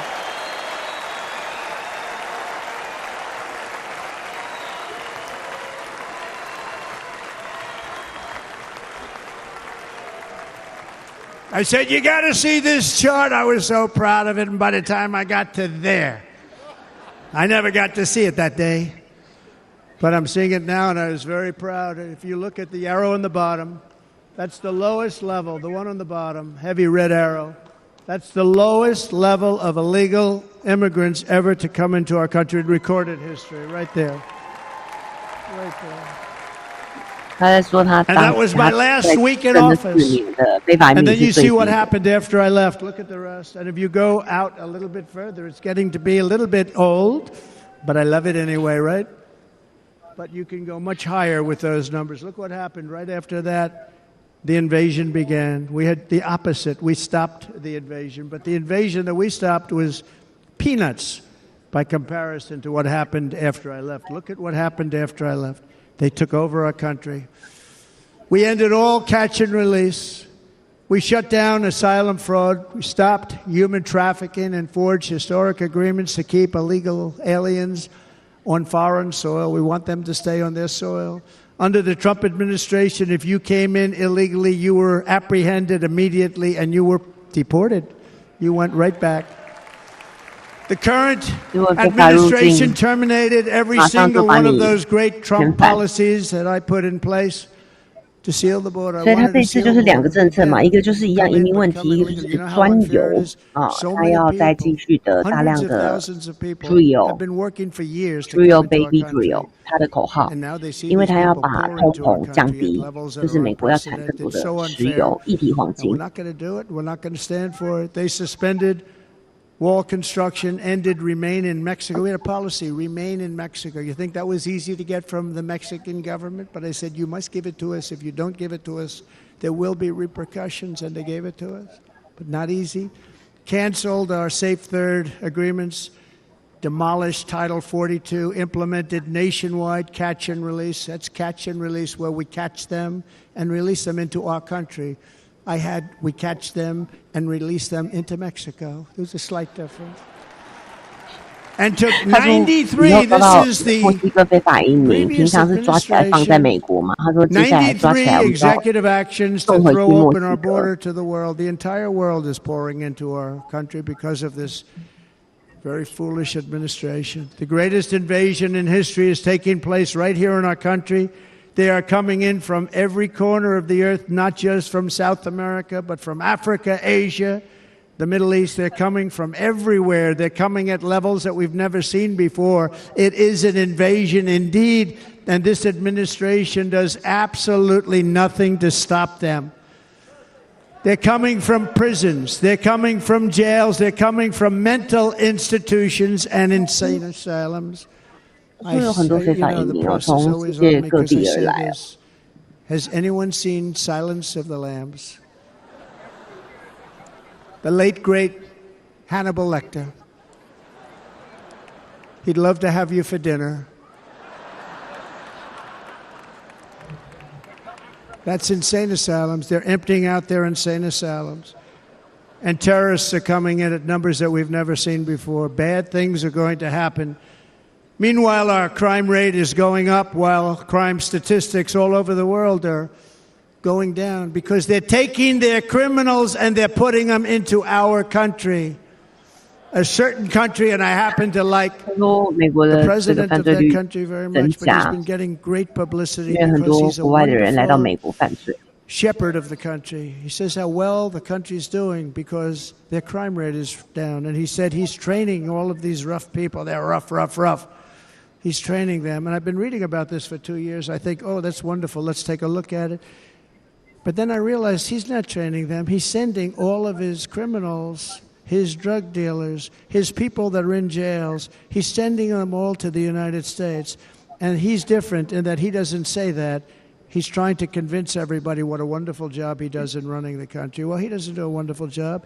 And by the way, if I ran one of the countries, many countries from all over, I would be worse than any of them. I would have had the place totally emptied out already.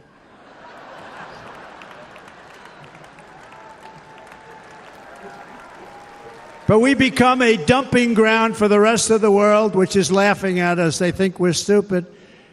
And they can't believe that they're getting away with what they're getting away with, but they're not going to be getting away with it for long. That's what I can tell you.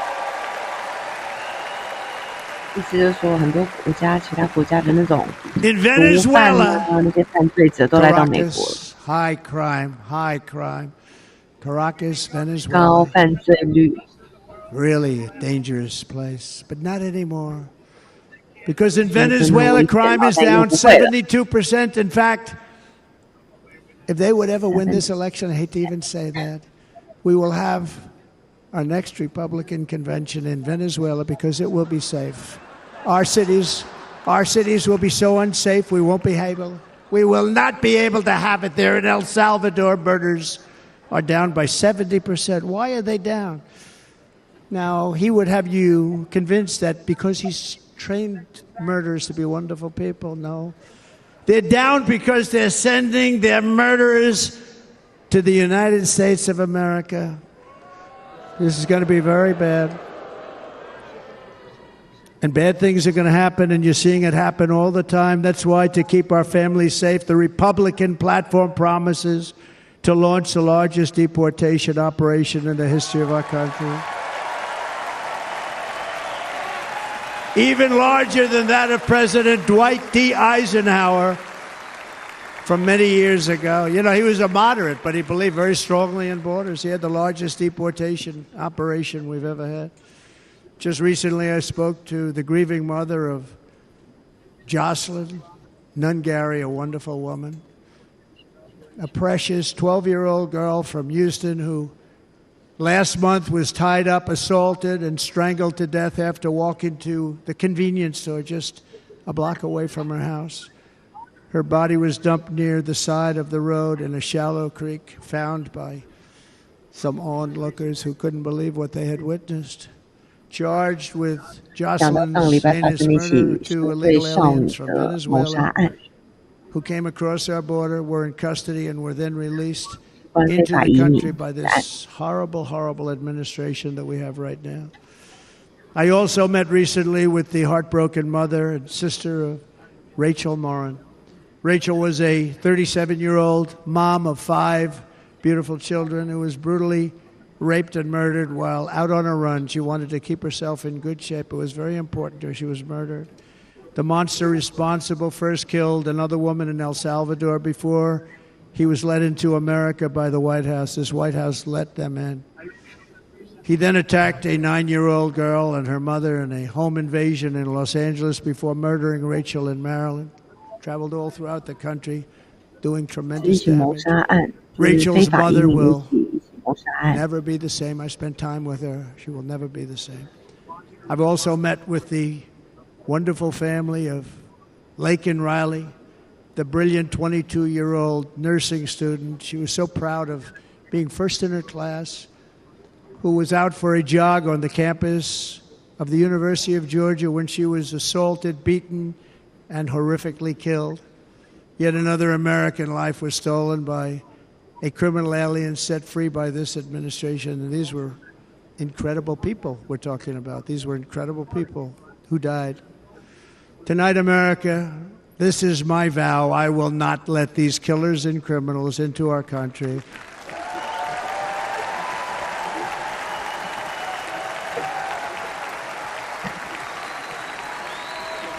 I will keep our sons and daughters safe. As we bring security to our streets, we will help bring stability to the world. I was the first president in modern times to start no new wars. You know, we were the toughest, we were the most...一个女孩，然后被捕，那警方怀疑说他是先骗这个女孩到一座桥下，然后绑架她，把她杀了。然后其中一名嫌犯保释金是$1000万。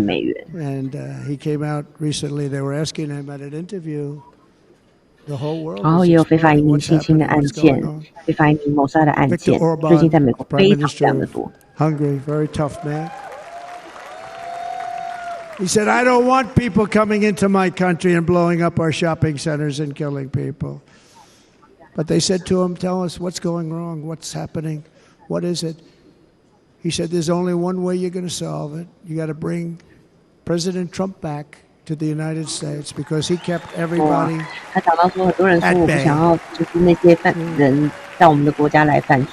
He used a word I wouldn't use because I can't use that word. Because you'd say it was braggadocious, the press would say he was a braggart. I'm not a braggart. But Viktor Orban said it. He said Russia was afraid of him. China was afraid of him. Everybody was afraid of him.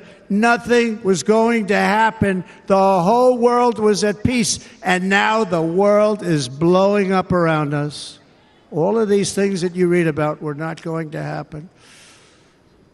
Under President Bush, Russia invaded Georgia. Under President Obama, Russia took Crimea. Under the current administration, Russia is after all of Ukraine. Under President Trump, Russia took nothing. 他在这次的这个演讲当中，他不断讲到中国，说他不会怕中国的。We defeated 100% of ISIS in Syria and Iraq. Something that was said to take 5 years, sir, like 5 years, sir. We did it in a matter of a couple of months. We have a great military. Our military is not woke. It's just some of the fools on top that are woke.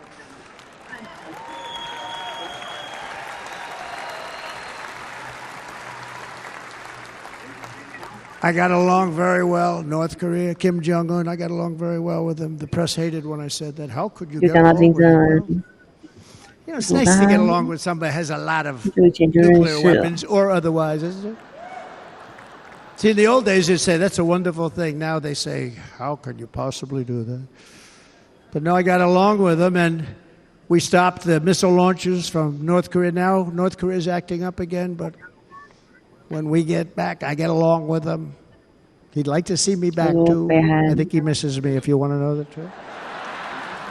但问题现在升烧成上，但只要我回来，一切都不一样。他在讲世界和平的部分。Look at that attack on Israel. Look at what's happening with Ukraine. The cities are just bombed out. How can people live like that where buildings, massive buildings are falling to the ground? It began to unravel with the disastrous withdrawal from Afghanistan, the worst humiliation in the history of our country. We have never had a humiliation like that. 13 heroic U.S. service members were tragically and needlessly killed. 45 others were horrifically wounded. Nobody ever talks about them. No arms, no legs, face explosions, horrifically wounded. And by the way, we have a man in this room who's running for the U.S. Senate from a great state named Sam Brown, who paid the ultimate price. Thank you, Sam. Thank you, Sam. Thank you. 刚讲到很多嘛，反移民、小费、对。Probably ever paid by anybody that is running for office, and I think he's going to do great. He's running against a person that is not good, not respected, a total lightweight. But Sam, I think, paid, really, we were talking about it with some of the senators that are working so hard for Sam. But he paid the biggest price of any senator ever to run for the Senate. I don't think anybody's ever what he did. He was a real hero, a really great person, and he's running, and I hope that everybody gets out and votes for Sam Brown.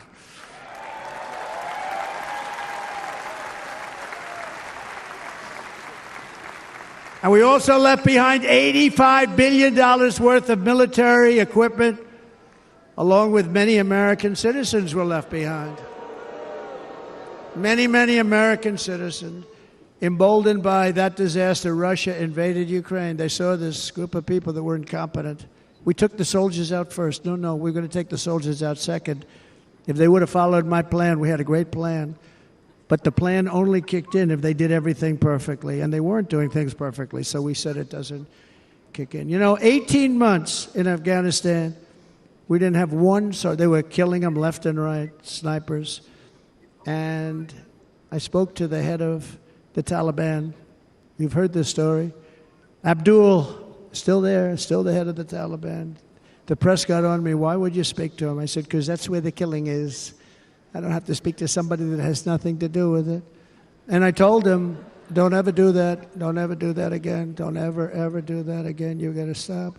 Because during the Obama administration, many great people and soldiers, but a lot of soldiers were being killed from long distance. I said, if you keep doing that, you're going to be hit harder than anybody's ever been hit by a country before. 在讲驻外美军的事情了。And he said, I understand, Your Excellency. He called me Your Excellency. I wonder if he calls the other guy Your Excellency. I doubt it. The other guy gave him everything. I mean, what kind of a deal was that? He walked out, gave him everything. Do you know that right now Afghanistan is one of the largest sellers of weapons in the world? They're selling the brand new, beautiful weapons that we gave them. But think of it. He actually said to me, but why do you show me a picture of my home? I said, you'll have to ask your people or one of your wives. But he could figure it out. And for 18 months, we had not one attack on an American soldier by the Taliban. 18 months.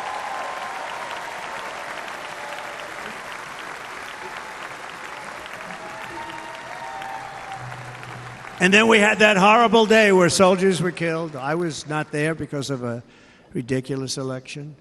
But we had that horrible attack. And they also gave up Bagram, one of the biggest bases anywhere in the world, air bases anywhere in the world, the longest runways, most powerful, hardened, thickened runways. We gave it up.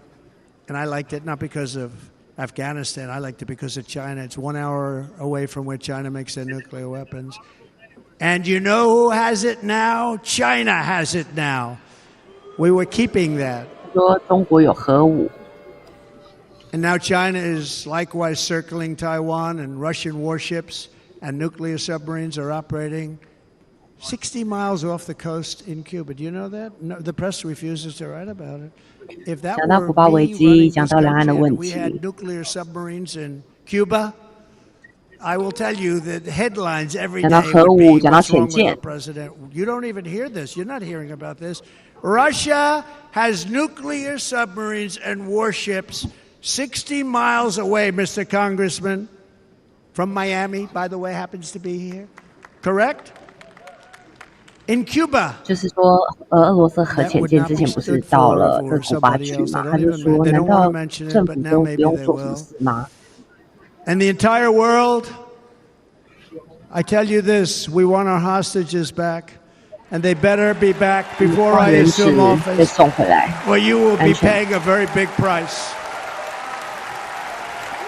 如果不这么做的话，你们会付上很大的代价。如果我当选之后。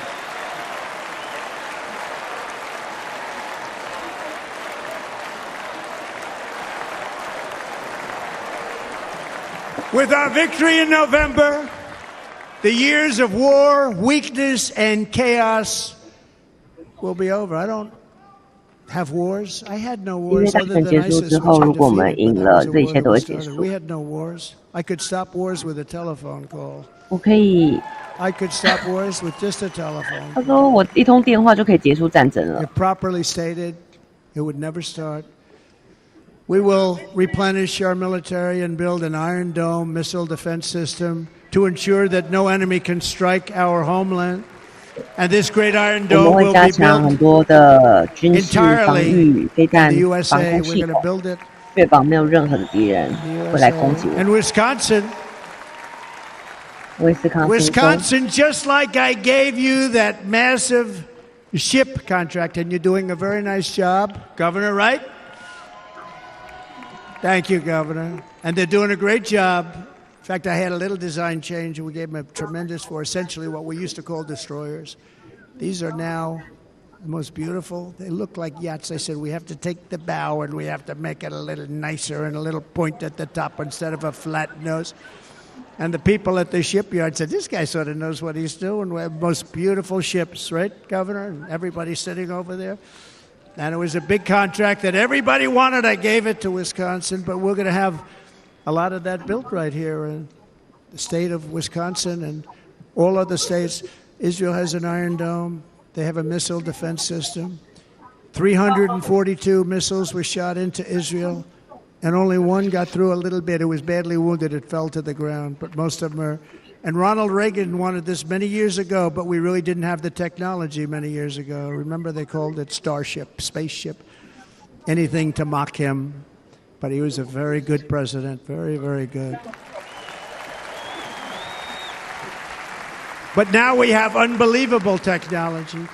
And why should other countries have this and we don't? No, we're going to build an Iron Dome over our country, and we're going to be sure that nothing can come and harm our people. And again, from an economic development standpoint, we're going to make it all right here. No more sending it out to other countries in order to help. It's America first. 包含有一些科技啊、新科技，别 We 人 will 有的我们 unleash 怎么 the 可以 power 用 of 呢？我们一定要 American 确保我们拥 innovation. 有 And as we 世界 do, we 上 will 最 soon 强的 be 一 on 些 the 科 verge 技 of，finding the cures 保 to 护美 cancer, 国人民。 Alzheimer's disease, and many other diseases. 啊， We're 潜 going 水 to 艇 get to the 啦、 bottom of 蜻 it. 蜓等等，飞 You 弹防空 remember 系统。 this gentleman that I don't want to mention other than one time I had to, because when you say the 10 worst, I had to do it. I didn't want anybody to be confused. But this man said, we're going to find a cure to cancer. Nothing happened. We're going to get to the cure for cancer and Alzheimer's and so many other things. We're so close to doing something great. But we need a leader that will let it be done. We will not have men playing in women's sports. That will end immediately. 他说要打造用防空武器、潜舰等等，把美国打造一个 And we will restore and renovate our nation's 全方 once 面防 great 御。 cities, making them safe, 但是 clean, 需要 and 一个 beautiful 领导 again. 人。 And that includes our nation's capital, which is a horrible killing field. So many things. They leave from Wisconsin, they go to look at the Washington Monument, they end up getting stabbed, killed, or shot. We will be very soon very proud of our capital, again, Washington, D.C. 华盛顿，我们会再一次很快的感到骄傲。 America is on the cusp of a new golden age, but we will have the courage to seize it. We're going to take it. We're going to make it a current. We're going to bring this into a golden age like never seen before. Remember this, China wants to do it. Japan wants to do it. All of these countries want to do it. We have to produce massive amounts of energy if we're going to produce the new. If you look at some of the things that have been done and some of the things that we're going to do, but AI needs literally twice the electricity that's available now in our country. Can you imagine? But instead, we're spending places where they recharge electric cars. They built 8 chargers at a certain location toward the Midwest. 8 chargers for $9 billion. Think of them as a tank for filling up your gas. Think of it. They spent $9 billion on 8 chargers, 3 of which didn't work. And if you were going to do this all over our country, this crazy electric mandate, if you're going to do this all, and by the way, I'm all for electric. They have their application. But if somebody wants to buy a gas-powered car, gasoline-powered car, or a hybrid, they're going to be able to do it. And we're going to make that change on day one.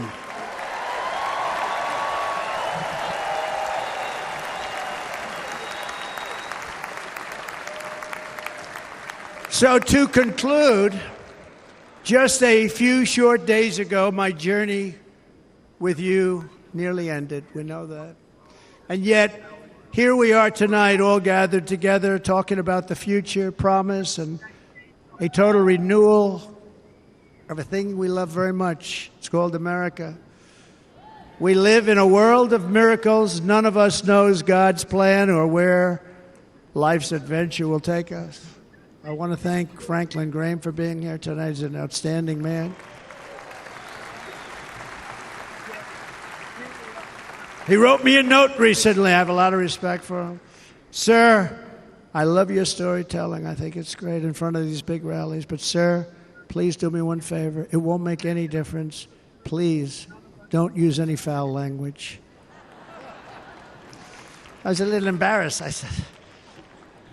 He said, it won't make any difference. Actually, it does. The story's not quite as good, but I've been very good. The story is not quite as good, to be honest. I've got to have a little talk with Franklin, but he was great. He's a great gentleman. His father was so incredible, Billy Graham. My father used to love taking me to see Billy Graham. My father would take me to see Billy Graham at Yankee Stadium. He had the biggest rallies you've ever seen. He was a good rally guy, too. But he'd get up, and he was a fantastic guy. My father loved Billy Graham. But I love Franklin Graham. I think Franklin's been fantastic, and I'm trying. I'm working so hard to adhere to his note to me. I'm working hard on it, Franklin. But if the events of last Saturday make anything clear, it is that every single moment we have on earth is a gift from God.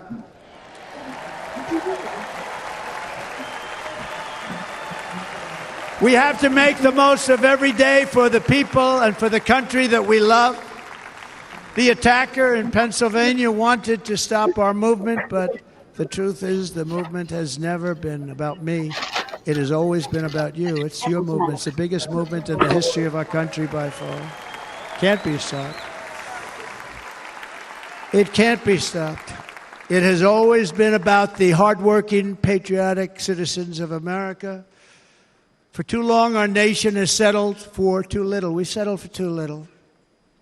We've given everything to other nations, to other people.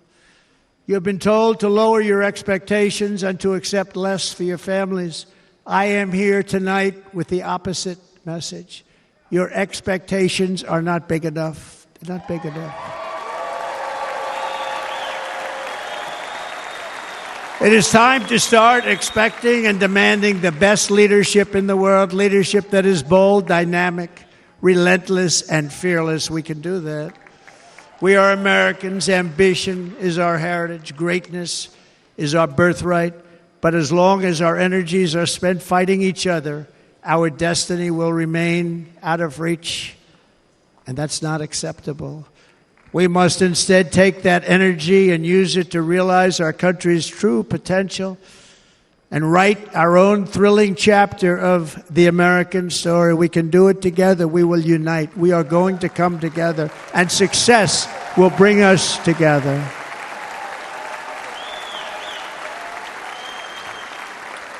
It is a story of love, sacrifice, and so many other things. And remember the word, devotion. It's unmatched devotion. Our American ancestors crossed the Delaware, survived the icy winter at Valley Forge, and defeated a mighty empire to establish our cherished republic. They fought so hard, they lost so many. They pushed thousands and thousands of miles across a dangerous frontier, taming the wilderness to build a life and a magnificent home for their family. They packed their families into covered wagons, trekked across hazardous trails, scaled towering mountains, and braved rivers and rapids to stake their claim on the wide open, new, and very beautiful frontier. When our way of life was threatened, American patriots marched onto the battlefield, raced into enemy strongholds, and stared down death and stared down those enemies to keep alive the flame of freedom. At Yorktown, Gettysburg, and Midway, they joined the roll call of immortal heroes. So many heroes, so many great, great people. And we have to cherish those people. We can't forget those people. We have to cherish those people.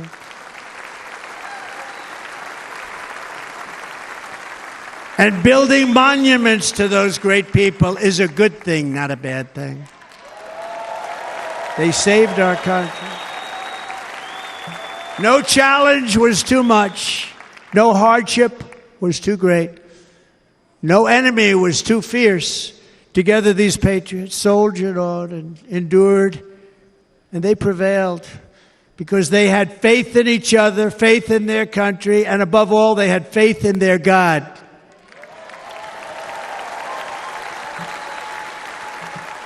Just like our ancestors, we must now come together, rise above past differences.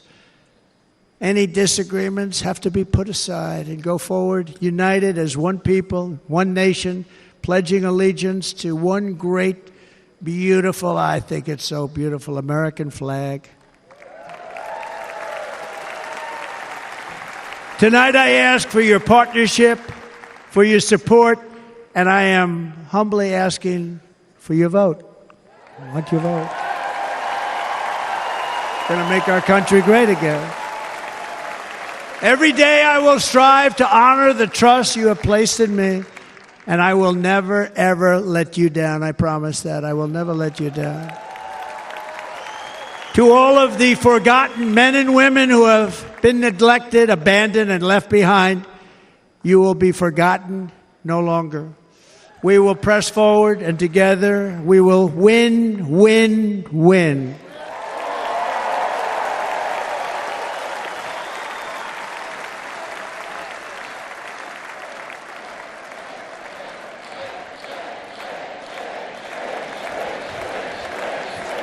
Win, win, win, win, win, win. Nothing will sway us. Nothing will slow us, and no one will ever stop us. No matter what dangers come our way, no matter what obstacles lie in our path, we will keep striving toward our shared and glorious destiny, and we will not fail. We will not fail. Together we will save this country. We will restore the republic, and we will usher in the rich and wonderful tomorrows that our people so truly deserve. America's future will be bigger, better, bolder, brighter, happier, stronger, freer, greater, and more united than ever before.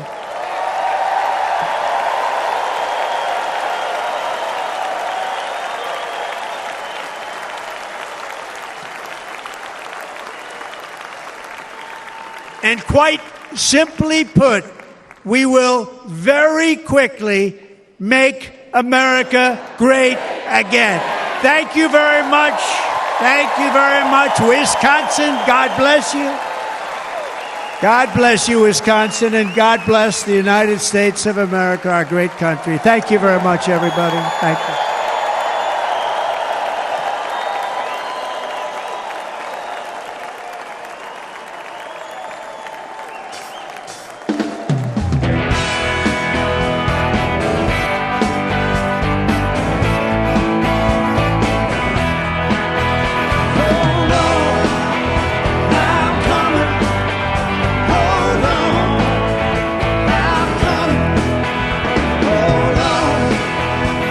I'm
stanza vorrà dire stelle che tremano d'amore e di speranza.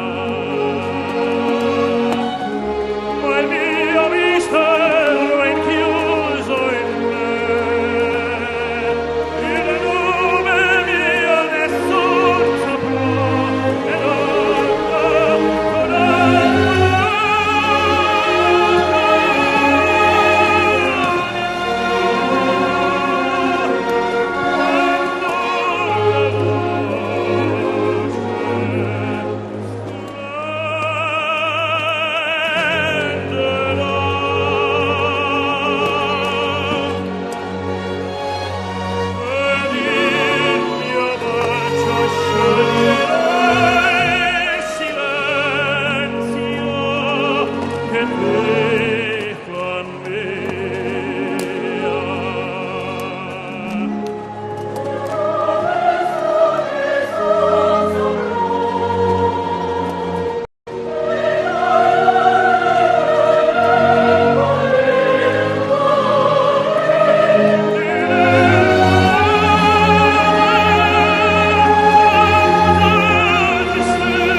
And now, ladies and gentlemen, please welcome back the chairman of the Republican National Committee, Michael Whatley of North Carolina.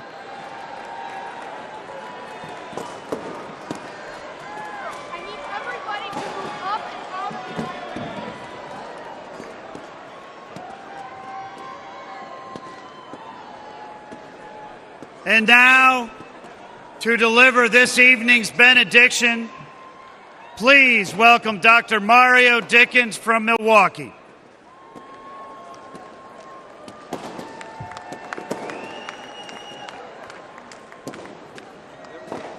Thank you.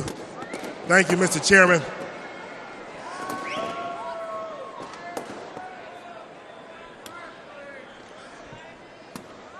I want to thank God for being here and granting me this opportunity to address the Republican National Convention 2024.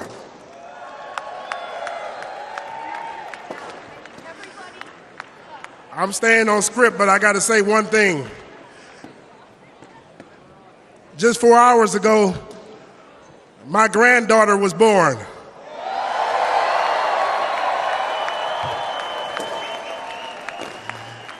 Ayana Leah Dickens. Yes, my granddaughter is here. I just wanted to welcome her into the world on this stage. One nation under God. Reflecting on the significance of this phrase is crucial in the days to come. The path we have traveled has not been easy, but it must be navigated with dignity and perseverance. The Holy Scriptures state that the peace of God surpasses all understanding. I pray for peace in this nation. Peace on the campaign trail. Peace on our streets. And peace in our homes. We extend prayers for Corey Comprator, who tragically lost his life in Saturday's assassination attempt, for the innocent bystanders injured, and for their grieving families. May the presence of God be with them. It is God who established governments, as explained in Romans 13, verse 1. And for that, we are grateful. My wife, Cherie, I love you. My parents and my children know that God is the ultimate answer. As you leave this Republican National Convention, do so with the confidence that He will guide your path and keep you in His grace. My hope is that we all find joy in the days to come and embrace leadership in the up-and-coming elections that will guide the next 4 years with wisdom and peace. So please stand with me as I end this prayer. I pledge allegiance to the flag of the United States of America and to the republic for which it stands, one nation under God, indivisible, with liberty and justice for all. In Jesus' name we pray. God, we give you the honor, the praise, and the glory. Hallelujah. President Trump, Senator Vance, may God lead you and guide you. Amen. Thank you. Thank you. Great job. Great job. Thank you. The chair now recognizes the delegate from the state of Wisconsin for the purpose of making a motion. Chairman Mike Whatley, thank you so much for bringing this convention to the greatest state in America, Wisconsin, a great city of Milwaukee. It's been a great convention. I, Tommy Thompson, former governor of Wisconsin, along with my good friend, Governor Scott Walker, and our chairman, Chairman Brian Shimmy, the whole Republican delegation at this particular time wants to adjourn sine die the 2024 convention. Thank you, all of you, for coming. Drive safely home.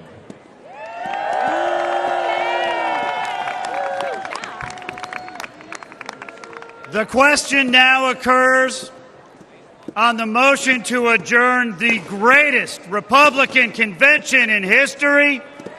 Sine die.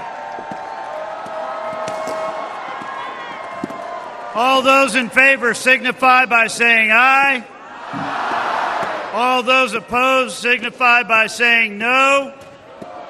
In the opinion of the chair, the ayes have it.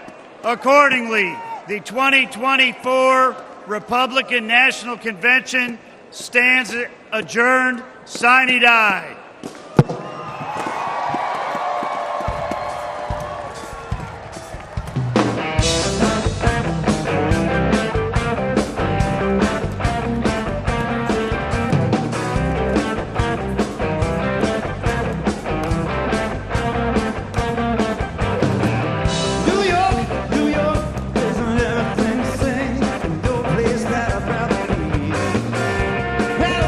Can you do a half a million things?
Are you guys still headed for the truck?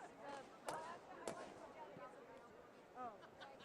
That goes down and relish the power. Right, until they all come out.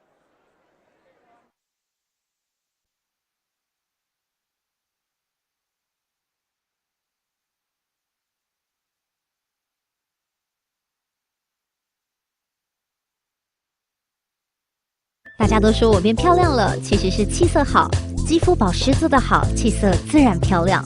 我选择 KS 皇家呵护芦荟保湿舒缓凝胶，因为它用国际芦荟协会认证高品质的库拉索芦荟，含有大量的粘多糖体，类似于玻尿酸，可以帮助锁住皮肤水分，让肌肤长时间保持水嫩，还运用 TTS 技术增强芦荟的生物活性，修护舒缓日晒后的各种不适。KS 皇家呵护芦荟保湿舒缓凝胶，帮助您随时拥有水润肌、好气色，呵护您，呵护全家人，专属你的 KS Royal Care。